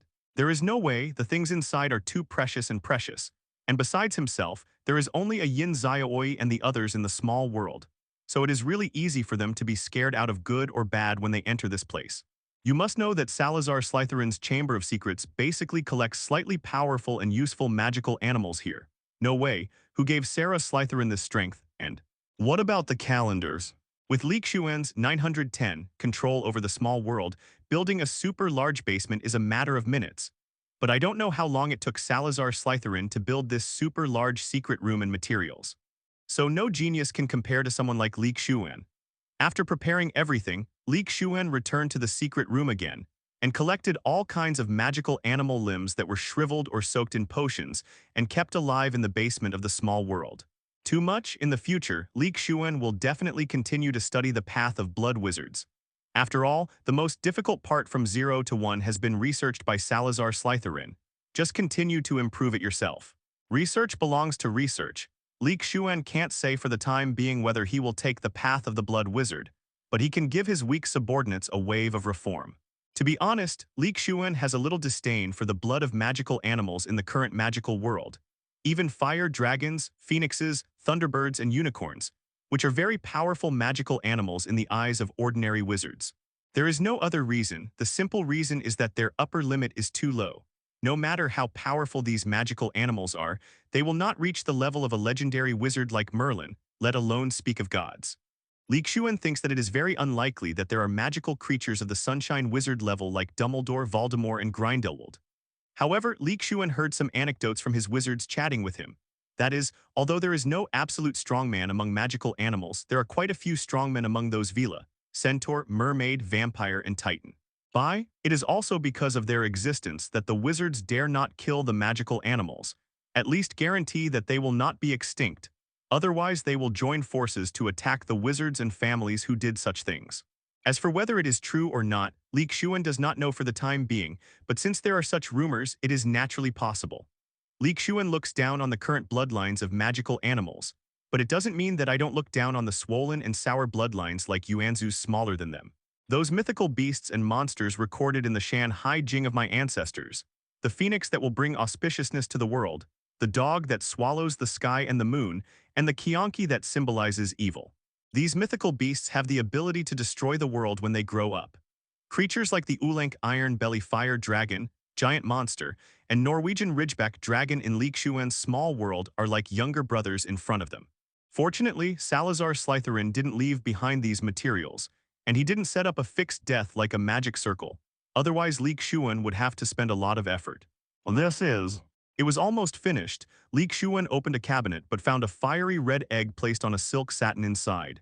Xuan stretched out his hand and held it in his hand to look carefully. The flame-like pattern on it and the warm feeling of touching it reminded Xuan of the records in a book he had read before. Is this a phoenix egg? Xuan didn't expect that there was such a phoenix egg in Slitherin. As mentioned earlier, even though fire dragons are rare compared with phoenixes, they are too many. At present, the most well-known one in the wizarding world is the phoenix fox raised by Dumbledore, and no other phoenix has ever been seen. Oh, by the way, there is another one that is the mascot of the New Zealand Motorola Macaw Quidditch team, the Phoenix Spark, and there is nothing left. Xuan also asked Oliver to offer bounties for phoenix eggs or phoenix cubs or unowned phoenix clues to get bounties. As a result, it has been so long and there is still no news. Unexpectedly, in another village, a phoenix egg was harvested in the secret room of Slitherin, and now I can have my own phoenix. However, this phoenix egg has not hatched after so many years and has not been supplemented with corresponding magic power. Its activity has been greatly reduced. It seems that I have to soak it with the innate 5 elements liquid for a while. Xuan felt the faint vitality of the phoenix egg in his hand like a candle in the wind. After so many years, it has been thrown here in the secret room, and no one came in. Moreover, the environment here is cold and humid, which is obviously not an environment that creatures like Phoenix would like. In addition, the locket of Slitherin must be used as a key to enter and exit. Even if it hatches, it cannot get out. Xuan was very lucky that it didn't hatch, otherwise the Phoenix would really be gone. Even if the Phoenix has the ability to be reborn from nirvana, each rebirth consumes a lot of energy. And after each rebirth, a large amount of food needs to be supplemented. But like here in the Chamber of Secrets, how can there be any food for Phoenix to eat? Is it possible to eat the limbs of those magical animals? But it seems that 4.8 is not impossible, but these should not be enough for Phoenix. After all, even if the bodies of magical animals collected by Slitherin in the secret room are piled up in a hill for thousands of years, but still not enough to eat. In addition, in this environment, if you eat raw flesh and blood, you will no longer be a phoenix but a magic phoenix. Xuan took out a glass transparent container, just big enough to put a phoenix egg in, and then poured the innate 5-element liquid into the container, completely submerging the phoenix egg. There is no need to worry about whether the phoenix egg will be damaged. Xuan can feel that with the injection of the innate 5 elements liquid, the vitality that was still weakening stopped at this moment, not only stabilized, but also began to increase slightly.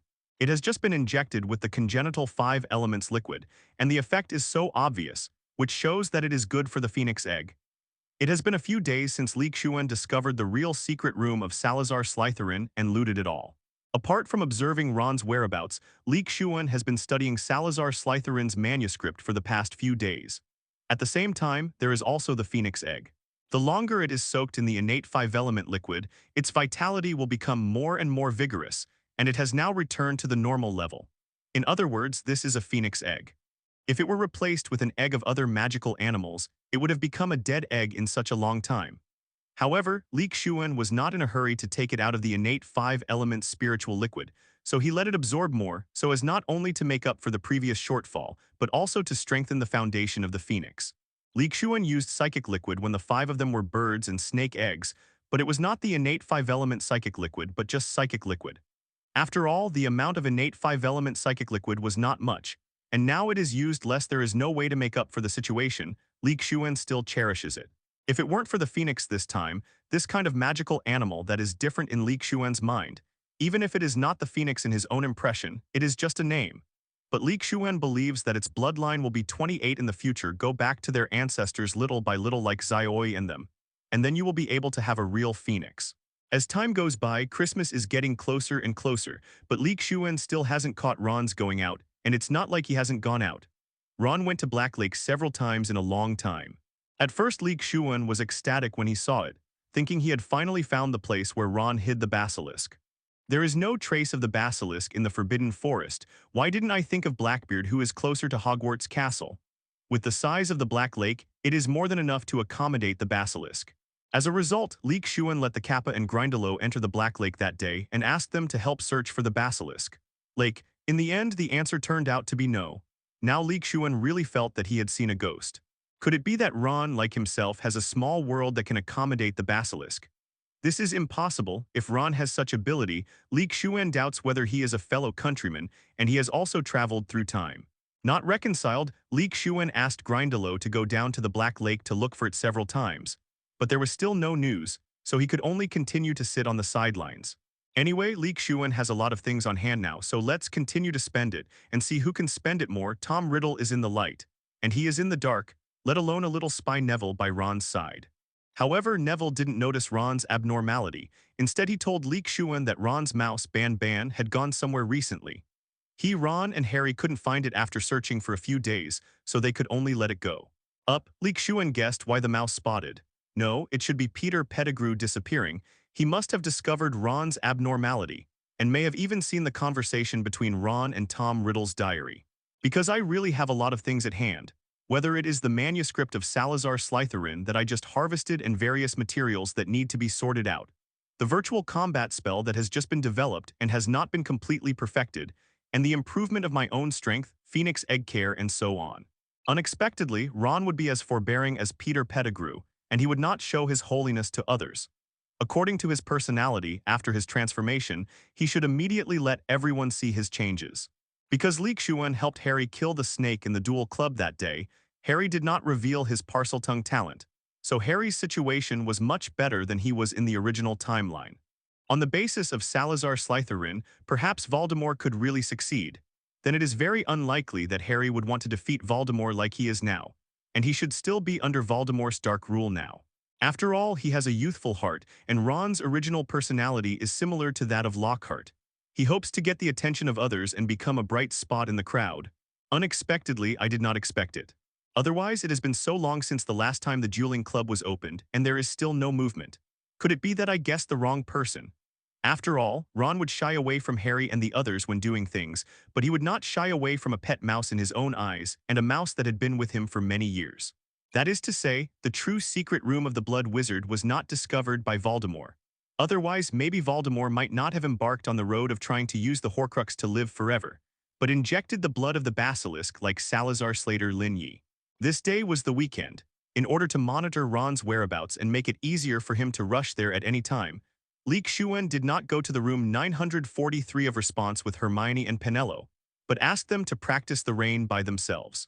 It can only be said that Pettigrew Peter really put the word forbearance to the extreme. Even more forbearance than the twisted-mouthed Dragon Kai in the novels of the Return of the Dragon King that Xuan read in his previous life. They tried to find traces of the secret room in the forest 1,000 years ago by looking for clues inside. However, the possibility of the latter is not very high. After all, he has been able to endure for so many years, and he will definitely not put himself in danger. Xuan even wondered if Peter Pettigrew had seen Ron manipulate the basilisk to attack people, or if he also looked at the basilisk and disappeared immediately. People's attention was not on him. On the contrary, all the books about magical animals in the library, especially the basilisk, were borrowed by the little wizards, and there were also records about Salazar Slytherin. It's just that what they don't know is that Xuan has found all of Salazar Slytherin's false secret room and the real secret room, and has already taken the treasure into his pocket. Xuan thinks this is impossible. After all, according to his own investigation, it is Ron who has changed and improved the most, and it is in a short period of time. But he won't be arrogant for long. When Sirius Boo Lake escapes from Azkaban next year, that will be his end. Really dizzy from work, Xuan took a look at Ron through the Marauders map. Well, in the Gryffindor common room, what the hell could it be that he knew he was spying on him? What? Justin Fletcher and the ghost Sir Nick were attacked and petrified by monsters last night. In the morning, Xuan just sat down and picked up the sandwich and was about to eat it. But he heard the news from Penelo, who was sitting next to him, and Martha. Xuan was stunned. He checked Ron's whereabouts every now and then last night. He was in the common room of Gryffindor. Why did he suddenly come out to harm people? What the hell, he was being monitored all the time. Could it be that Ron knew he was being monitored by himself, so he came to counter-monitor? But Voldemort probably doesn't know about the Marauders map. And how does Ron know that someone is spying on him or himself, so it can only be called a coincidence? Xuan put down the sandwich in his hand and listened to Penelo explain the ins and outs of the whole matter. Penelo also knew that Xuan stayed in his dormitory at night to study things and didn't pay much attention to outside affairs. So it was not surprising that he told him the full version of the incident that went viral last night. At about 9 o'clock last night, Harry, who was originally in the Gryffindor common room, suddenly ran out, making everyone look puzzled. So under the leadership of our curious George and Fred, everyone followed. In the end, Harry was seen standing motionless in front of a passage, and when George and the others approached, he saw the petrified Justin Fletcher collapsed on the ground and Nick floating in the air. It immediately alarmed Professor McGonagall and Dumbledore, so the young wizards in the whole college basically knew about it, except for Xuan, who didn't leave the gate and didn't leave the door. Then Harry was called to the principal's office for questioning. Of course, it turned out that Dumbledore believed Harry and Harry was innocent. Xuan was not surprised at all about this. To be honest, Xuan was surprised. How could Ron choose such a coincidental time when he didn't pay attention to him? Obviously, it was the time when a basilisk attacked people, and the source knew it himself. That was Tom Riddle's diary, Voldemort's remnant soul.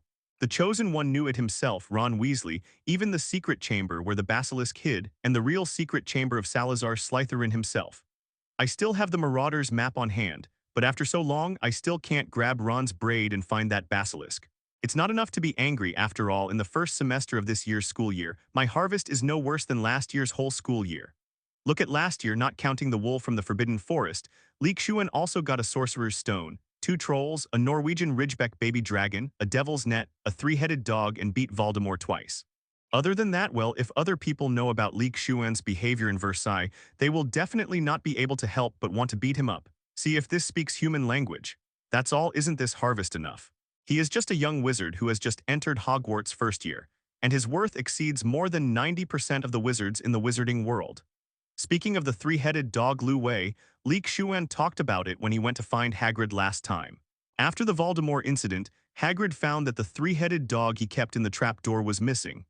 I was very anxious, and I also asked Professor Dumbledore and Flitwick for their help. I searched for a summer vacation, but I couldn't find it, so I had to give up.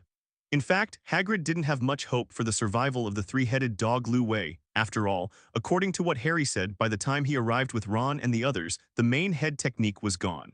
So in all likelihood, he was killed. After all, the person who broke in was Voldemort. But the reason why Dumbledore is willing to help is also a little guilty. After all, He also knows Hagrid's love for magical animals and treats them as family members. Again, I arranged for Hagrid to send the three-headed dog to guard there, and it was also my calculation to reveal the weakness of the three-headed dog. But according to Dumbledore's own plan, since Quirrell knew the weakness of the three-headed dog Lu Wei, of course it would be good to just use music to make the main dog Lu Wei fall asleep. There is no need to kill it, after all, the commotion would be too great. In this way, it could only be done by the mysterious man who appeared behind when Dumbledore thought of Xuan's vest and couldn't help but become ugly. It doesn't matter if you can enter and exit the Forbidden Forest at will, even Hogwarts can enter and exit at will, which makes a suspicious person like Dumbledore feel insecure. He wanted to find this person, but no matter how hard he searched, there was no clue at all. The other party appeared twice. Wire, maybe there is also a deep interest in fantastic beasts. It's a bit like Newt Scamander after all. The first time I saw him, according to Harry, was when he was looking for an injured unicorn. And the second time he was in the basement classroom with the three-headed dog Fluffy and the giant No Wonder It's Gone. Dumbledore also recalled that at the Halloween dinner, when Quirrell rushed to the auditorium and yelled that there was a troll, the troll behind him disappeared. Even if Dumbledore and the others searched all night, they still found the giant in the basement bathroom. Strange trail.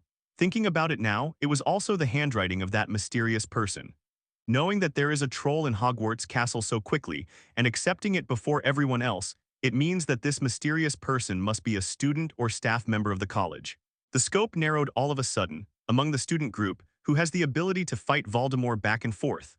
And yes, it also has a large number of hot weapons and storage monsters that can be taken out anytime and anywhere, as well as a huge three-headed dog Lu Wei. At present, Mr. Xuan from the mysterious east of La Wen Keluo, who has the storage space, is openly and above board. Although he also owns various properties according to his own investigation, if nothing else happens, he should be the heir of a hidden family in the mysterious east. And no matter how genius the opponent is, it can't be him, after all. If he can confront Quirrell and gain the upper hand in the first grade, then there is no need for him to continue Harry's savior training program. Then they can only be senior students or faculty members of the college.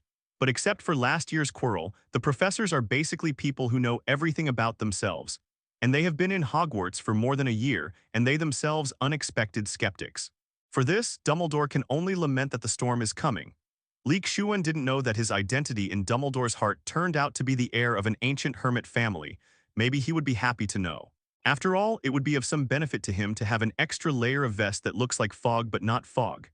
As for Dumbledore narrowing down the scope so quickly and even investigating himself, it's fine if Xuan doesn't know. Even if he knows, it's not surprising. After all, this is Dumbledore. As a time traveler, Xuan will not foolishly look at him with the image of Dumbledore in movies or novels. I can only say that it is a stupid behavior, and it will completely leave you without a place to die. Anyway, Xuan didn't think that he could compare to those old silver coins who were old and tenacious, but they were thieves in calculation. What he can do is to use the information gap and his own identity to accumulate as much background and resources as possible for himself, so that the road ahead will be easy. And he also knows that with the passage of time, it is only a matter of time before his identity is discovered. Never underestimate anyone. This is the reason given to him by Ron Weasley this time. For Xuan, his own strength is undoubtedly composed of two parts. One is his own strength, and the other is the strength of the magical animals in the small world. Look at how long it has been since you entered Hogwarts. The number and types of all kinds of rare and powerful magical animals in the small world are constantly increasing and continue to develop steadily. It is most correct 787. As mentioned earlier, Xuan's harvest last year was not low, but this year's harvest is even worse. By the way, I almost forgot last year's harvest, and there are all kinds of weird items in the Room of Responsiveness, which is not a small harvest. As soon as school started this year, I first cultivated whooping willow branches in my own small world, and then went to the Forbidden Forest to harvest a whole group of this strauss. Now the small world has the largest population of this strauss. Then he learned Parseltongue and entered the secret room of Salazar Slytherin. Although there was nothing in the false secret room except the basilisk, the real secret room was also found by Xuan. That phoenix egg is already a great harvest, not to mention the manuscript of the Blood Wizard and the pile of experimental materials. So there are countless treasures in a magic academy that has been established for thousands of years. It's just to see if you can discover them and find them out. Xuan has always felt that being able to study at Hogwarts is a very lucky and happy thing. It is so cool to spend the most difficult and weakest stage here, and to be able to keep on pulling wool. As Christmas is getting closer, the weather at Hogwarts is getting colder and colder. The snow-white snowflakes have covered Hogwarts with a layer of silver, and there is a vast expanse of whiteness everywhere. Fortunately, the heating facilities in Hogwarts are in place, but it is more difficult to cover the entire castle. But there are auditoriums, classrooms, and common rooms. Xuan is eating breakfast at La Wen Keluo's long table. Today he made himself a hamburger. It is in a warm place like the auditorium. Otherwise, Xuan would definitely not make such a hamburger. After all, a cold hamburger is not tasty at all. To be honest, Xuan was eating a hamburger, but he was thinking about Donghuang's breakfast. In such a cold weather, what could be more pleasant and comfortable than eating 10 bowls of steaming soup or noodles? Braised pork noodles, snail noodles, old friend noodles, rice rolls, small noodles, noodles with fried sauce, hot and sour noodles, and sliced noodles. The longer he came to Hogwarts, the more Xuan missed Donghuang's food. No, I have to let those guys quickly research all kinds of portable self-heating food, so that even if he is in Hogwarts, he can still taste it all kinds of delicious food. As a result, when Xuan was thinking about this matter, he heard the discussion of other little wizards around him, which caught his attention instantly. I heard that Harry Potter is the heir to the Chamber of Secrets. He opened the Chamber of Secrets and released the basilisk. Why do you say that? What evidence is there? However, Voldemort's own development seems to be the same, and he started his own pureblood revolution only after he achieved forbearance and gained power. Who would have noticed Ron Weasley, an unknown Ron Weasley who even failed to cast the slug spell next to the savior Harry Potter? After all, Harry is not a fool, and it's not like at Hogwarts that he doesn't know whether he is a ghost or a person on the internet. Such rumors must be spread from person to person. Xuan is not only eating with his mouth, he is also eating melons mentally. It sounds delicious, so is Harry going to take the blame again? Why not? Don't forget, whether it's Mrs. Norris or Justin Finlay, the first person who was petrified was Harry Potter. On the night Colin Creevey was petrified, he was alone in the school infirmary with plenty of time. Quirrell used this method to disguise himself last year, and it can only be said that he is the remnant soul of Voldemort. The methods he taught and used are exactly the same, showing weakness first and then hiding in secret to plan. But if Ron spread the word like this, wouldn't everyone be able to find out about him? Now Xuan doesn't know what Ron thinks or how Tom Riddle taught him. The first time Mrs. Norris was because of what they did at the beginning of school and Filch's revenge for punishing him last year. Colin Creevey usually followed Harry Potter. During the last Quidditch match, his embarrassment was photographed. So in this way, it is very clear who is behind the scenes, and that is Ron Weasley. As for why he did this, of course it was to muddy the water so that he could continue to sit on the Diaoyutai and everyone's eyes were on Harry. There are not many students at Hogwarts. As long as they are willing to spend time and energy, they will definitely be able to find out who is behind the scenes, just like how Ron betrayed Xuan when he was punished last year. It's unlikely, after all, Harry Potter doesn't look like that kind of person, and you have no other evidence for that except Parseltongue. You don't know, according to other people's discovery, Harry Potter is actually a Parseltongue. Same as Salazar Slater Linyi, and the people who were attacked these few times have conflicts with him. As for Justin Finlay, it is said that Harry Potter found out about his Muggle-born status, so he was targeted. But who sent this information? Don't you think this scene is very familiar and déjà vu? Even though Dumbledore has endorsed Harry, Harry is still regarded as the heir to the Chamber of Secrets, and not many people know about Harry's return to Parseltongue, right? Xuan's question was quickly answered because Harry, Ron, and Neville soon appeared in the auditorium. Ron, why did you do this? You clearly know that the so-called heir to the Chamber of Secrets is not me, and I did not do those things. Even Dumbledore said it. It has nothing to do with me. Listening to Harry's voice full of anger, and his behavior of directly grabbing Ron's collar, it can be seen that he is very angry and angry. After all, in his eyes, Ron has a completely different status. This is his first real friend. Even if Ron has various shortcomings in the eyes of others, it doesn't matter. He is Ron Weasley, the first friend. A person who takes the initiative to make friends with himself. The beginning of his conflict with Draco Malfoy was precisely because the other party insulted Ron, and at the same time he didn't like that superior attitude. As a result, now Ron directly stabbed himself in the back, and he told him and Neville that he could speak Parseltongue, but he did so. This feeling of being betrayed by his closest and most trusted person drove Harry almost crazy. Xuan said, "Don't be surprised and unfamiliar. Your father was also betrayed by the most trusted and familiar playmates." Compared with the relationship between Harry and Ron, the relationship between James Potter and Peter Pettigrew is deeper. After all, they have been in the same college and dormitory since they entered Hogwarts, and even during the few years at Hogwarts, they went out together at night to make trouble and bully Snape. For decades, until the death of James Potter 12 years ago, two-thirds of their lives were accompanied by each other. Otherwise, the loyalty curse would not have chosen Peter Pettigrew. It is a pity that he failed the trust of James Potter and the others. It was as if the Ron in front of him had failed Harry's trust. Harry's eyes almost turned into a fan-shaped chart, filled with anger, sadness, disbelief, and bewilderment. Although we are best friends, I should stand up and stop you at this time, so as to prevent you from repeating the same mistakes. Even if you say that Dumbledore believes in you, everyone can see Dumbledore's preference for you. Are you covering? Just look at last year's Academy Cup. Because of your extra points, Xuan lost the Academy Cup. And you are also the most in line with what Xuan said about the identity of Sarah Slytherin's heir. Good guy Xuan is really impressed by Ron Weasley. From his point of view and what he said, no one would think there is anything wrong with his behavior. On the contrary, I will give him a thumbs up. After all, everyone knows how good the relationship between Ron and Harry is. As a result, this show has indeed picked him up. Moreover, with these two sentences, he picked himself out and drew others to his side, especially the students of Wen-Keluo. After all, everyone is still aggrieved about the College Cup incident in the last school year. Also put eye drops on Dumbledore. Dumbledore is so partial to Harry the Savior because he can't hide it. At the same time, they dragged Xuan into the water and used Xuan's words to increase the credibility of their own words. Xuan's reputation and personal charm are much stronger than him. Everyone believes what he said. Xuan can only say that it is really interesting, but he doesn't know whether Ron came up with it himself or Tom Riddle taught him. If it's the former, then it's really interesting, because Xuan also thought about what Ron planned in the later stage, or how he planned to get out. Wouldn't it be all right to throw the blame on Voldemort? Just say that I was manipulated by Voldemort at that time, and what I did, thought were not my own thoughts at all, and then I apologize. Why don't we just turn this matter over and over again? It was really all kinds of memories flooding into my heart, looking at Ron's firm eyes. Harry didn't know what to say for a while. Now he was in a state of confusion and incomparably contradictory. Listening to everyone's discussion, Harry's eyes flashed gratitude to Xuan. This was the first time he didn't know, but Xuan did save him, even if his starting point was for himself.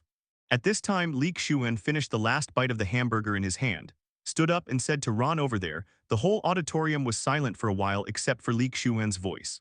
Harry over there really thought so, from the first acquaintance on the train, to the dormitory when he was in the branch, and the night tour in the confinement together last year. After that, he bravely broke into the basement classroom to defeat Voldemort and came to Privet during the summer vacation. Lou rescued himself from the cage and drove to school together when school started. Ron Weasley, sometimes don't treat everyone as a fool and don't drag me into the water. What do you think? You have nothing to do with me. Even though the two have only known each other for a year and a half, their relationship with each other is very deep, and they have shared many adventures together. I just talked about the basilisk. I didn't say that Harry Potter is the heir to the Chamber of Secrets, nor did I say anything about him. What I said was not for you to spread rumors and frame your friends, but for everyone to do it. Just be prepared. Ask for flowers. Others have no experience of being possessed by Horcruxes, so that's not what Ron said. It wasn't until Xuan left that everyone began to talk slowly. After all, Xuan was right just now, and they were still on Ron's side at the beginning. Fortunately, Xuan exposed his little thoughts, and now everyone can see something clearly. And Tom Riddle's diary will definitely be wiped out in the end, and the remnant soul in it will also end up in the same way.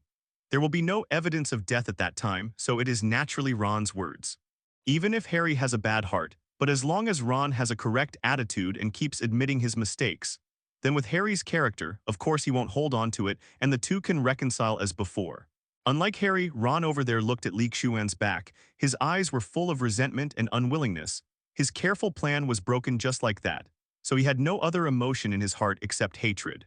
Also, about last year's Academy Cup, no matter whether Dumbledore prefers Harry or not, you are one of the bonus trio, and you are also a member of Gryffindor.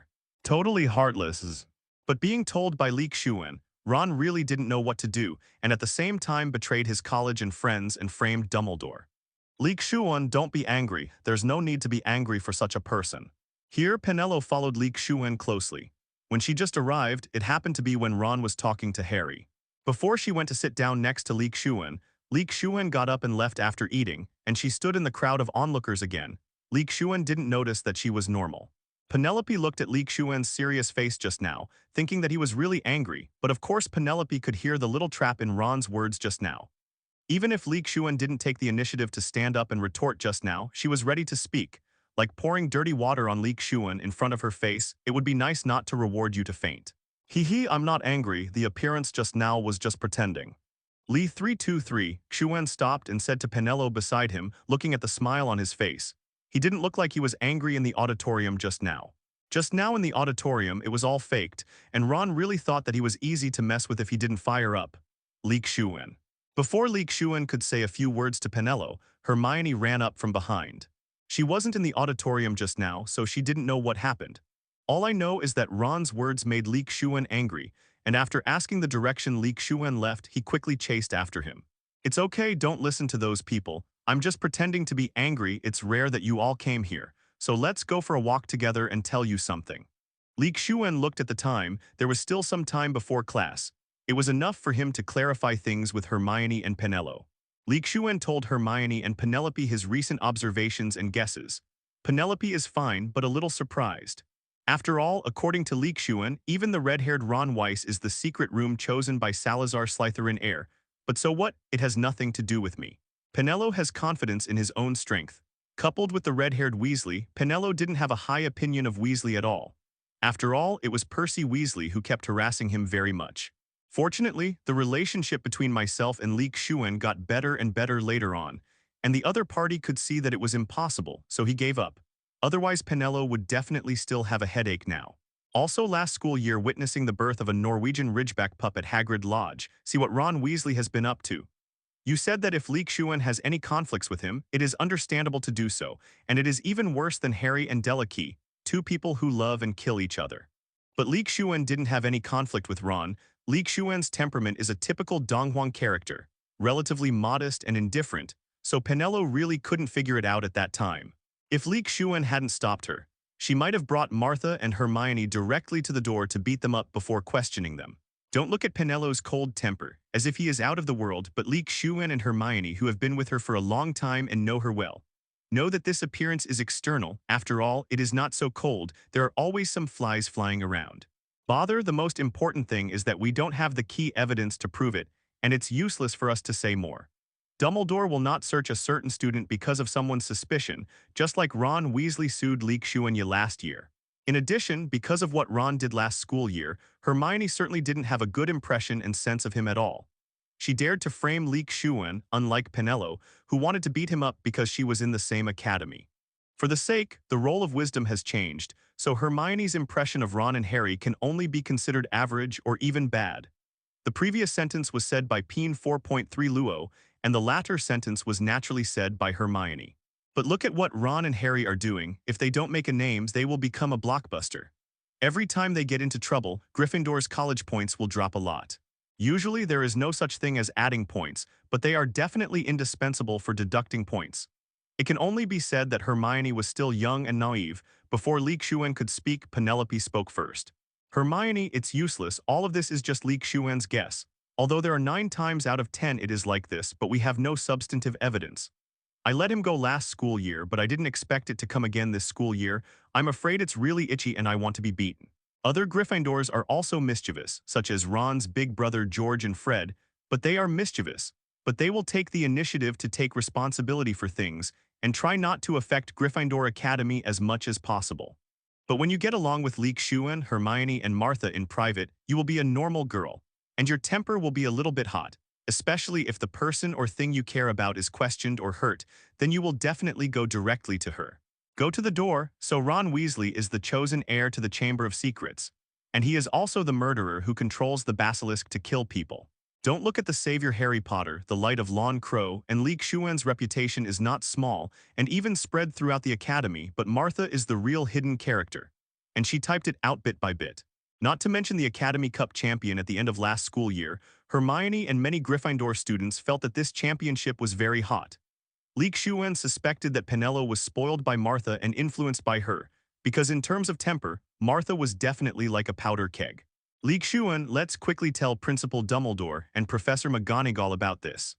As for Hermione, because of the appearance of Xuan, many things have changed. For example, her relationship with Ron and Harry can only be regarded as an ordinary classmate. Changed, Hermione became Neville. In addition, the conflict between Xuan and Ron Weasley in the auditorium was seen by everyone. Now Xuan went to Headmaster Dumbledore at this time, and the other party might not believe it, but felt that Xuan was retaliating for what happened just now. So these three celebrities have different ways of becoming famous. Harry Potter relies on the help of his mother, Xuan is an external school bully, and Martha is the school bully. Xuan didn't know what Penelope and Hermione were thinking, except that the castle found an open place outside and roughly told them both of his recent investigations and guesses. That's right, Hermione, Penelope is right. I'm not telling you these things to make you report Ron Weasley. Just to make you feel better, try not to walk alone. It's best to go with a companion. Especially you, Hermione. You and Ron are in the same academy and the usual courses are taken together. There is no need for you to do anything. The most important thing is to protect yourself. Don't look at Mrs. Norris, who looked at each other indirectly through the water on the ground, Colin Creevey, who looked at each other indirectly through a camera, or Justin Fenriery, who looked at each other indirectly through the body of the ghost Nick in recent times. Coincidentally, putting your life on illusory luck is the most unfeasible approach.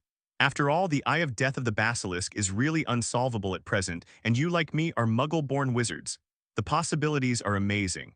And if Ron Weasley wants to manipulate the basilisk to kill people, in order to ensure nothing goes wrong, he must choose 1 or 2 people to do it, so that 28 can all be wiped out, and no witnesses can escape and tell him. So you have to go with everyone as much as possible. Xuan said a lot, but Hermione listened to everything and memorized it by heart. Xuan's words also saved her. As for Xuan's safety, they have been with Xuan in actual combat and know how powerful the other party is. The two of them combined can't beat him, so what they have to do is to protect themselves and not to hurt Xuan. Enough trouble. Of course, what Penelope and the others don't know is that when Xuan was fighting with them, he still opened up a little hook, allowing one of Xiaoi to possess him. Although Xuan is confident that he can defeat either Hermione or Penelope alone, but the magic power in the two bodies is a bit dwarfed. Penelope is 4 or 5 years older than him. Even though Xuan's magic power is increasing rapidly, Penelope's talent is not bad. Xuan has awakened magic power for more than 2 years. There is a gap between him and Penelope, but it is getting smaller and smaller. If there is no accident, this school year should be able to erase all the gaps, and the amount of magic power in the body can be equal to or even surpassed by Penelope. Xuan was talking to Hermione and Penelope, while Harry on the other side suppressed his urge to punch Ron and finally left angrily. Except for Neville, who went to comfort him, the others did not take any action but stayed in the auditorium and talked about it. But Ron was surrounded by George, Fred, and Ginny. Percy wasn't here, otherwise there might be another one of him. Ron, what the hell are you doing? The first one to speak was, of course, Harry's little fangirl, Ginny. She couldn't believe that the person who just killed her relatives just now turned out to be her big brother, Ron Weasley, who has the best relationship with Harry. Yeah, Ron, what's the matter with you? I don't remember our Weasley family having a habit of selling out friends for someone else's opinion. It seems that our little Ron has also grown up. He is not reconciled to his current status and wants to be a hero. George and Fred winked at Ron and said, to be honest, they didn't understand what their youngest brother was doing. The longer Ron lingers with Tom Riddle's ghost, the more he will be affected by him. For this reason, Professor Flitwick also had a special talk with Xuan, telling him to leave Hogwarts and go home for Christmas. After all, everyone else will go back by then and he will be left with only 20 people. The goal is too big and he will be easily caught. Ion, and they are not little muggle-born wizards, and in a sense, they are not the ones that Salazar Slytherin said would be cleared of not meeting the requirements for learning magic. Oh, by the way, there is still a little muggle-born wizard who has not left Hogwarts, and that is our protagonist Xuan. So the weak, pitiful, and helpless Neville could only continue to brew the compound potion silently. After all, Christmas was getting closer and closer, and they also collected the hair of Goyle and Crabbe.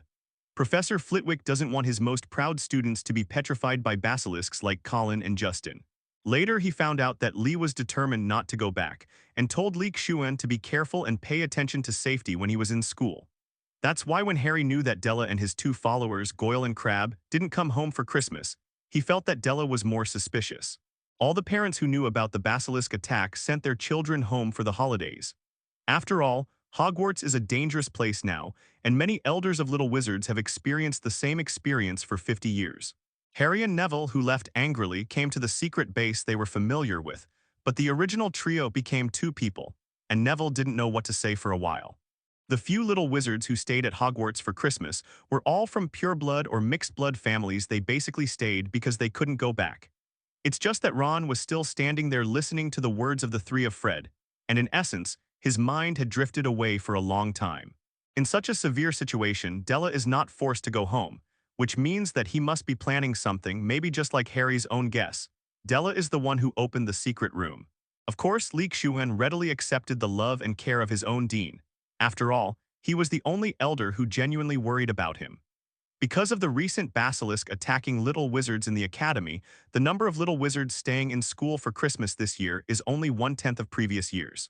As one of the 28 pureblood families and one of the Hogwarts trustees, Lucius Malfoy couldn't possibly be ignorant of what happened at Hogwarts recently.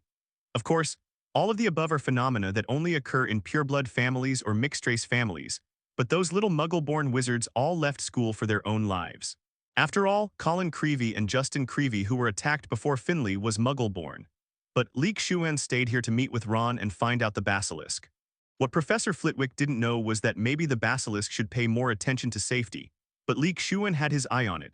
For example, try not to walk alone in the castle, try to stay in the common room of La Wen Keluo as much as possible, and come to yourself or other professors if you find anything abnormal. Xuan, we are going back, you must pay attention to safety. On the day before Christmas, Hermione and Penelo each gave Xuan a hug before leaving Hogwarts in a carriage, their eyes full of worry. They also persuaded Xuan like Professor Flitwick, but Xuan still insisted that he would stay. The two women are not people who don't know how to measure, nor are they the kind of people who must make the other party follow their own ideas, otherwise they will roll around. They all know that Xuan has his own clear plans and goals, and if he really makes up his mind, he can only silently bless her. Don't worry, it's fine. Don't forget that I have fought dozens of times with the basilisk in the virtual illusion, and I know the characteristics of the basilisk and its fighting mode better than you. Go back and spend time with your family. If you have any questions, please contact the owl. I'll go back while I'm still able to go back on time every year. Don't forget that we agreed to travel around the world together when I graduate, and then we won't have time to come back. Hearing Xuan's words, the worries in Penelo and Hermione's eyes lessened a little. When they talked about traveling around the world, the three of them talked about what they would do after graduation. Xuan said that he would travel all over the world to collect all kinds of magical animals and build a magical animal sanctuary, including all the magical animals. Xuan wants to do it, so of course Hermione and Penelope will accompany her. And traveling around the world sounds cool, right? It is also very attractive to Hermione and Penelo. Just like what Xuan told them, the world is so big, go and have a look while you are young, take a look. By then their strength will definitely be enough and everyone can go to the world. Originally, they planned to take advantage of Christmas to go back to practice more. The two of them have made plans to share and check for gaps in private. Later, Martha said, have you forgotten that there is trace in our wand? Are you not afraid of people from the Ministry of Magic coming to use the spell outside Hogwarts? Overturned. Penelope and Hermione were really angry at that moment. Why the damn Ministry of Magic has such a regulation? According to Martha, the melon-eating crowd next to her, it's true that no matter how serious the research is at the front, the scolding will be as harsh as the back on TV. What they say is, zig zig zig zig zig zig zig zig zig zig zig zig zig zig. Well, all of them are prohibited words. That is, the whole drama cannot be broadcast with all beep beep beep beep. After saying goodbye to Penelo and the others, Xuan returned to the auditorium. The auditorium had already been decorated with a dark night sky, a lot of diamond-shaped snowflakes falling from it, and a huge Christmas tree and various decorations on it. Even though there were very few little wizards staying at Hogwarts for Christmas this year, Professor Flitwick and Hagrid still decorated the auditorium with great care. However, because there are not many people, and the recent situation is not very good, holding a banquet may also increase the probability of the students being attacked by the basilisk. Therefore, there will be no banquet this Christmas, and the little wizards staying at school can come to the auditorium to have dinner by themselves. Of course, although the banquet will not be held, the dishes will not cut corners because of this, and they are still very rich. Xuan didn't think too much about eating. After all, Hogwarts' Christmas banquet was indeed richer than usual, but most of them had food on weekdays. There were few people and it was deserted. So Xuan simply packed some meat and went back to the dormitory, called Xiao Yi and them out. And Xuan took out a small charcoal stove, a copper pot, and a pack of hot pot base ingredients. That's right, do as the Romans do. For Christmas, Xuan decided to reward a hot pot meal. As the temperature of the broth rises, the hot pot base material slowly melts inside, and the unique aroma of the hot pot begins to permeate. The base soup is the broth made by Xuan from pork bones and beef bones, not clear water. Xuan put a piece of beef covered with sauce in his mouth and chewed it continuously. The mellow and tender beef is mixed with the spicy, salty, and fragrant sauce. Except for not being able to speak, their IQs are no different from normal 10-year-old children. Don't think that the piles of dishes can't be eaten. Don't forget, besides Xuan, there are 5 of them Xiaoi. Xuan is afraid that these are not enough, and there are still many left in the refrigerator of the small world. Xuan didn't want to spend the holidays alone, so he had to eat hot pot instead, so that Xuan could take care of Xiaoya's altar. But because of Hogwarts' protective magic and 2 different worlds, the Marauder's map can only be used in Hogwarts to detect Ron's location. And recently, Xuan has also launched a literacy campaign in the small world, which is to teach Yin and them to read. At least they must understand English and Huxia characters. At present, English is the first, after all, they live in England. Xuan originally planned to have a barbecue tonight, but after thinking about it later, it seems that the barbecue is not so friendly to Xiaoi, and the barbecue is not like a hot pot, where a bunch of ingredients can be thrown in at once. Next, Lies will start to observe Ron in all directions. If the Marauder's map can't be used in Hogwarts Castle, Xuan will definitely enter the small world to talk to hide them together. They don't need a sauce dish, after all, the base of the pot is a buttery spicy pot. Xuan also added some beef bones and pork ribs, and the bottom of the pot will only become more fragrant as it cooks. Beef slices, mutton, pork ribs, tripe, beef snow, duck intestines, fish balls, taro, lettuce, potato chips. While eating, Xuan looked at the Marauder's map hanging in front of him, which showed the location of Ron Weasley. If only Xuan eats by himself, he can take care of it while grilling, but if there are more Xiaoi and the 5 of them, he can't take care of it. Comfortable. There is a table full of dishes, just waiting to be favored by Xuan. Put them in the pot and cook them for a good taste. Of course, the portion of this pot of broth is naturally not small. Of course, Ian and the others in the small world also have a share. I scooped a piece of hairy tripe from the pot for Xiaoi, the others, and myself. The crispy hairy tripe was constantly being chewed in the mouth. What this hairy tripe eats is the crispness of the bite, so it can't be overcooked. Pay attention to it from the moment it is put into the pot. But Xuan will not be stupid and stare at him all day. Don't forget there are 5 of them Xiaoi. As for the results, it's not bad. At least now there's no problem with Primary 1 and the others as supervisors. The Christmas holiday just passed during Xuan's daily study and research, and the attack time that Xuan imagined did not happen, but Ron honestly did not have any troubles. Staying in the library most of the day because of what happened in the auditorium last time, and after Xuan exposed his little thoughts, Ron's situation in Gryffindor. No, even in Hogwarts as a whole it is good. In the common room, no one played wizard chess with him like before. After all, most of the people had gone home, and there were only a few dozen people left in the entire academy. Originally, he stayed to use Polyjuice Potion with Harry and Neville to become Goyle and Crabbe to test Delaco, but now he's betrayed. It's just Harry and Neville. Ron didn't want to go back either. Like George, they all went back, but Ron just didn't want to go back, even though his parents wrote letters asking him to go back, but he just didn't want to. Originally, the reason why Arthur and the others promised Ron not to go back was to spend Christmas with Harry. But now Fred and the others have told their parents about the news that the 2 of them have turned against each other. So they must let him go back, and even want to invite Harry go back together. But will Ron do it? The answer was obvious, so he simply stayed in the library directly with 707, and began to read various books that were boring and incomprehensible in the eyes of his previous self. Needless to say, after receiving the influence of Tom Riddle, Ron really seemed to be enlightened. These books that I used to read little by little, let alone calm down, I would never touch, but now it is really interesting to read it this way. Moreover, you can communicate with Tom Riddle about the difficulties you encounter in it, and let the other party teach yourself, as if you have a personal tutor with you. Isn't this better than a point reader advertisement that Xuan saw in his previous life? To be honest, Xuan doesn't know how Ron communicated with Tom Riddle, so that this guy can obediently listen to him without making trouble and is willing to teach him calmly. It can only be said that he really underestimated him. This is not the first time Xuan said this sentence, but every time Xuan said it, he felt that what Ron did this semester really impressed him a little. Perhaps because of the appearance of Xuan, the future Ron may take a completely different path. Maybe he can really become the achievement he saw in the Mirror of Arist, join the Quidditch team, and even become a member of the Ministry of Magic in the future. Maybe the minister, but during this Christmas holiday, Harry and Neville took the hard-to-swallow compound soup. It can only be said that the thing is really not for normal people to drink. The two of them squeezed their noses and drank it. But after taking 2 sips, I went to the bathroom and vomited.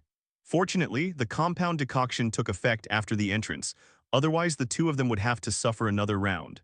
But when they pretended to be Goyle and Crabbe to get information from Delacour, they found that Delacour didn't seem to be the heir to the Chamber of Secrets, and he didn't know much more about the Chamber of Secrets than Harry and the others.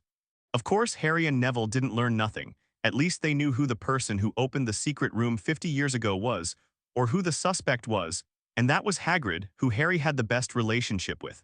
This made Harry and Neville very surprised, who could have the suspect who opened the Chamber of Secrets incident 50 years ago by his side. But Hagrid doesn't look like someone in his 60s at all, and sure enough, Titan is different. No, the focus is wrong, and after learning that Hagrid was an experiencer 50 years ago, taking Polyjuice Potion this time is not for nothing. So as soon as the Polyjuice Potion disappeared, Harry and Neville immediately went to find Hagrid to find out what happened 50 years ago. But for Hagrid, in fact, he didn't know what happened 50 years ago. He just raised Acromantia in Hogwarts Castle in violation of school regulations. The Acromantula Aragog in the Forbidden Forest is the same Acromantula back then. When he was feeding Aragog that day, people from the Ministry of Magic came suddenly and said that he would take him away and kill the Elavec that I raised. The reason is that someone reported that he and the Acromantula were the murderers of Myrtle. Hagrid, who was eavesdropping on the news at the time, was in a panic and didn't know what to do for a while. The last thing he thought of was to let Aragog go, and he couldn't let it be discovered by the Ministry of Magic, otherwise he would die. As a result, Aragog, the Acromantula, managed to escape to the Forbidden Forest, and he obtained a room card from Azkaban. He didn't get out of Azkaban until later with the help of Dumbledore, but he was still suspected, so he wasn't allowed to buy a wand. Then he had nowhere to go, so he was invited by Dumbledore to come to Hogwarts as a guard of the Forbidden Forest. Now Hagrid's situation is equivalent to bail, and Dumbledore is Hagrid's guarantor. The clues came to Hagrid and it was cut off again. It seems that Harry and Neville's plan this Christmas didn't work out. Now it is completely in a dead end, there is no clue at all, and the clues are completely cut off. So why go to the Forbidden Forest to find the Acromantula Aragog? Harry didn't know, but Neville had heard of the reputation of the eight-eyed spider from Xuan. He didn't want to lose his life and Harry's life in the Forbidden Forest. Of course, Harry and Neville were persuaded by Hagrid not to continue to explore, and it was enough to leave everything to Dumbledore, otherwise it would be too dangerous for them. Will Neville and Harry listen? That's naturally not possible, so the two of them plan to go back and plan carefully to see if there are any other clues, otherwise they will really take a risky walk around the Forbidden Forest. It is impossible to give up. They have come to this point. Naturally, they will not give up so easily.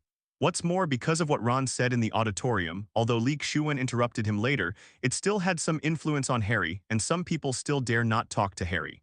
Especially some Muggle-born students felt like turning around and leaving when they saw Harry. So Harry must find out the real murderer and restore his innocence. Regarding what Hagrid told Harry about what happened 50 years ago, Xuan naturally heard from Hagrid, even before Harry and the others knew about it. After all, Harry was able to learn these things from Della Comelfort, so it was easier for Xuan, who was familiar with the plot. And he had a good relationship with Hagrid, so of course he could ask Hagrid about what happened in the past. And Xuan didn't come to question or doubt Hagrid, but a kind and reminding conversation. Now Hogwarts has another chamber attack. Hagrid was the suspect 50 years ago, and now Hagrid is still at Hogwarts, and the murder of the monster in the Chamber of Secrets happened again, so it is hard not to suspect Hagrid. Even the Ministry of Magic might arrest Hagrid and put him in Azkaban again. Xuan was afraid that it wouldn't be fun if the big man couldn't figure it out. Xuan told Hagrid that he is currently investigating the basilisk, and he wanted to give justice to his good friend. Hearing what Xuan said, the innocent Hagrid was so happy moved to tears. Unlike Harry in Hagrid's eyes, Xuan is a capable person and even treats him as an equal. Like Harry and Neville, although Hagrid also told them the cause and effect, he didn't let them continue to investigate, after all they still weak. But Xuan is different in Hagrid's eyes. Even Xuan will become a character like the combination of Newt Scamander and Dumbledore. Therefore, regarding what Xuan said, if the Ministry of Magic really wants to bring him back to Azkaban, don't worry or resist. Just follow the past honestly. After all, with Dumbledore around, Minister of Magic Fudge will not treat him too harsh. Hagrid would not embarrass Dumbledore by doing this, and from the side, he would be able to wash away the blame that has been carried on him for decades. Even after Hagrid's grievances are washed away in the future, he can use this to put pressure on the Ministry of Magic to make up for Hagrid's wasted decades. It is not impossible for Hagrid to become the Professor of Protection of Magical Animals at Hogwarts in the future. Listening to Xuan's methodical and careful plan, Hagrid's tears were even more free. Xuan sincerely helped him think and make suggestions. Everything is based on reality, which means that the future can really be realized.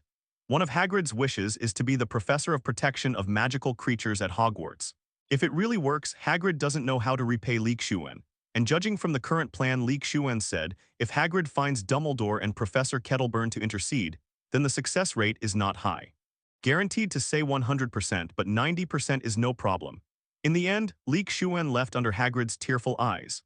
There is no way can you sit in front of a little titan who keeps wiping tears, especially the eyes of Hagrid. Don't forget, Hagrid lived more than 60 years.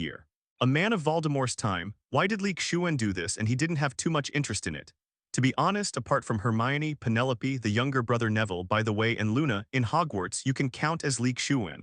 Xuan's Hagrid is definitely the king of them all. So Xuan doesn't mind helping him, and even without Xuan's help, Hagrid will become a professor of conservation of magical creatures next year. So why not go along with the tide and make a wave of favors? Why is Xuan so sure that Professor Sylvanus Kettleburn will retire? You must know that he has been a professor of protection of magical creatures at Hogwarts for more than 30 or even 40 years. His aging body has already run out of energy, and if he hadn't had a suitable person to take over, he might have retired a long time ago. Otherwise, Hagrid would not be able to take over the position as soon as he unblocked the Ministry of Magic. Therefore, there are many wizards in the wizarding world, but there are very few excellent and professional wizards. Most of them can only hold magic wands. It's just a wizard who shouts a spell and casts a spell. The first is that there is no talent, the second is that there is no interest, the third is that you can't see the future or it is quite dangerous, and the fourth is that you need Jin Jialong's support. Xuan doesn't want to be so humble after transmigrating, especially for the sake of such a strong advantage. Magical plants are not just plants, but also dangerous, such as the Stun-Della grass, the devil's net that binds and suffocates people, and the powerful Whomping Willow. In the environment where Harry entered Tom Riddle, but Tom Riddle went directly to the room where Hagrid raised Aragog and yelled directly to report him, and then Hagrid gave Aragog away. The resources in his own hands are also sufficient. Xuan likes to control the source in his own hands, instead of making requests to other people or even licking his face. So if you want to achieve something in herbal medicine, you need time, energy, galleons, talents, and even 100 million bits of luck to ensure that you don't die. In the courses at Hogwarts, let's not talk about transfiguration and charms. Let's not mention flying and astronomy, just look at the remaining 3 courses.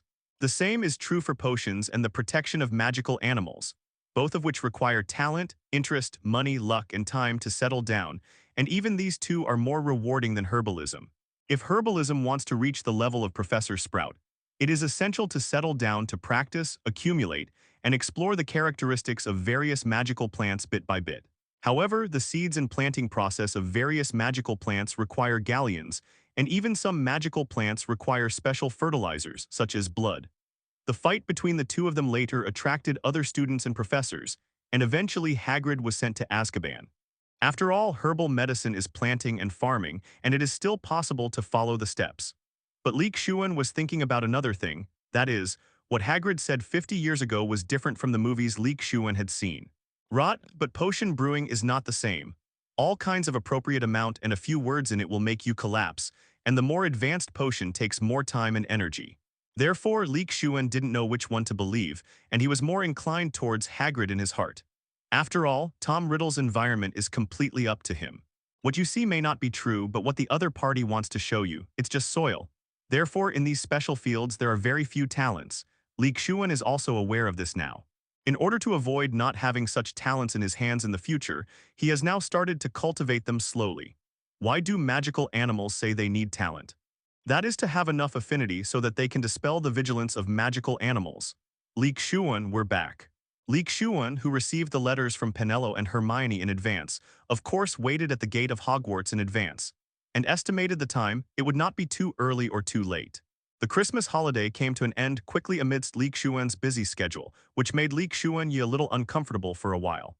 The time has come to January 1993, and it has been 2.5 years since Li Xuan came to Hogwarts. Yes, he came to this world in mid-1990. During this Christmas, Li Xuan was busy studying the manuscripts about bloodline wizards left by Salazar Slytherin, as well as observing Ron's whereabouts, improving his strength, practicing spells, contacting Oliver's letters, and dealing with his own work. Things here, speaking of which, in order to get the basilisk, Li Xuan's favorite forbidden lignitour or 990 has not been gone for a long time. It seems that he has to find time to pick up this good habit again. But Li Xuan didn't expect that Ron would not make a move for almost 10 days and half a month during the entire Christmas holiday. After thinking about it later, he realized that he was really stupid. If it were me, I would definitely not choose to do it on Christmas. Looking at the time of the basilisk attack, there were only a few people who stayed at Hogwarts on Christmas. If there was an attack with Dumbledore's methods, it would be several times easier to find the real culprit. At that time, Ron would be unable to hide it no matter how much he did. Ron didn't want to hand over Tom Riddle's diary so soon. He also wanted to continue to use Tom Riddle's knowledge in vain and continue to improve himself. Ron thought that as long as he gave himself another 6 months, no, 1 semester, let alone Hermione Granger, the most outstanding talent in Gryffindor, even Li Xuan, who was praised by the whole school, could not compare with him. At that time, my prefix will no longer be the follower of the Savior, but the Lion of Gryffindor, the King of Weasley. Ron didn't know why he had this idea, but somehow felt that this title was very suitable for him. Li Xuan doesn't know what Ron is thinking, maybe he guessed it, and he just wants to say one thing. When you are staring at the abyss is also staring at you. Ron's current behavior is completely seeking skins from tigers. Li Xuan doesn't know how Ron is confident that he can get out of the body, just don't get burned in the end. It was almost the end of the holidays, and Li Xuan realized that he didn't have to stay at school at all during the Christmas holidays. This was the stupidest decision. No matter how stupid or anxious Ron and Tom Riddle are, they would never choose Christmas, but it doesn't matter. During this holiday, Li Xuan has also settled down well and strengthened his background. Because Tom Riddle's notebook was always in Ron's hands, Harry naturally didn't see the scene of flooding the bathroom, nor did he pick up the notebook. However, whether or not he found the diary is no longer important to Harry. After all, the remnant of Tom Riddle, who was very interested in Harry, has been observing through Ron for some time. I have completely figured it out. With the start of school, Li Xuan's life hasn't changed much, and Hogwarts seems to have experienced a cooling off of the Christmas holiday, and the original panic has been swept away. If it weren't for the petrified Colin Creevey and Justin Fletcher lying in the school infirmary now, it would seem as if the basilisk attack in the Chamber of Secrets never happened. And the Frontline Prophet Daily, which was originally a news report, was also very strange and did not report at all. If Mrs. Norris and Colin Creevey did not report the first time and the second time, it is still in the past. As a result, Justin Finleary did not report for the third time, so it was really Dumbledore who suppressed it. That's why Li Xuan said that, like Dumbledore, an old man needs strength, connections, and money. Li Xuan wants to become such an existence in the future. Li Xuan and Hermione didn't have class that night. They were writing their homework in the library. Penelo had class tonight, so there were only Li Xuan and Hermione. The two of them finished their homework, and when Li Xuan sent Hermione back to the Gryffindor common room, he walked to the Tower of La Wenkeluo alone. Li Xuan, who was thinking while walking, suddenly stood up all over his body, and an extremely dangerous feeling came from behind him. Li Xuan didn't have time to think too much. He directly possessed Wulank's Iron Belly Fire Dragon, and at the same time, the magic wand in the wide sleeve of the wizard's robe directly popped out. Regardless of other things, Li Xuan put a few layers of Iron Armor Curse on himself first. Fortunately, Li Xuan had brushed the Iron Armor Curse to the point where it could cast spells silently. The moment the Iron Armor Curse completely fit his body, Li Xuan felt an extremely powerful force piercing through the air and hitting his body hard. Li Xuan flew forward involuntarily, hitting the wall of the passage directly. Luminescence. Because of the Iron Armor Curse and Atai's possession, Li Xuan didn't suffer any damage except for being a little embarrassed. But Li Xuan didn't look back, but directly raised his wand and used a super large version of the Luminous Curse. After the fluorescent flashes were activated, Li Xuan only heard a snake cry with a painful sound behind him. Li Xuan was not at all surprised by this, because just now he smelled the unique stench of snakes and the sweet smell of venom in the air. Moreover, Li Xuan's intuition has such dangerous thoughts, and he is still attacking him in a place like Hogwarts. Apart from the basilisk, Li Xuan can't imagine that there are other enemies. Flock of birds. A group of birds flew out from Li Xuan's magic wand, but they didn't attack the basilisk. But in 4.1, Li Xuan hovered and flew in front of Li Xuan to form a wall. This is Li Xuan's flexible use of the bird summoning curse in order to block the sight of the basilisk. Although his trick just now should make the basilisk blind, but Li Xuan does not dare to gamble. At this time, Li Xuan turned around, took out several red silks from the small world, and cast a transformation technique on them. These red silks seemed to come alive and flew towards the basilisk directly under Li Xuan's command. Then stick it tightly on the body of the basilisk, mainly to go upstream to the eyes and head of the basilisk, and wrap it tightly around the eyes of the basilisk, so that you can fundamentally prevent the possibility of staring at yourself with the basilisk. In Li Xuan's practice, this method is very useful. But this doesn't mean that Li Xuan relaxes his vigilance and plans to directly look at the basilisk. With the mobilization of the magic power in Li Xuan's body, he waved his wand, and several translucent magic shields appeared in front of him. Li Xuan wanted to reduce the possibility of staring at the basilisk as much as possible. And if it was not possible, he would look at him indirectly, so as to reduce the power of the basilisk's death pupil as much as possible. Coupled with the fact that he is now possessed by Atai, and he is protected by two treasures, the innate 5-element spirit pagoda and the beast spirit orb, logically speaking, Li Xuan will not have any problems even if they look at each other. But I have always emphasized that Li Xuan will never gamble with his life on the slightest possibility. In fact, in the original plot, Dumbledore's Phoenix Fox should have looked at the basilisk in the secret room, but nothing happened, and even blinded the other party's eyes. On this point, Li Xuan believes that the basilisk's eye of death is actually not as powerful as imagined, and it is completely avoidable when its strength reaches a certain level. And a sacred animal like the phoenix, which has its own purification, is naturally immune to the death eye of the basilisk. After all, both the death eye and the purification belong to the same plane. If we wait for a while for Li Xuan's 28 phoenix eggs to hatch, then Li Xuan will definitely be more stable now. But things don't wait until you're ready, they always like to come to you in a surprise way. Li Xuan threw out a few more steel rods and directly used the transformation technique while flying.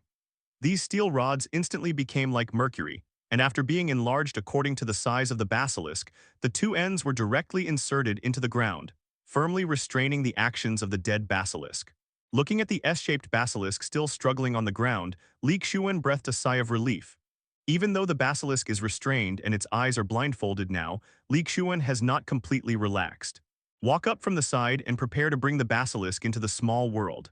At this moment, Li Xuan suddenly found that the size of the basilisk began to shrink continuously. At first he thought he had misread it, but later he realized that it was not at all. The basilisk was really shrinking. Now Li Xuan couldn't care about other things. The magic wand in his hand directly turned into a solid porcelain steel baseball bat. He strode forward and swung his arms backwards to pick one up. Boom! Ring, ring is a good basilisk head. A dull sound echoed throughout the tunnel, and Li Xuan, who was possessed by the fire dragon, was almost shocked by the reaction force and let go of the bat in his hand. And the basilisk that was still shrinking over there was knocked out by Li Xuan's head-smacking stick and passed out immediately. The head is a relatively fragile part. It's tough enough. Now Li Xuan is not using his own physique, but his own physique plus the physique of the fire dragon to wield this stick. If it is not a basilisk, but another creature, this stick will not only make it disappear, but at least make it brains splash. The comatose basilisk was directly taken into the small world by Li Xuan without any accidents. At this point, Li Xuan was completely relaxed, but he didn't want to stay here any longer. With a return to normal magic, everything here was restored to its original state. The embarrassing situation caused by Li Xuan's battle with the basilisk just now was overwhelmed by Li Xuan's magic power. Completely gone. Li Xuan cast a disillusionment spell on himself and left directly. He didn't intend to enter the small world here to check the basilisk. To do something, of course it is necessary to be in a safe environment. Li Xuan doesn't want to meet other people when he comes out of the small world.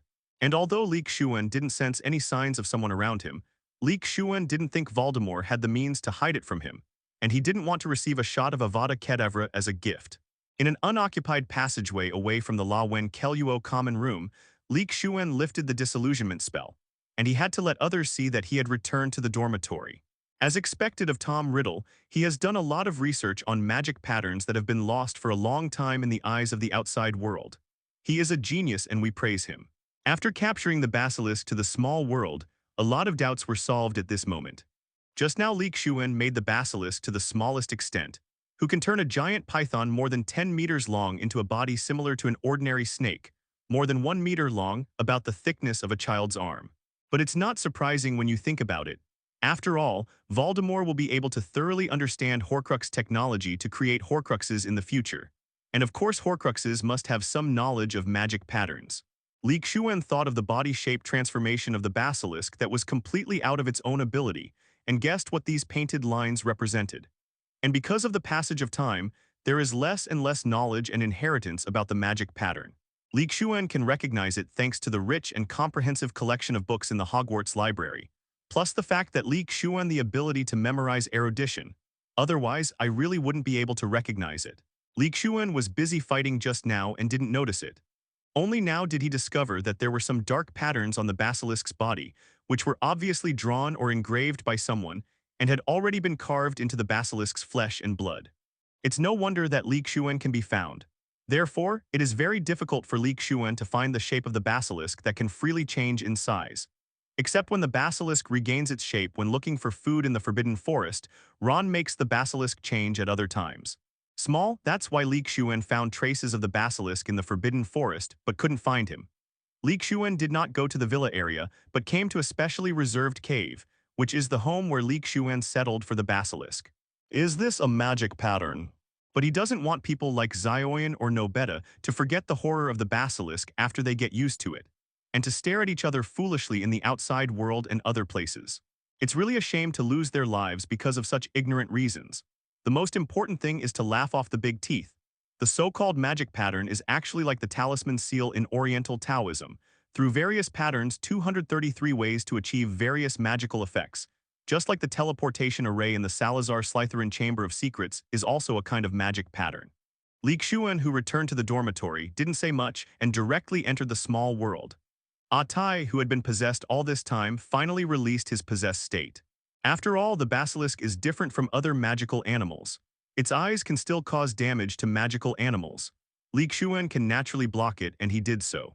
Looking at the basilisk lying obediently in front of him now, Xuan can now look directly at him without any problem. First of all, that is why Xuan has been unable to find the basilisk, from the last change in size of the basilisk when Xuan fought with the basilisk. As for the second point, that is the hiding place of the basilisk. Of course, Ron cannot keep the basilisk with him all the time. Except when the basilisk needs to come out to attack people, the basilisk must hide elsewhere. The Forbidden Forest is impossible, because the Forbidden Forest is too far away from the Hogwarts castle. If Ron wants to carry out an attack, he has to go to the Forbidden Forest to bring back the basilisk, so it will definitely be too late. And Xuan guessed correctly where the basilisk hides. It is the Black Lake. As for why Xuan was not found before, even if Grindylow and Kappa went to check it, it is because in the Black Lake, the basilisk is still the smallest in size, and there is nothing to do. They are all in a deep sleep state. Find a hole, just get in and wait. Unless Ron calls it, it basically won't run around. This is why Xuan often saw Ron running to the edge of the Black Lake, in the name of training the spell, to actually communicate with the basilisk, including bringing it back and letting it go. Like the last time Justin Fletcher was attacked, it was Ron who came to the Black Lake ahead of time to take away the basilisk and hide it under the loose wizard robe. Then secretly followed Justin Fletcher, released the basilisk, and let him return to the Black Lake after the basilisk petrified the man. Or go to an agreed-upon corner and wait for Ron to come and collect it. Speaking of which, the IQ of the basilisk is not high, probably like a 2 or 3-year-old child. Spent in deep sleep, so I'm still a sophomore. The communication with Xuan was full of intermittent words, so Xuan had to make his questions more targeted, basically making the basilisk answer yes or no, such multiple-choice questions. What Xuan, who was communicating with the basilisk in the small world, didn't know was that just 2 minutes after he left, Ron appeared there with a gloomy face. For no other reason than that he felt that both himself and Tom Riddle had suddenly disconnected from the basilisk. When this happens, there are nothing more than 2 situations. One is the death of the basilisk, and the other is that it is controlled by unknown means and has snatched the control of the basilisk. Whether it's the former or the latter, Ron and Tom Riddle must come to confirm so as to make the next step. But when Ron came here, he found that there was no damage at all, so he knew that the basilisk was more likely to be the latter. After all, he naturally knows who the little wizard attacked by the basilisk is, and it can even be said that he arranged it. Especially after Xuan ruined his plan in the auditorium last time, with Ron's petty mind, of course he has always held a grudge. But there has never been any good opportunity to make a move before, let alone Christmas. Ron would definitely not choose to make a move at that time. When Ron was reading in the library this evening, he saw that there were only Xuan and Hermione, so he knew that tonight was the best chance to make a move. Because Xuan and the others are usually 3 people. After reading a book in the library, Xuan and Penelope will send Hermione back to Gryffindor first, and then they will go back to Polwen-Keluo. But Penelope has class tonight, so the 3-person team became a 2-person team. Ron knew that Xuan would send Hermione back to Gryffindor first, and then go back by himself. This was a rare opportunity for him to attack, so he left early, brought the basilisk out of the Black Lake, and waited quietly on the only way to the Gryffindor common room. You must expose him yourself. And why do you think that the basilisk is more likely to be controlled by Xuan, rather than being killed by Xuan? The first point is that Xuan's knowledge of magical animals is well known throughout Hogwarts. Oh, idiots. Xuan usually agreed generously if he had no secret topics to chat with Hagrid, let alone Hagrid, of course he agreed, which would not only allow him to integrate into the Hogwarts students faster, but also make more friends. In front of the basilisk, Ron is not much different from a Hawklap. There is no way, what good evaluation can we get for an attack that does not break the defense? Some unknown method must have been used to confuse the basilisk. This selfish person obviously has the means to deal with the basilisk without injury, but he doesn't share it. More importantly, what Hagrid sees is that more people are interested in magical zoology, and more people are willing to participate in the protection of magical animals. This is what really makes Hagrid happy. The most important thing is how he communicates with the basilisk. He is not a Parseltongue. A Parseltongue must be a pureblood wizard, and a half-blood wizard is also possible, but a muggle wizard like Lightning.The S*X is so low that it is touching. Moreover, Ron knew how powerful the basilisk was. He had fought the basilisk in the Forbidden Forest, and the death eye of the basilisk did not harm him. So Ron knew about Xuan's accomplishments in magical zoology, but he didn't expect that Xuan could subdue the basilisk in this way and make the basilisk obedient. There are also many young wizards who feel curious or want to expand their understanding of magical animals, and they will apply to listen in when the two of them are chatting and discussing. It is precisely because of Hagrid's pure heart for magical animals that he can be favored by many magical animals, just like Newt Scamander. A roar suddenly came from the mind of Ron, who was engulfed in anger, and Ron couldn't help but wake up the red-eyed Ron and even shivered subconsciously. In the end, I didn't wait for the return of the basilisk, but the basilisk lost contact with me. Anyway, Ron gave the basilisk an order to petrify or kill the basilisk, and then immediately shrink back in size and swim back, and he took it out of Hogwarts Castle by himself. Xuan strongly admits to Ron, but absolutely does not admit or think that the other party can defeat the basilisk or even kill the basilisk.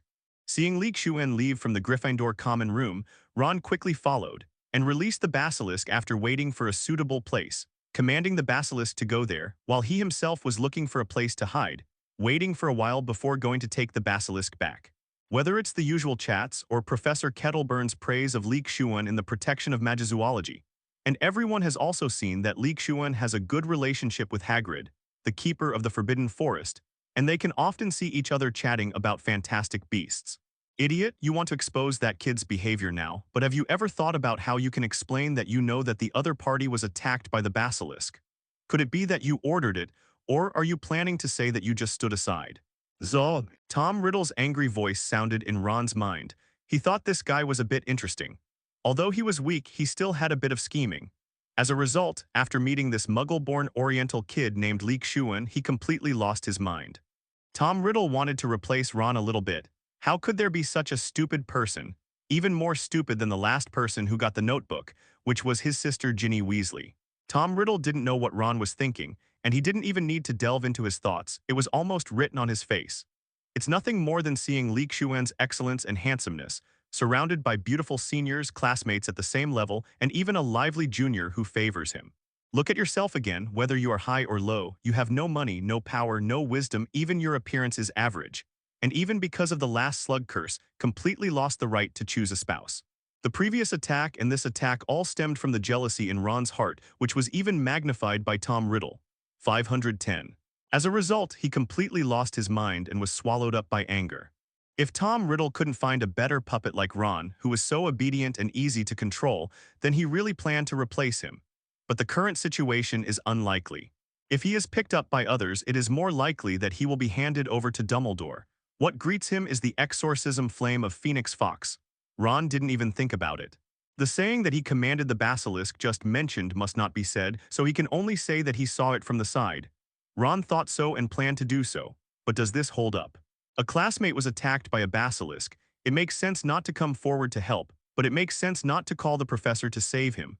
No one would know if you didn't tell, but you exploded yourself, saying that you saw it, and reported that Xuan had the means to defeat the basilisk.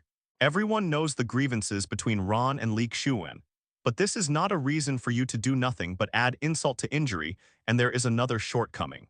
Ron kept saying that he was watching from the sidelines. If Xuan asked him what method he used to subdue the basilisk, how would Ron answer? He wasn't really there, everything was just imagination and his own making up. Then it would be even more contradictory to say that you were not at the scene, so you wrote, directed and acted all of this to frame Xuan. I. Ron was left speechless by Tom Riddle's rhetorical question for a while, and he didn't know how to refute. Just now, he just wanted Xuan to pay the price and ruin his reputation, but he didn't think about it so much. Maybe he thought about it, but at this moment he didn't think about anything, he just wanted to beat him to death. Under the influence of Tom Riddle's remnant soul, Ron himself didn't realize that his temperament had undergone a huge change. Originally, it was just jealousy towards Xuan, but now it turned into resentment. He was obviously just a muggle-born wizard, but turned out to be so powerful that he stole the limelight. Even Harry Potter the Savior was slightly inferior to him. Isn't this what Ron wanted? The realm reached. Maybe this is a dark psychology that if you can't get it, you will be destroyed. Don't worry, this matter will not end like this. I was just a little curious about this kid at first and thought he was a smart person. Now it seems that the secret of the other party is not small. I will continue to attack. What you have to do is to maintain the status quo. Don't startle the snake. He doesn't know that you are the one who made the basilisk attack, and I am standing behind you. Ron did not refute Tom Riddle's confident words. In his opinion, no matter how good Xuan is, he is definitely not the opponent of the second-generation Dark Lord Voldemort, especially he who has all the knowledge of Voldemort's student life. Yes, Ron knew who the owner of the diary was, but he still pretended not to know. And Tom Riddle also knows that Ron has guessed his identity, but the other party pretends to be stupid, and he also pretends to be stupid. Ron has his own little girl, but why doesn't Tom Riddle have his own plan? Even Ron's small thoughts could not be hidden in front of Tom Riddle, and he even took advantage of them and added them to his own plan. Who can have the last laugh, then we can only wait and see. It's just that neither Ron nor Tom Riddle thought that there are time travelers in this world, let alone time travelers who are familiar with the plot and have insight into everything. Xuan was still observing the basilisk in the small world, and even conducted some experiments to test whether some of the previous conjectures were correct. The first point is that the Eye of Death of the basilisk has an effect on Xuan, who is protected by the innate five-element pagoda and the beast spirit bead. The answer is no. Xuan tried it carefully first, and found that not to mention being cautious from the corner of the eye, the death pupils of the round basilisk were useless to him. It seems that Xuan's behavior can be a little more careless in the future. With the innate five-element spirit pagoda guarding him, he will not be afraid of these curses and other injuries at all. In fact, if Xuan's current aura is sufficient to guarantee the loss of the innate five-element pagoda, let alone a half-disabled Voldemort old Dumbledore. Even the prosperous ones and the prosperous Grindelwald are not at all cowardly. But if you really use the Xiantian five-element spirit pagoda to fight, Xuan's small treasury of Xiantian spiritual liquid and acquired spiritual liquid, even this small world that has been developed with great difficulty, may have to shrink a lot, shrinking a lot. Of course, the spirit energy of the same level must be used to drive the innate spirit treasure. But Xuan doesn't have much innate spirit fluid in his hand, and the replenishment is acquired, of course. It can also be used, even small worlds can be used. But when the time comes, the spiritual fluid will decrease, the area of the small world will shrink, and it will return to the starting point, falling into an endless loop. Therefore, there is no battle between life and death, and Xuan will not use these two treasures. Just like the death power of the basilisk's Eye of Death, it doesn't work for Xuan, it's just a simple depletion of acquired spirit fluid. It's just a spontaneous action to protect the Lord. Plus, the ability of the basilisk is not so incomprehensible, is also an acquired power of death, otherwise it wouldn't be ignored or weakened by so many powerful people. Now that it is clear that the death pupil of the basilisk does not work on him, Xuan's experiment became more random. The next second experiment is the translucent magic wall that Xuan used in the previous battle. Xuan needs to confirm that the eyes of the creatures through the magic wall and the basilisk are indirect eye contact. Of course, Xuan himself can't carry out this experiment. After all, he is immune to the eye of death of the basilisk. At this time, the model worker Hawklap in the small world has to appear on the stage, and it is appropriate to use Hawklap for the experiment. Xuan used controlled experiments, such as 1 layer of magic wall, 2 layers of magic wall, 3 layers of magic wall, etc., to observe whether there is a gap.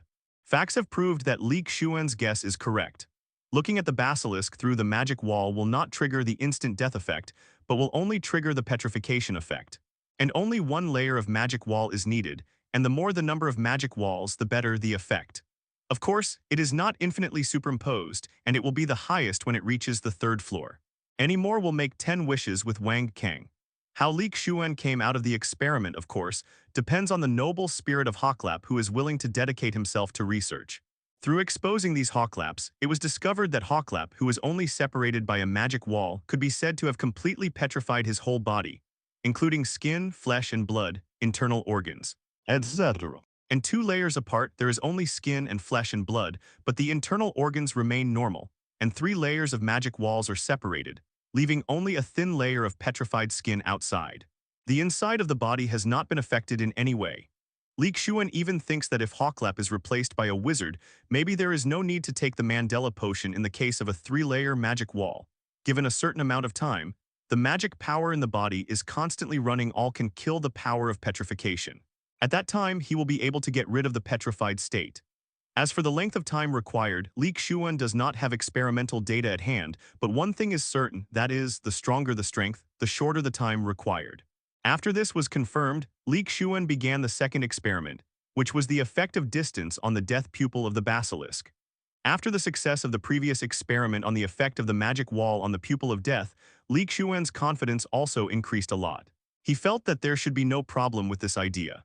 After adjusting the distance and recording bit by bit, it took more than half an hour to finally record all the data.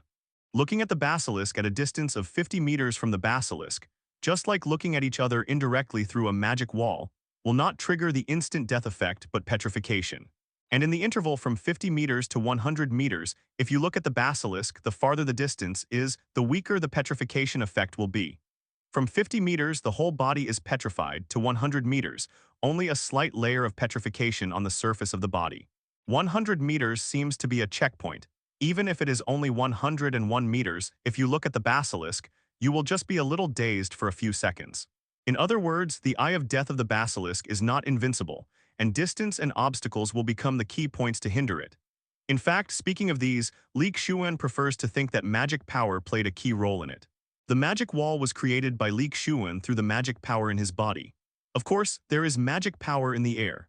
Through the magic power, it interferes with the power of the basilisk's death pupil and achieves an indirect eye-to-eye effect.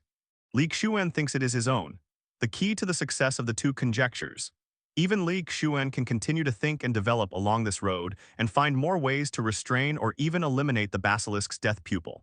But what good would he do? Don't say anything about the safety of himself and Hermione. Sorry, Xuan himself doesn't have to worry about it anymore. And Hermione and Penelo, now that the basilisk has been brought into the small world by him, they don't need to worry too much at all.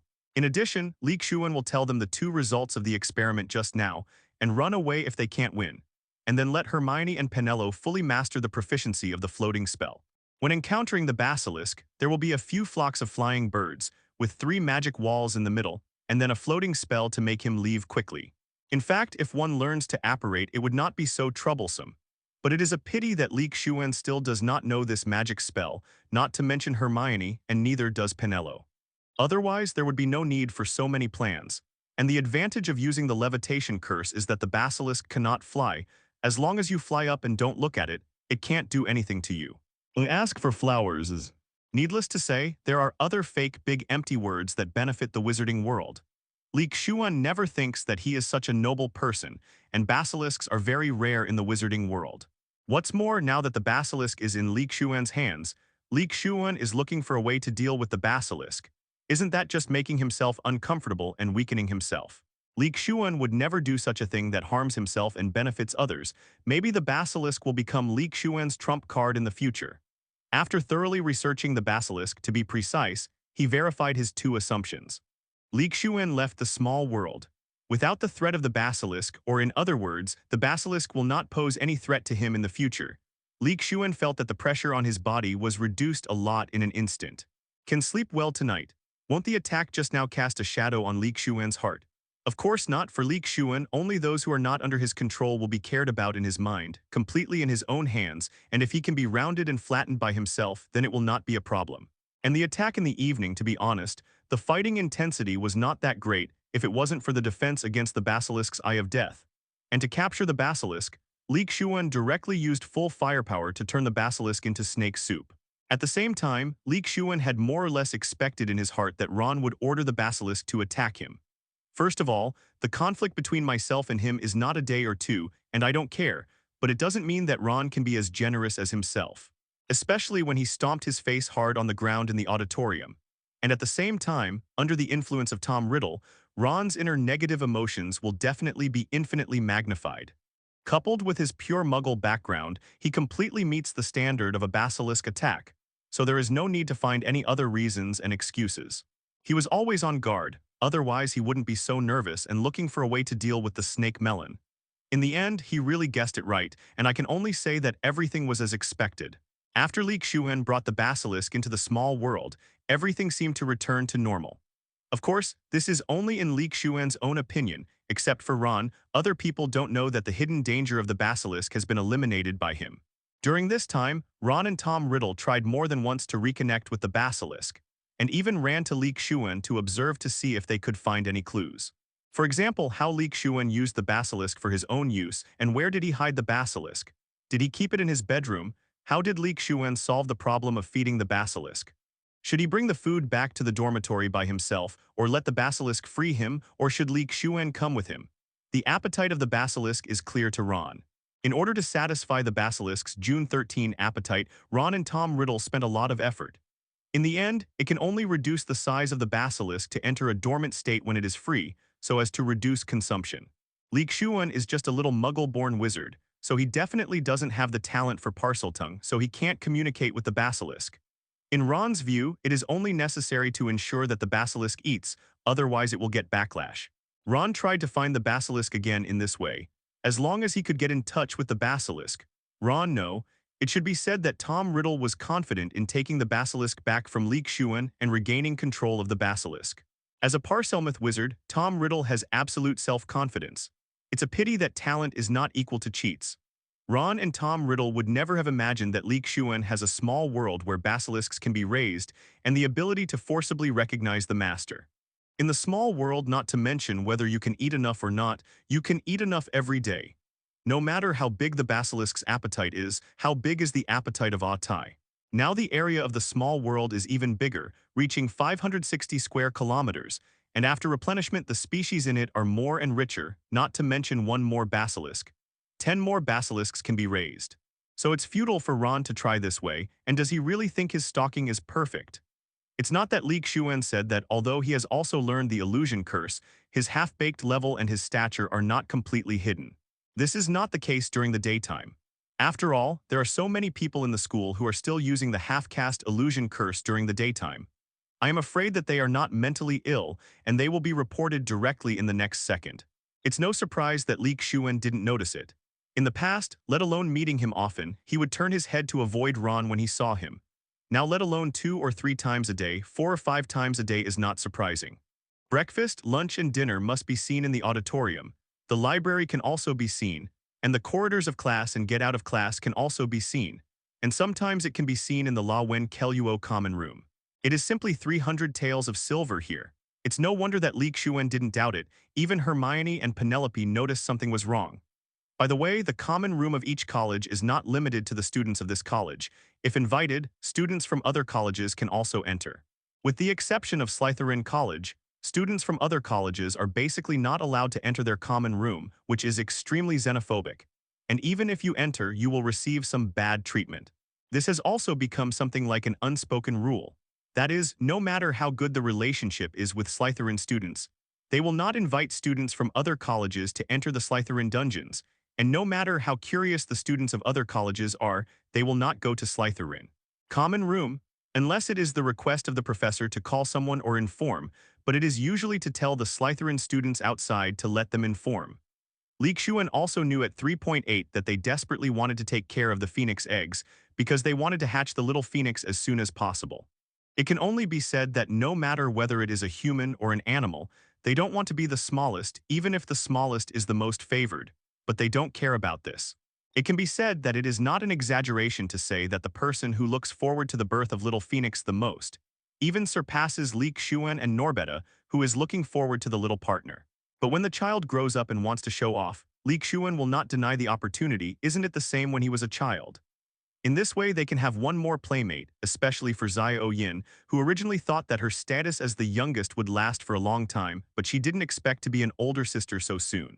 Entering the small world every other day, Xuan can feel the vitality of the phoenix egg is constantly increasing. And even the little phoenix in the phoenix egg has already produced consciousness.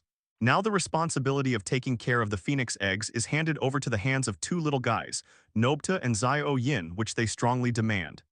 At a young age, Xuan is about to own a phoenix of his own who can do it. What's more, Xuan doesn't need to do this now. It was because of the basilisk before, and now that the basilisk is in his hands. Why do he have nothing to do and watch Ron's whereabouts all day long? I'm afraid there is something in his heart. Every time Xuan returns to the small world and approaches it, it trembles as if welcoming Xuan. When I was young, I always wished that I was big, wished that I was a big brother or sister. But when I got older, I wished that I would always be a child and I would call myself a baby or a child. Now there is one more thing in the small world that makes him worry about it, that is the phoenix egg that is not drunk. An egg has nothing to take care of, so Xuan will let them go, as long as the phoenix egg is not damaged. Now that phoenix egg is no longer absorbing the psychic liquid, it has already absorbed enough. The next step is to digest it properly, and then break out of the egg, soaring into the sky as a real phoenix. It is said that they take care of them, but in the end, it is not that Yin is giving them two small pockets. Xuan is nothing in front of Xuan. Xuan is riding a fire dragon, basilisks are hovering under his feet, and a phoenix is flying above his head. Now Xuan doesn't have to stare at the Marauders map to see Ron's whereabouts all day long. Because this guy will come to Xuan's place every day to check in, there is no need for Xuan to worry too much. Xuan has now returned to his previous life, and will still enter the small world when he has nothing to do at night. Day by day, this school year is coming to an end. Hermione and Penelo are starting the journey of introduction. This school year is coming to an end, which means that it is not long before the final exam, so they all started to review. Among them, Penelope's mood is the most contradictory, because after the end of this school year, there will be another school year next year, and he will graduate, so he will not be able to continue to be by Xuan's side like now, carefree. But Penelo will not feel sorry for herself because of this, just like Xuan told her. The future is still very long, so there is no need to care about such a short time. It's only 4 years, and it doesn't mean that Penelo won't see Xuan after graduation. Whether it's Christmas vacation or summer vacation, or Xuan will be able to go to Hogsmeade Village next year. You can meet at these times, so there is no need to get too entangled. From time to time, Xuan also joins their army of reviewing. According to the original timeline, the final exam was cancelled this school year, but that was the original timeline. Now with Xuan, the time switcher, everything is uncertain, and the review will not take long. 28. Just think of it as reviewing the past and learning the new. Xuan is not in a hurry about the exam, but Xuan is a little anxious about another thing. That is why the phoenix egg he got has not yet fully hatched. If he hadn't sensed the exuberant vitality in the phoenix egg, Xuan would have thought something was wrong. The congenital deficiencies of the phoenix egg were also made up for by the congenital psychic liquid. And the aura environment in the small world was much better than the dark and cold secret room before. And the phoenix egg itself was born with spirituality or wisdom. And the phoenix has been held in the secret room for so long, it has been almost 1,000 years. No matter what, it should be born. Isn't the outside world yearning for it? What's the point of nesting in a dark, sticky egg? A phoenix should rise from the ashes and soar into the sky. Xuan, who was originally in high spirits, was a little anxious to wait, and wished he could help break it open with his bare hands, so that the little phoenix could be born, but it was a pity that this was not possible. In addition, Xuan continued to study Salazar Slytherin's Blood Wizard manuscript with the help of the basilisk. Now it is better to study the theory first. When Xuan needs to get started, he will definitely come up with cheap and easy-to-use one's mice for the experiment. Even if something goes wrong, it's okay, just give the basilisk some snacks, so that the specially bred white mice used in laboratory experiments will definitely make the basilisk like it very much. Maybe even give a comment about it being tender, juicy, sweet, and delicious. The other thing is the daily harvesting and sorting of the small world. Fruits in the small world can be harvested once in the first half of the year, and every time they are fruitful, even if Xuan doesn't do too much in the middle, such as pruning and adding fertilizer. But with the unique environment of the small world, every branch is bent under the weight of heavy and numerous fruits. As for the vegetables, they can basically be harvested in 2 or 3 months. Except for the small area in Xuan's villa area, Xuan generally does not harvest other vegetables in the small world. The main reason is that there are too many to eat, and they are not like fruits. They can be brewed, dried into dried fruit, squeezed into juice. Of course, vegetable juice is also fine, but Xuan has too much in his hand. So it's better to just randomly plant them in the small world and use them as food for the animals. However, Xuan now harvests these fruits for seeds. The development speed of Xuan's small world is not slow, so the demand for seeds has always existed. It can be stored if it is not needed for the time being, and can be planted when the small world expands, just like waiting for the birth of a little phoenix. The area of the small world will definitely expand a lot. Xuan still has another thing in his hand, that is, the research on the soft-clawed land shrimp. Under his research with Hagrid, there is still not enough research on the bad luck of the soft-clawed land shrimp. Since the last time, because of the hiding place of the basilisk, Xuan struggled there for a long time and spent a lot of time and energy thinking that his guess was wrong. Another person was petrified and sent to Madame Pomfrey. Could it be that Tom Riddle and Ron did it, and the other party had more than one basilisk? After he took away the basilisk from Salazar Slytherin, the two of them hatched a new one during this period. Basilisk, in order to prove that the other party was petrified by the basilisk and not by the curse, Xuan even went to the school doctor's office to check. It turned out that this student was petrified exactly like Colin Creevey and Justin Finleary, and was not petrified by a spell similar to the petrification spell. It is a pity that neither Professor Kettleburn nor Newt Scamander has done such in-depth research on soft-clawed land prawns, so Xuan ultimately has to rely on himself. It doesn't matter, as I said before, Xuan doesn't have much else, but Jin Jialong has a lot of time. So this time Xuan guessed directly according to his intuition, and only this method can explain why another student was petrified. I really wonder if my basilisk sneaked out of the small world and returned to Hogwarts to carry out such a terrorist attack. That is to say, Tom Riddle and Ron found male eggs to hatch new basilisks for Toad during this period, so it must not be that Ron's basilisk has the pupil of death on its upper body, right? This time the petrified student was a third-grade boy from Hufflepuff, whom Xuan didn't know. It makes you feel extremely unbelievable, and it ruthlessly touched your original plan and tore it up. Just when Xuan thought that maybe this school year would end like this, at most there would be some disturbance when Ron handed in Tom Riddle's diary. Accidents always like to come at such times. When he heard the news, Xuan couldn't believe it. The last time the basilisk attacked him, he was taken into the small world by himself. If he hadn't gone to the basilisk when he entered the small world last night. That's really hell. Xuan can't figure out why the petrification phenomenon appeared again and who wrote it this time. In the end, after I got the basilisk in my pocket, I realized that my guess was right. It was just that there were some things in the small direction that I didn't know. He even asked Professor Kettleburn, and even Halu wrote to Newt Scamander to inquire. Xuan, who has been dealing with basilisks recently, knows best that there are still a bunch of petrified Hawklap statues lined up in his own small world. As for why it must be a newly hatched one and not a previous one, of course Xuan learned about it through communicating with the basilisk. Xuan asked if there were any other basilisks of the same kind on Ron's side, but Xuan was not sure. Salazar Slytherin really only left one basilisk. Movies are just movies and novels are just novels. It's like the novel and the movie didn't say that Salazar Slytherin built 2 secret rooms, one real and one fake, and they didn't tell others that Salazar Slytherin's blood wizard laboratory was hidden in the real secret room, and there was a phoenix egg inside. And before the year before last, the conflict between Salazar Slytherin and the other 3 founders was not because he wanted to kill Muggle-born wizards, but because the bloodline wizard failed the experiment and was the last one. Self-destruct, so Xuan didn't dare to bet. So of course Li Xuan asked this question after he brought the basilisk into the small world to strengthen his determination to recognize his master. He didn't want to think that he had wiped out the crisis, only to have another basilisk appear. Well, now the hypothetical has come true, another basilisk has actually appeared. Luckily, this one was recently rehatched by Ron and Tom Riddle. It seems that Tom Riddle has a method in his hand that can increase the success rate of hatching basilisks. Sure enough, Tom Riddle is a big treasure, waiting for others to dig it out bit by bit. It's a pity that Li Xuan didn't manage to get Tom Riddle's diary. Otherwise, the wool that can be squeezed will increase a lot, right? I thought so in my heart, but Li Xuan also knew that even if he got Tom Riddle's diary, it is very likely that he would not gain more than what he has now. There is no other reason because I am too good and uncontrollable. For Tom Riddle, who wants to control the little wizard through subtle influence, he can't see the slightest possibility in himself. The final result is very likely that it escapes, or Li Xuan collects it into the small world and then it destroys itself. Don't doubt Tom Riddle's ruthlessness. Whether it's for others or for oneself, how can Bu Ryuan divide his soul into so many shares, just for the illusory, eternal life with many weaknesses? I have too many secrets, and it is not suitable to have such a wise black magic item by my side. What's more, Li Xuan can't guarantee that there is no connection between Voldemort's remnant souls.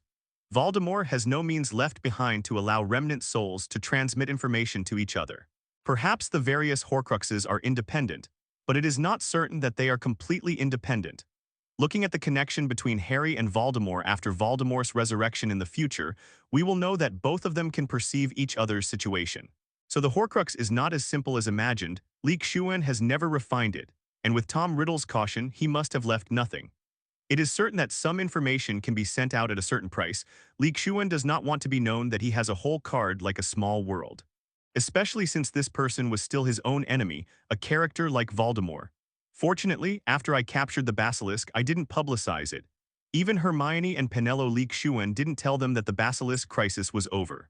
At the same time, I also told the two of them about the results of my experiment on the basilisk. And they have always maintained vigilance against the basilisk, which is very good, otherwise they would be as relaxed as the student of Hufflepuff who knew the danger of the basilisk. Be wary of danger. Hermione and Penelope don't need to pay too much attention to Li Xuan, even if Hermione is also Muggle-born, her strength needless to say. By the way, this time Hufflepuff's student was also Muggle-born. It seems that Tom Riddle's concept of pure blood glory was formed when he was still at Hogwarts, so Li Xuan's previous guess is really right, and the two of them didn't think about the final exam at all. Seamus and I are fine, and we have started to review now. But the relationship between Ron and Harry is still so bad. By the way, brother Li Xuan charms on the one. Eating 2 or 3 caddies of meat can still increase your appetite, and eating 5 caddies will definitely be sent to Mrs. Petfrey. Ron hadn't seen anyone during this period of time. He was mysterious, and he couldn't see him at other times except for eating, and he couldn't understand what he was doing at all. And no matter how much Ron eats alone, there is still a limit. So he can only ask Neville and the others to help because his limit is not enough. Anyway, in Neville's eyes, Li Xuan, who was in the same class, was like his big brother, and he liked to report to him for a round of everything he did on weekdays. Eating so much meat every day, and still not enough to let Neville and the others pack it up and take it back to the dormitory for supper. Why does this sound so suspicious? In fact, it doesn't necessarily mean watching that video or listening to that music. It's just that there is sound. It's the same as if you don't watch the TV at home but keep it on every 10 minutes. Just look at the snake gourds in Li Xuan's small world. They have a big appetite and they still eat meat rich in aura, while what Hogwarts eats are basically ordinary cattle, pigs, and sheep, so the quality is not enough, only the quantity. Come join us. In addition, Ron's appetite increased a lot in the early days and he got hungry very easily. He even asked us to help him bring food back. He only ate meat and nothing else. I really wondered if he was sick and ate so much meat a day. Li Xuan didn't bother, he just listened to the radio while eating. In his previous life, when he was eating, if he didn't play a video, read a novel, or play music in front of his mobile phone, he wasn't used to it. The food Ron wanted was still pure meat, and it must be food for the little basilisk. Eating so much, of course, it can't be that Ron's appetite has increased greatly, it can't be that he wants to grow Lily how crazy, and it can't be that he has binge-eating disease. There is only one possibility, that is, a new hatchling little basilisk. Brother Li Xuan, let me tell you, the people in our dormitory haven't gathered together recently, and Harry is being taught Quidditch tactics by Wu Della all day long, or he is going to practice on the Quidditch pitch. When everyone was eating together at noon, It was a rare day that Hermione and Penelope were discussing their studies while eating, so Neville chattered with Lee about his recent life. Creatures like basilisks must be born with a large amount of meat tonic in order to thrive and grow rapidly. But when Neville talked about Ron's sudden change in appetite recently, it caught Xuan's attention. It's not that Hogwarts lacks this little money, it's because it's afraid that Ron will be spoiled. With the help of Neville and the others, Ron broke it up into parts, which attracted much less attention. As for whether Neville and the others will help, and whether they will help to hide the matter, Ron is very well determined under the guidance of Tom Riddle. Brotherly loyalty, friendship, this is what teenagers care about most. Otherwise, there would not be so many tragedies in the previous life because of loyalty. It doesn't take long, you just need to help the basilisk go through the weakest infancy stage, open its eyes, reach the size of an ordinary snake, and after it has the power to protect itself, you can let the basilisk go out for food by itself. Ron, feel free to talk to Tom Riddle. It seems that Xuan's guess was right again. Ron indeed hatched a new basilisk. In this way, the basilisks in their own small world won't be lonely, won't their companions come here now? Before I saw it, Xuan was thinking about it again. Xuan felt that even numbers are better than odd numbers. I just don't know if Ron and Tom Riddle will yell scream. To be honest, Xuan didn't see any wizard with two basilisks at the same time in the Hogwarts documents, and the documents he found, not even High Urbo, the discoverer of the basilisk.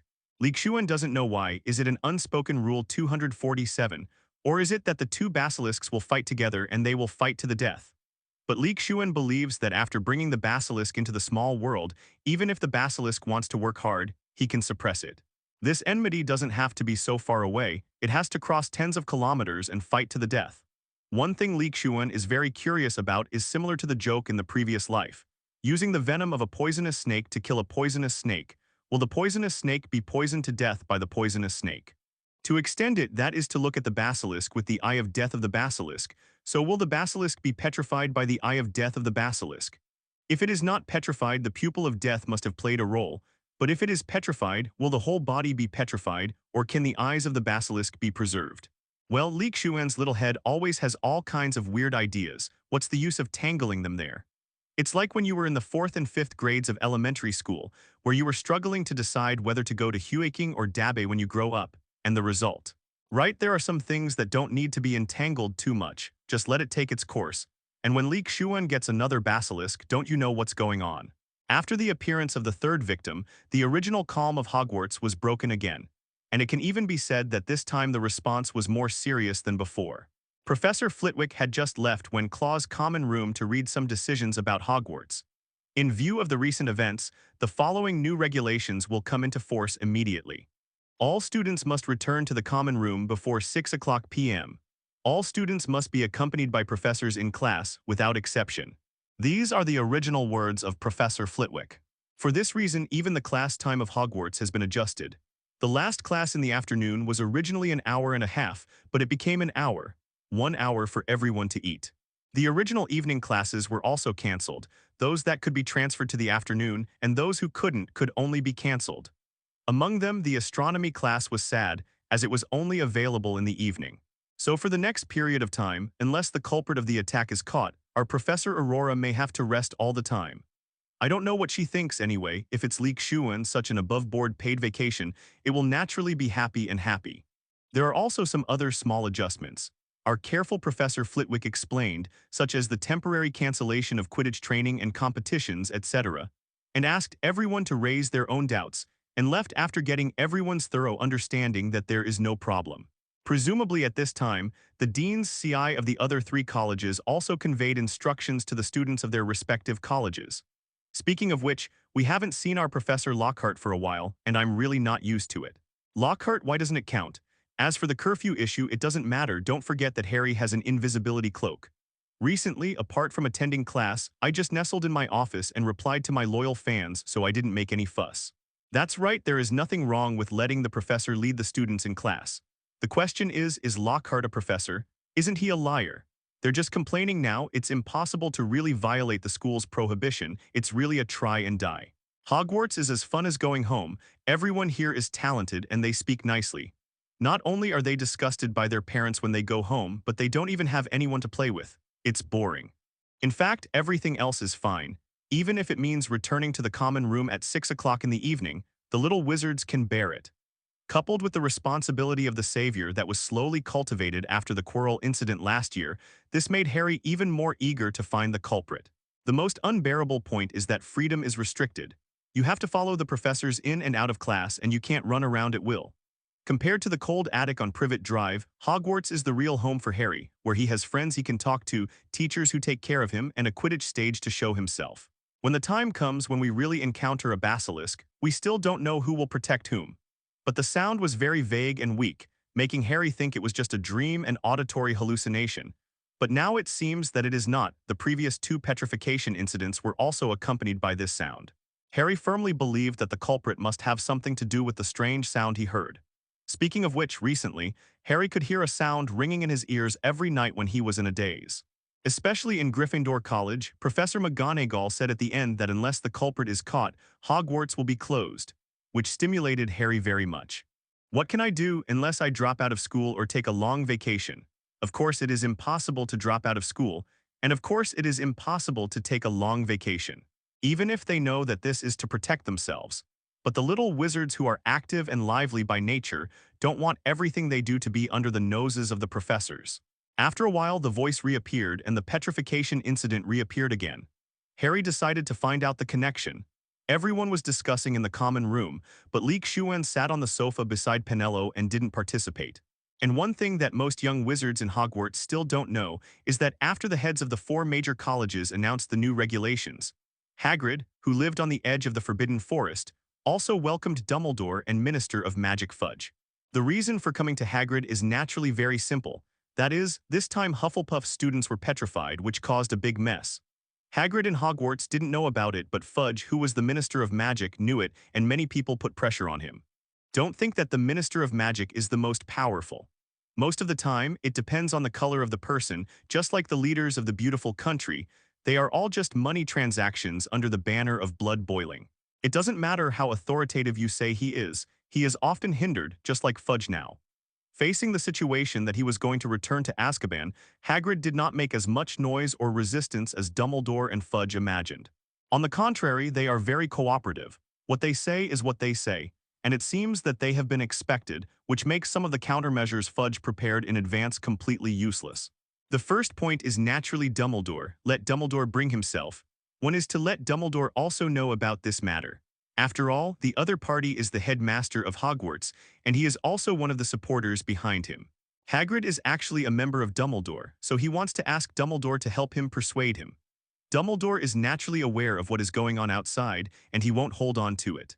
The second point is that there are now 5 Aurors and 5 elite Aurors outside the Hagrid hut. As long as there is any abnormal sound inside, they will break out immediately. In the end, all these preparations were in vain. Fudge was ready to do something forcibly, and this is the result. What are you waiting for? Aren't you going to Azkaban? Hagrid, who walked to the door, saw Fudge, who was still standing there in a daze, and couldn't help shouting, "Why is this guy in a daze? Didn't he just follow what Xuan said? Why is he so surprised? Oh, let's go." Fudge was recalled by Hagrid's voice and quickly opened his mouth to speak, and at the same time followed, he who was already short in stature looked even more compact standing beside Hagrid. Humph. Pushing open the door, Hagrid couldn't help snorting when he saw the Aurors outside. No wonder Fudge's expression just now. It turned out that the outside had already made sufficient preparations. The Aurors didn't have any mood swings about Hagrid's appearance. People who could be selected by Fudge to come to Hogwarts were naturally not fools without emotional intelligence, and Dumbledore stood behind them. Besides, sending Hagrid to Azkaban this time, to be honest, is a bit unreasonable. After all, there is no real evidence to prove that Hagrid's loyalty is just a blame man to calm the outside world. It's perfectly normal for people to be a little emotional, and it's the same if it's me. Even 6 or 7 out of 10 Aurors have been in contact with Hagrid and know his temperament. The incident 50 years ago was nothing more than a false accusation. If it weren't for Hagrid being a Titan hybrid whose lifespan has been extended a lot, coupled with his strong physique, he might have really ended his life in Azkaban. Now they are escorting the other party back to Azkaban. Azkaban is easy to get in but hard to get out. After all, those Dementors are not good people. How many wizard souls have been absorbed in their mouths? But just as Hagrid was about to leave with the Aurors and Fudge, another uninvited guest came outside the door of Hagrid's hut. I have to say that Hagrid is really lively tonight. Even Lucius Malfoy, the representative of our school board, condescended to come to Hagrid's hut. "I've come to see you, Dumbledore, and I agree with the other directors that it's time for you to step down." Hagrid and the others who hadn't left over there stopped their pace and turned their heads in surprise when they heard Lucius Malfoy's undisguised voice. "This is a suspension order signed by all directors. We believe that you have lost control of the overall situation. If the attack continues, there will be no Muggle-born students left. That would be a loss to the school. You can't drive away Professor Dumbledore. Without him, who will protect those Muggle-born children?" Hagrid, who has always been very cooperative and calm, was not calm this time. His super loud voice broke the tranquility of the night sky, and other guests heard it too. "Ask for flowers." Calm down, Hagrid. Dumbledore first patted the arm of Hagrid, who was standing next to him, to show that he should be calm, and spoke while referring to the mission order curled up in a scroll. "If the directors need me to step down, then I will have to step aside, but remember, at Hogwarts, if someone asks for help, it will be helped." When Dumbledore said this, he didn't look at what Lucius Malfoy said, but gave a meaningful look in an empty direction. "It's so touching, let's go." Lucius Malfoy looked in the direction Dumbledore was looking at just now, but after finding nothing, he replied mockingly, "0.0." In the end, the originally noisy Hagrid's hut completely returned to calm. 2 minutes after Dumbledore and the others had all left, what Dumbledore had just watched suddenly rippled like water waves, and finally 2 people appeared. It wasn't Harry, Neville, or anyone else. After the new regulations were announced at night, Harry went back to the dormitory. In fact, it was only 7 o'clock at that time, and he was usually still in the auditorium at this time. Harry had some questions and ideas in his mind and wanted to consult Hagrid, so he sneaked out of the common room with Neville wearing the invisibility cloak. Before he could knock on the door and get closer, he saw 10 people standing outside from a distance. Dumbledore entered Hagrid's hut with another person he didn't know. Fortunately, Neville recognized the Aurors and Fudge, Minister of Magic, and explained it to Harry. But after saying this, the 2 of them guessed the purpose of Auror and Fudge, that is to take Hagrid away, and they still suspect that Hagrid did it. Of course, Harry and Neville believed in Hagrid, and even Dumbledore believed in Hagrid, but the Ministry of Magic and other wizards did not believe in Hagrid. Because of the presence of Aurors outside the door, Harry and Neville didn't dare to get too close, so they didn't know what Hagrid and Dumbledore were talking about, so they went in after a while and came out. It seemed that Hagrid was going to leave with the Aurors in the end, and when Harry and the others thought this was the end of the matter, Draco Malfoy's father came again. Actually, Harry and Neville didn't have any objections to Lucius Malfoy's arrival, since they knew the Malfoy family was one of the school's board members. "There's nothing we can do about it. That arrogant Draco Malfoy just keeps bringing it up all the time." It was hard not to know. Harry and Neville thought Lucius Malfoy had also come because of Hagrid. Although they wondered why they hadn't come at the same time, they didn't dwell on it too much. But to my surprise, I heard the news that Dumbledore had been dismissed. This greatly shocked them, and they even felt somewhat at a loss. Harry had wanted to ask Hagrid some questions, but he didn't get to. Hagrid was taken away, and Dumbledore, his longtime reliance, was dismissed. For a time, Harry even became somewhat despondent. If it weren't for Dumbledore's final words and unwavering gaze that roused Harry from his despair, he might have remained depressed for a while. Besides trying to whitewash the mistakes he made during Voldemort's time, he was obviously eyeing Hogwarts' unique advantage in building power and cultivating talent. It's really quite chilling to think about. As expected of Dumbledore, these little schemes are so well-intentioned that you wouldn't notice them if you weren't paying attention. Just like Voldemort always wanted to enter Hogwarts to become the defense against the dark arts professor, he just wanted to sneak in his own agenda during class. But Dumbledore saw through him and refused him, eventually placing a curse on him. Now that he thought about it, Xuan suddenly realized that perhaps the reason Harry grew up at the Dursleys' house, besides protecting him, was to make Harry treat Hogwarts as his own home after entering the school, and thus cherish it from the bottom of his heart. However, since things couldn't be salvaged this time, they naturally prioritized profit and tried to squeeze out as much as possible. After all, the minority couldn't outnumber the majority, so they figured they might as well make a killing. Lucius Malfoy wasn't trying to rule the wizarding world like Voldemort, but rather to secure his own future. Xuan only learned about this the next evening. He didn't run into Neville because he didn't have class in the morning, and Neville only told him about it during dinner in the evening. Of course, it's also possible that Xuan was just making things up, and there weren't actually that many conspiracies and conspiracy theories. But it's always better to have some assumptions. It would be impossible for Dumbledore to exist without the support of the school board. And who is he? He's Dumbledore. Isn't it perfectly normal for him to be able to sense things? To avoid being purged later, Lucius needed to keep Hogwarts under his control as much as possible, so that even if that great man were to be resurrected, he could hand over Hogwarts to him. This is the strongest obstacle in Lucius Malfoy's plan. For over a decade, Lucius Malfoy has simply been unable to find fault with Dumbledore. There's no way around it. Dumbledore did an excellent job as headmaster of Hogwarts, and it wouldn't be an exaggeration to say that Hogwarts flourished under his leadership. However, Lucius Malfoy, who was once a Death Eater, knew very well that although that person was said to be dead on the surface, he was not actually dead. So Lucius Malfoy couldn't do anything underhanded since he wasn't the only one on the board of trustees. Let's start with Lucius Malfoy. A sophisticated egoist plus an opportunist, why would Lucius Malfoy subsidize so much money every year even at a loss, just to become a Hogwarts school trustee? Xuan wasn't particularly surprised by this, partly because he was familiar with the plot and partly because of his knowledge of Lucius Malfoy and Dumbledore. Neville and Harry actually discussed this briefly last night about whether to tell anyone else, but then decided against it, since it was already curfew time and they didn't want to walk into a trap. With him absent, Harry will have to rely on his own strength to defeat the enemy and save Hogwarts, his second home. With such a position that allows for both offense and defense, Lucius Malfoy naturally wanted to hold on to it tightly. Even his relationship with those school board members was purely based on self-interest. Xuan even suspected that even without this suspension order, Dumbledore would have used other means to keep himself out of school, just like last year. We can say this now because the announcement has already been released. The principal's suspension is a significant matter, and it was a joint decision by the school board, so of course it had to be announced. Using the excuse that his whitewashing was to infiltrate the enemy and seize Hogwarts, Lucius Malfoy believed it from the bottom of his heart, regardless of whether others believed it or not. Moreover, in Xuan's view, wasn't Dumbledore's departure this time part of a scheme? Standing on the foundation of Hogwarts, it would be beneficial whether to clear one's name or to consolidate the status of the Malfoy pureblood family. Hello, everyone! As we wrap up this video, I want to share a quick note. I have a Patreon account. If you'd like to support me and enjoy on-demand audiobooks, you can become a Patreon member. Alternatively, you can check out my Google Drive link, which has 500-plus novel audiobooks available through my Ko-fi or Patreon shop. I appreciate your support.